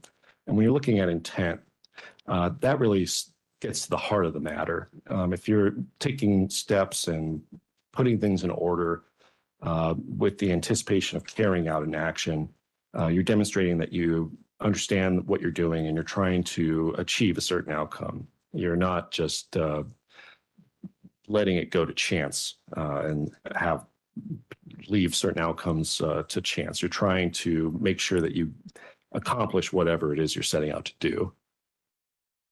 Shifting now to March 22nd itself, what observations did you make about what the defendant brought with him to King Soopers as it relates to his ability to form the culpable mental state?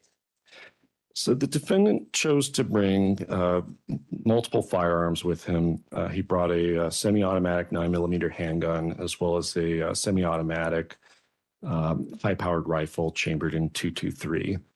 He brought a tactical vest, which he used to hold both the semi-automatic handgun, as well as several magazines for both the handgun as well as the semi-automatic rifle.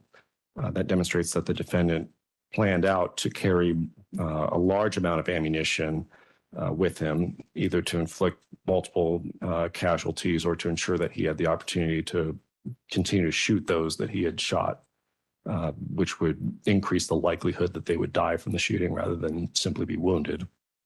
Fair to say it indicates a planning and intent to increase the lethality of what he's going to do at King Soopers? Yes, it does. You've hit on how he carried out the actual shootings of each of the victims. Let me turn now to another question I have for you. I'm going to give you a hypothetical. Let's say a bank robber plans to rob a bank, does all the research about the location of the bank, the security system, security guards, what shift they work, buys all the weapons and the equipment that he's going to need, looks up different locations for the bank robbery.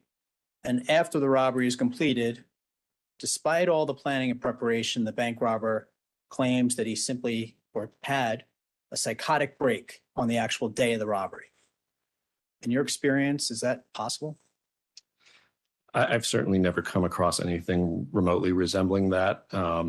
I suppose it's somewhat of an error to say it's completely outside the realm of possibility, but it would be an incredibly unlikely scenario.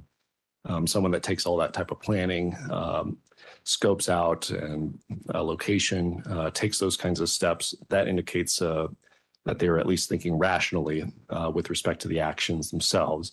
And then to experience a psychotic break at the moment of the incident and then carry out the incident with that pre-planning according to a plan, that would cut quite strongly against the idea that they experience a psychotic break at the moment of the bank robbery. You say, though, anything's possible. Correct. What do you mean by that? There's always a small chance of something occurring when it comes to human behavior and the human mind. I think it's potentially an error to say it's completely impossible, but we're talking about something that would be incredibly unlikely and that would require quite a bit of corroborating evidence and data to support that that occurred. And you've never heard of or experienced such a thing in your work in this field? Correct. And I think I can say this with quite a bit of certainty, which is that if something like this were to occur, it would be front and center in some of our annual meetings as a field, because it would be such an unbelievable. 401, 403, non-responsive. Overall. You were saying it's so unbelievable? Correct. It would be so unlikely, so unbelievable that it would be something that everyone would be talking about for quite some time. And any indication in this case, in the reality of this case, that that's what happened? None from my review of the case. Is that something you're pretty certain of based on your review? Yes, I am. I'm going to switch gears here. In your review of the reports, the videos, the voluminous discovery in the case, any indication the defendant was suffering from any cultural barriers or impacts here? No, I did not see that. Is that something you look for? Yes, it is. And what's the reason you look for it? Well, the reason is that mental illness does not occur in a vacuum. Mental illness happens to human beings. Human beings are products of their culture, their upbringing. So we need to be sensitive to who the person is and not just look at them as simply an illness. So when we look at their cultural background, we look to see if perhaps that illness might suffer. We look to see if perhaps that illness is in some way interfacing with their cultural beliefs and try to piece apart whether or not that is occurring and to what extent that's influencing their behaviors. From all your work on the case, what did you conclude about the defendant's ability to form the culpable mental state, specifically intent and premeditation, on March 22nd, 2021? From all my work on this case, it was quite clear to me that the defendant has the ability to form that culpable mental state on March 22nd, 2021. And from all your work on the case, the defendant also had the ability to distinguish between right and wrong on March 22nd, 2021. That's correct. I found that the defendant was able to distinguish right from wrong on March 22nd, 2021. And ultimately, doctor, in your expert opinion, what did you conclude about the defendant's sanity on March 22nd, 2021? I concluded that the defendant would be legally sane at the time of the offenses on March 22nd, 2021. And based on all your work to get on this case, you put together this report that's contained in the binder here. Correct. And was that report provided to the defense in this case? And did you meet with defense counsel in advance of this trial? Yes, I did. Your Honor, one moment, please.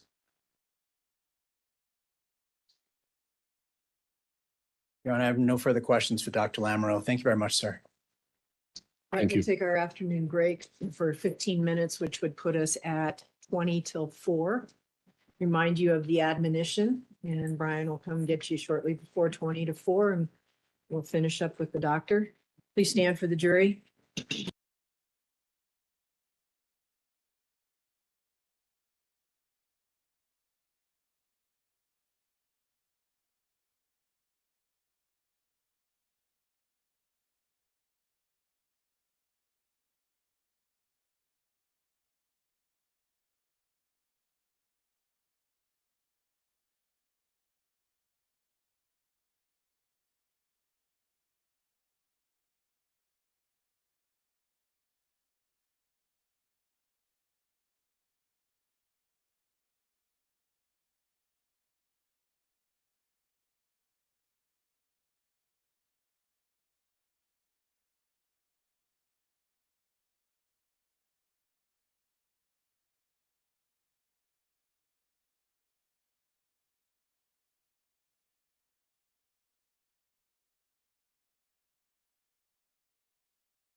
seated, we'll get the jury in.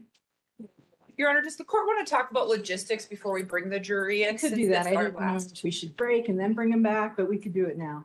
I think then the court can tell them Okay, the plan. let's do that. Have a seat. Here's one thought I have is, we would, meet tomorrow, I don't know, 9 o'clock maybe. And go over jury instructions, get arguments on the record. I'll finalize them. We're prepared to make the number of copies that we need for everybody, probably extra copies for each of you. 16, put them in notebooks. Thinking of having them come back maybe 1:30, 2 o'clock tomorrow, just for the reading of the instructions. And then releasing them. This is just a suggestion. And then start with closing arguments first thing Friday morning at 8 o'clock. I have not decided on the time yet. To be honest with you, I'm torn between 2 and 2.5 hours for each side. May not make a big difference, but I understand the gravity. And so it's somewhere between 2 and 2.5 hours. It's my intention to go through both closings and then break for lunch. Get through them, starting at 8 until we'll take a couple breaks, but there will not be a lunch break between the two closing arguments. So they may, and I would warn them ahead of time, lunch may be as late as 2 o'clock. We'll provide them breakfast Friday morning, 7:30. That's my suggestion and thought at this point. Ms. Harold. Your Honor, I'm concerned that time-wise, that's not going to work. We anticipate at least a half day of argument tomorrow. If we start at 9 o'clock tomorrow, that puts us at noon. It's going to take a lengthy period of time to make the copies, as it always does. I really am asking the court to allow the jury hear the instructions and then closing arguments. I think it's very important that there is that continuity throughout that. And I think we can still manage all of that on Friday by 2 p.m. with the court's other plan. I get it will take some time to read the instructions, but I think we can take a short break after the instructions, have closings, take another break, and go through and take lunch. I think the other thing, when the court talks about the timing of the length, it would also be nice as the parties to have some time to put our thoughts together for closing. And if we're going to rush through all of this tomorrow, that's going to be very difficult. And so to give the parties time to have a couple hours tomorrow after the instructions have been decided, because we are asking for the law to be provided to this jury, and the district attorney's objecting on a number of instructions. And that's going to impact my closing, to be frank with you, of what instructions I can and cannot use, appreciating I can still argue them because it's the law. Okay. Thank you, Your Honor. This may not come as a surprise, but I actually had hoped for the opposite.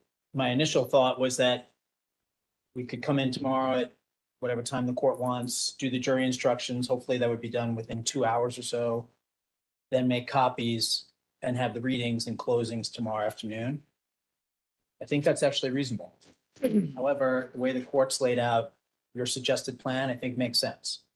So if the court wants to have jury instruction conference starting at 9 a.m., even if we go as long as Ms. Harold has just said, and a half day takes us to noon, I don't think it's going to take that long. I think a lot of where we disagree, and not to oversimplify it, but a lot of where we disagree is the defense asking for certain instructions and us asking the court to follow Colgi. A lot of it's going to come down to whether we use Colgi or whether the court determines something exceptional is warranted here. Under the court's plan, we would then start closing statements, first thing Friday morning. The people are already ready to do closings. We don't need more time to prepare. And I would love to see us get closings done Friday morning at the latest, so the jury has a significant amount of time to actually deliberate before they go home for the weekend. I think that's important. I don't want to do closings and have them just leave. I don't either, and I don't think the defense does as well. That, of course not, but that's not going to happen. I am not going to talk to the jury for 2.5 hours. I promised the court that. I asked for an hour. And so, that is my anticipation. And the law was talked about at length in jury selection, the concerns of the confusion of the law, the confusion about insanity. And this court assured this jury they're going to get the law and be able to understand the law. And I think it's important that they are hearing the law right before we go into closing argument. Additionally, I think it is fair to say, I want to know what instructions are going to the jury before I have to give my closing. Okay, Your Honor, I'm sorry. go ahead. The only other thing I wanted to add that I didn't touch on yet, it says the court contemplates 2 or 2.5 hours. I would just highlight for the court, we have 55 counts that we have to cover with the jury and all the issues around insanity, given the court's role in this trial, but also your experience. I'm not going to belabor the point. We had asked for 3. I think if the court can give us 2.5, that'll allow us time to cover all the evidentiary, factual, and legal issues that we have to do to prove the case. Okay. With that, then, this is what we'll do. Meet tomorrow. Actually, I need to go through the instructions more thoroughly myself before we meet. So we'll meet at 10 tomorrow. And work as long as we need to get them set. Make copies. I'll read the instructions starting Friday morning at 8, 2.5 hours for closing. Given what Ms. Harold just said, I think that still puts us at a reasonable time with a couple of breaks for them to start deliberating between 2 and 3 for a couple of hours. The only additional thing I was going to ask, Your Honor, if the court would allow me to waive Mr. Alissa's appearance tomorrow for the jury instruction conference. That would be fine. And then also, would you both be willing to waive the recording of the reading of the jury instructions? Because I can read a bit faster and that gets us a little bit more time Friday morning if you're willing to do that. That's fine with the people, Your Honor. I'm happy to do that as long as the court turns the FTR on, so we at least have a record, but I don't need the court reporter to do that. We'll have that as well. We'll waive his appearance for purposes of tomorrow. Yes, sir. And you'll be instructing the jury, obviously, then that they should not commit. Yes. Okay. And then also, I'll need some guidance from you in terms of the videos that are available for the jurors to view. Some of them are, the interviews themselves are up to 6 hours. If they want to watch those and want to know what your proposal is or thoughts, whether they can do it in here where it's not, they have the screens. Be very difficult in the jury room, et cetera. You've been doing trials the last couple of years dealing with everything that's available. So I would want your suggestions. Okay. Okay. Yes, Your Honor. All right. We're good. Thank you. Bring in the jury, please. Thank you, Your Honor.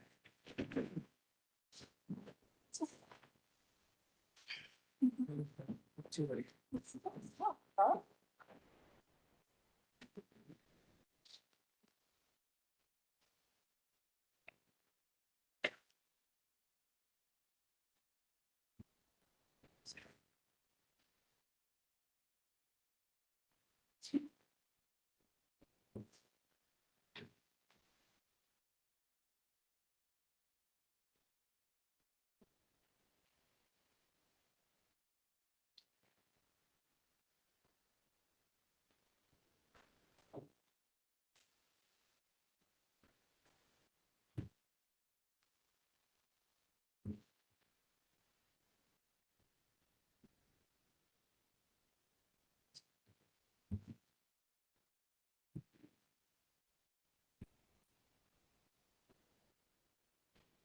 All right, be seated.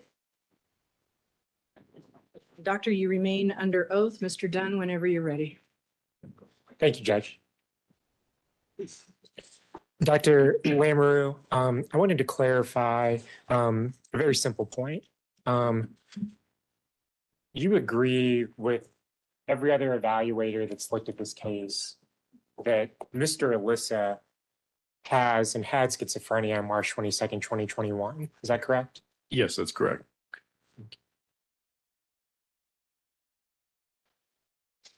I want to discuss briefly your board certification as it pertains to forensic psychiatry. Okay. Okay. Fair to say that that's a large achievement for you. Yes. And that's because that's not something that every forensic psychiatrist goes through and accomplishes, right? Correct. Some don't.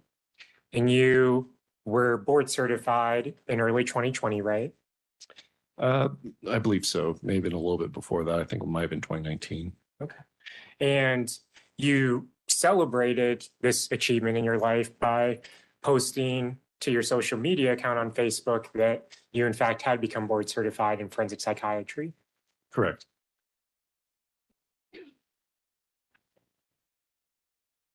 Doctor, you testified that your primary focus at this stage of your career is doing forensic work, right? Yes. Okay. And we've talked about this with the jury before with other witnesses, but quite simply put, that's applying your discipline to the law. Correct. It's application of the field of psychiatry to legal questions. And let's be blunt. Private practice does tend to pay better than the public sector does, right? It typically does. And would you agree that that's been your experience as well? Yes. Okay. And one of the ways that you're able to generate business and obtain clients is to create a high profile for yourself, right? I don't necessarily say create a high profile for myself, but certainly to put myself out there, maintain presence in different areas where other attorneys might be able to access it. Well, and you talked about on direct examination how you were sort of consulted with for these more high profile or complex cases, right? Yes. Okay. And a good way to sort of generate business and associate your name with high profile cases is by sort of putting your name out there, having it attached, right? Sure. Yes. Okay. Doctor, are you familiar with the case of a woman named Lori Vallow? Yes, I am. Okay. And is it correct that Miss Vallow's case got some notoriety in the press? Yes, it did. In fact, she got the nickname Doomsday Mom. Correct. Some of the press would use that term. And that was a case that you were retained to work on? No, I was not. You were not retained, okay. But despite that, you did do media hits pertaining to that case, right? Yes, I was interviewed by a local TV station in Phoenix about some of the issues surrounding that case. It was the local Fox News station, and you chatted with reporters about that case and your impressions of it, right? Yes, I did. Okay. And that was in April of 2023, correct? I believe so, yes.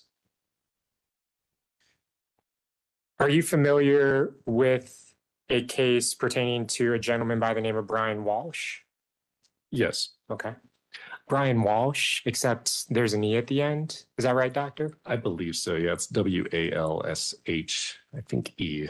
But And earlier in the year 2023, you provided commentary to Fox News regarding that case, right? yes, I did. And this time it wasn't just your local Fox affiliate, it was actually the national Fox News affiliate. Or I Correct. guess affiliate's not the right word because it's Right. Fox News. And at the time, Mr. Walsh, he was accused of killing his spouse, correct? Correct. And this was a case in Massachusetts, right? Yes. Okay. And Massachusetts is not one of those states that you named where you were licensed to practice medicine, right? Yes, that's correct. Okay. And I don't believe it's also a state where you mentioned you testified before as an expert. Correct. I've not testified in Massachusetts. Okay.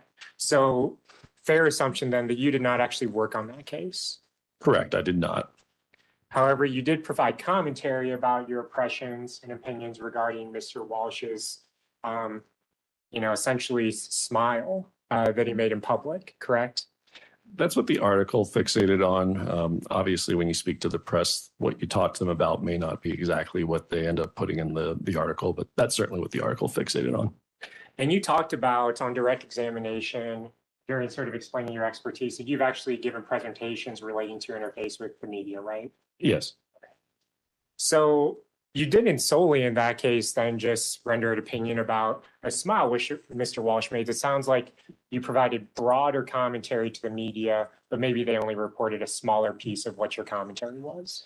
Correct. In that particular instance, I was really trying to convey that you can't read too much into a smile. I know that the article certainly read a lot into it, but I was trying to tell them that that's something to be avoided. You want to think more broadly than that. And clearly you're aware of the article that I'm discussing, right? Yes, But you didn't only say you can't read too much into a smile in that article, correct? I did tell the reporter that. I don't know if he included it in the article, though.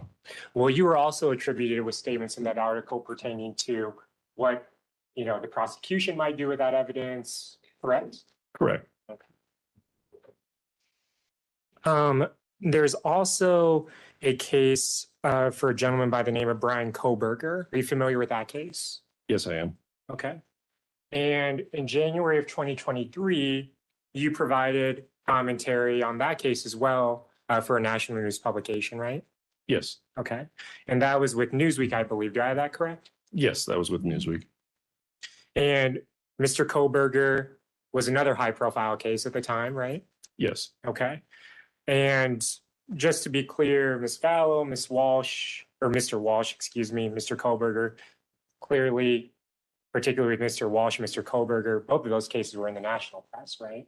Yes, those were both national. So it's fair to me to characterize those as high profile cases then? I suppose so, yes. And Mr. Koberger was accused of stabbing to death 4 University of Idaho students. Yes. Okay. And in that article, you explained that your impression and perception was that that was likely a, quote, thrill kill. Correct. That was one of the explanations I provided the reporter. Okay. And it's fair to say that that was very early on in that case that you provided that commentary, right? Correct. And again, this happened in Idaho, not one of those states where you're licensed to practice, right? Correct. Not one of those states where you testified before, correct? Correct. So when you provided that commentary, you had not been retained to work on that case, right? Exactly. And I think it's important to say that if I were retained on a case, I would not be speaking with the media.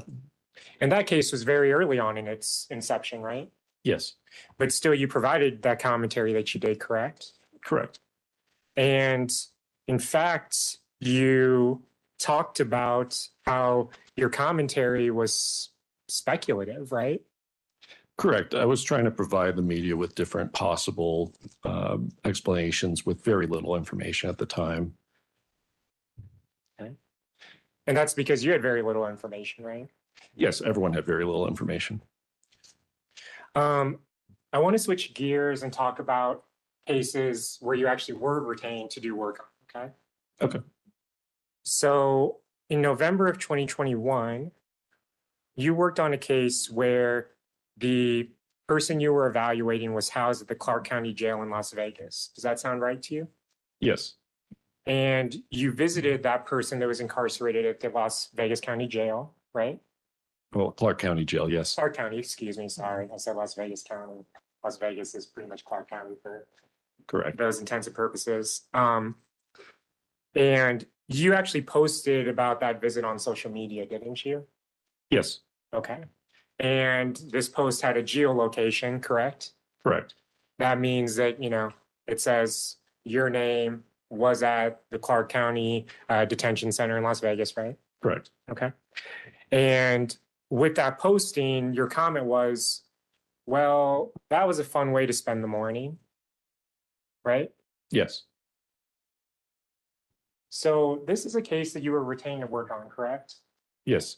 You were retained in your professional capacity as a forensic psychiatrist to do work on this case, right? Yes, it was. And even while you're working on that case, you're making a post to your social media accounts that quite frankly is somewhat disparaging of the person that you just met with, right? Objection, Your Honor.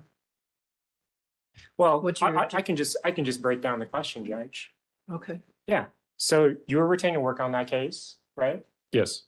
And while you're working on that case, you're making a comment on your social media about it, right? No, that's not correct. Well, you posted on Facebook, Ian Lamrou is at Clark County Detention Center, Las Vegas, correct? Correct. And your comment was, well, that was a fun way to spend the morning, correct? Correct. Okay.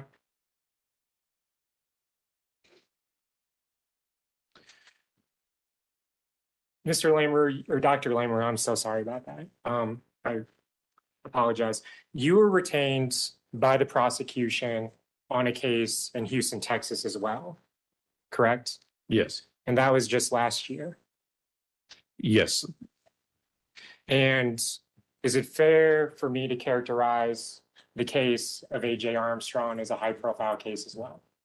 it seemed high profile within the jurisdiction of Houston. I don't necessarily. I suppose it got picked up by national outlets. I suppose that's fair after that. Well, and you were retained to testify as an expert for the prosecution in what was actually the third trial of that young man, right? Correct. I also testified in the second trial. And AJ Armstrong was a young man accused of killing his parents, correct? Correct. And at the time when he was accused of that, he was 16 years old, right? Yes. And you were retained as a prosecution expert for the second and third trials, correct? Yes. Because the first trial ended in a hung jury, right? Yes. Okay. And ultimately, with your testimony, the prosecution was able to secure their conviction in that third trial.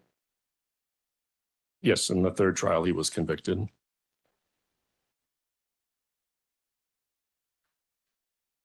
And then in this case, you were retained by the prosecution in February of 2024, right? Yes. Okay.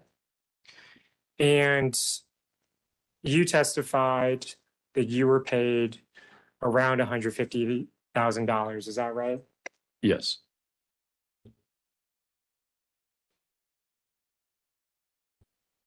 And Dr. Lamoureux, would it sound correct to you if the prosecution, the Boulder District Attorney's Office, signed your retainer agreement on February 14th, 2024? Yes, that would sound correct. Okay. And then that on June 7th, 2024, you submitted an invoice for $56,250. Yes, that sounds correct. Okay. And then 3 weeks later, you submitted another invoice for $13,850. Yes, I believe so. Okay. And then in August of 2024, you submitted an invoice for $72,550. Yes, that sounds correct. Okay.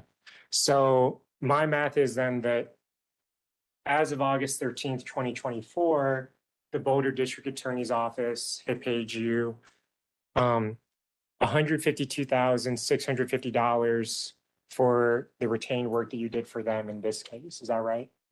Yes, trusting your math, that's correct. I didn't do it in my head, so. Well, I would say never trust my math. I'm a lawyer, not a mathematician. But that is based on the invoices that the District Attorney's Office received from you. Does that sound right? Yes, that sounds right. Okay. Your Honor, I'm sorry. I'm not the one who should be doing math either, but I think that comes to 142. Oh, I'm sorry. That retainer that was non-refundable that the DA signed for you originally in February, that was $10,000, right? So that's an important point, is that the retainer is refundable, meaning if I don't exceed it, then it will be refunded, whatever balance remains at that point. Thank you for that clarification. And it wasn't refunded in this case. Correct. And they then paid you $152,650 for your retained work on this case. Well, I believe we just clarified it was $142,000. Well, I think with the retainer, okay, we can do the math again. That's fine. Let's take it slow. Let's get this right. $10,000 in February, correct? Correct. Okay. $56,250 as of June 7th. Correct. So 10,000 plus 56,250, that puts us at $66,250, right? Yes. Okay. And then another $13,850 on June 28th, 2024. Yes. Okay. And then finally in August, $72,550. Yes. Okay. So again, my math is that totaled $152,650. Does that sound accurate? It sounds accurate. Okay. And you testified earlier that you were paid over $150,000, right? Correct. I believe it was approximately $150,000. And that's not the sort of summer fee that, you know, you're gonna misremember. It's a significant amount of money, right? Yes. Okay.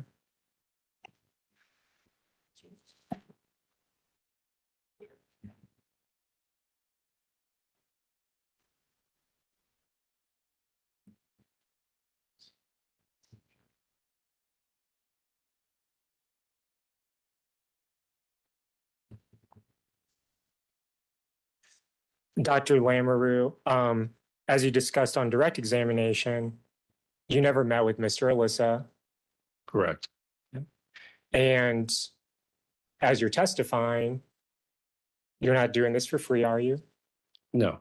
You're being paid as well for your time, your efforts, travel, expenses to come testify here at trial as well. Correct. I'm being compensated for my time. Thank you, doctor. I have no further questions. Redirect. Just very briefly, Your Honor. Yes, sir. Have I been pronouncing your name wrong? Is it Lamoureux or Lamoureux? It's Lamoureux, but it's accept that people mispronounce it. It's No, okay. no, go ahead. I was worried that I mispronounced it. Yep. So you've been asked and entrusted to work on major cases by defense attorneys. Yes, I have. You've been asked and entrusted to work on major cases by prosecutors. Yes. And you've been asked and entrusted to comment on major cases by media throughout the United States. Yes, I have. Sorry, just one moment, Your Honor. Yes, sir.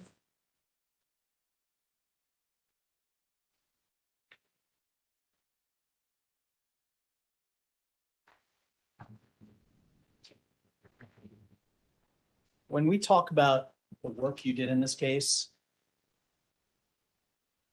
are there 70 pages of your report that documents the different sources of information that you looked at? That sounds correct to me. Yep. And by that, I mean all the treatment records and doctor's notes. Yes, that's part of them for sure. All the FBI trajectory photos, Yes. all the FBI evidence response team. Sure. Sorry. I'm sorry. I was just going to say correct. All the Boulder Police Department interviews. Yes.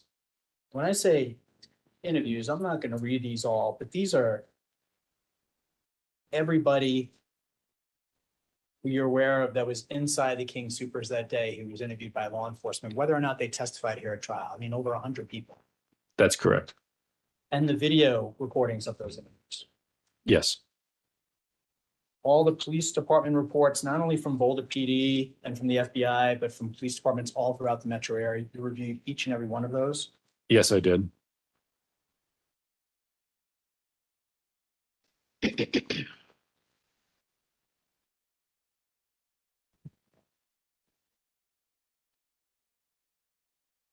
All the investigative reports from the Colorado Bureau of Investigation that did a significant amount of follow-up work, starting on that day, but in the days that followed as well.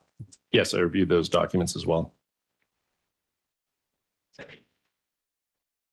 You reviewed all the video that had been collected in this case.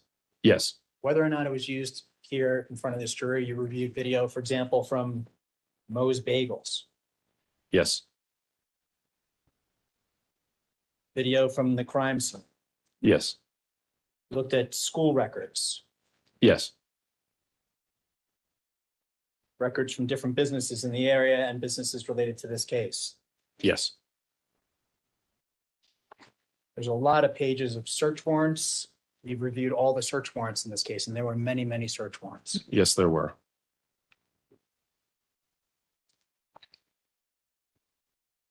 You also reviewed all the autopsy reports, and by reports, I mean not just the diagram, but the actual typed reports that go on for pages about each victim who the defendant killed.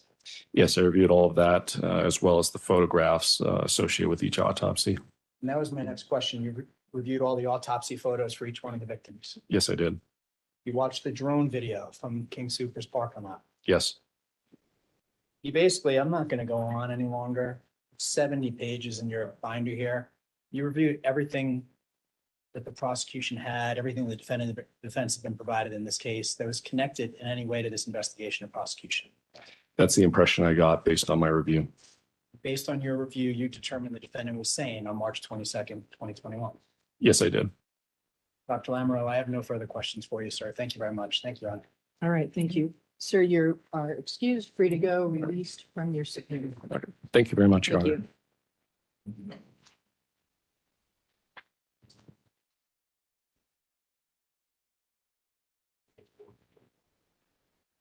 Any other witnesses on rebuttal? Mr. Dougherty? No, Your Honor, thank you. Right. All right, so here is how the next 2 days are going to look. Tomorrow, you do not need to report for jury service. We're going to spend the day putting together the law that I talked to you about when we first came, and I said you'll be instructed from the court. It's going to take us a bit of time to do that. So rather than have you come in, sit and wait or whatever, we've all agreed that the best course of action is take the day off tomorrow. Most importantly, follow the admonition all day tomorrow, moving forward, any breaks. And I'm going to read it to you once I release you. Friday morning, have you report at 8 o'clock start. We will have breakfast for you because it is an early start. So please come as early as 7:30 or before 7:30. Grab a bite to eat. Court will start at 9. Starting at 9, I'll be reading you the jury instructions. Your That's Honor? going to, yes, 8 o'clock. I mean, 8 o'clock. Sorry. Thank you. Yes. Yeah, 8 o'clock. So starting at 8 o'clock, I will begin reading the jury instructions to you. We'll go to closing arguments. It's going to be rather long morning because I want to get through all of the closing arguments before you break for lunch. So we'll take a couple of breaks during them, but lunch will probably be sometime between 2 and 3 in the afternoon. We'll make sure you have plenty of snacks. But that's the plan, and you'll start your deliberations Friday afternoon after the closing arguments. All right, so with that, we're going to recess. We're going to remind you that until the trial is completed, you must not discuss this case with anyone by any means. This includes members of your family, people involved in the trial, other jurors, or anyone else.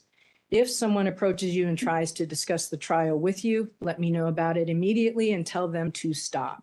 You must not read or listen to any news reports of the trial. You must not consult any outside reference materials, any kind of research, do anything on the internet. Remember, it is especially important that you do not form or express any opinion on the case until it is finally submitted to you.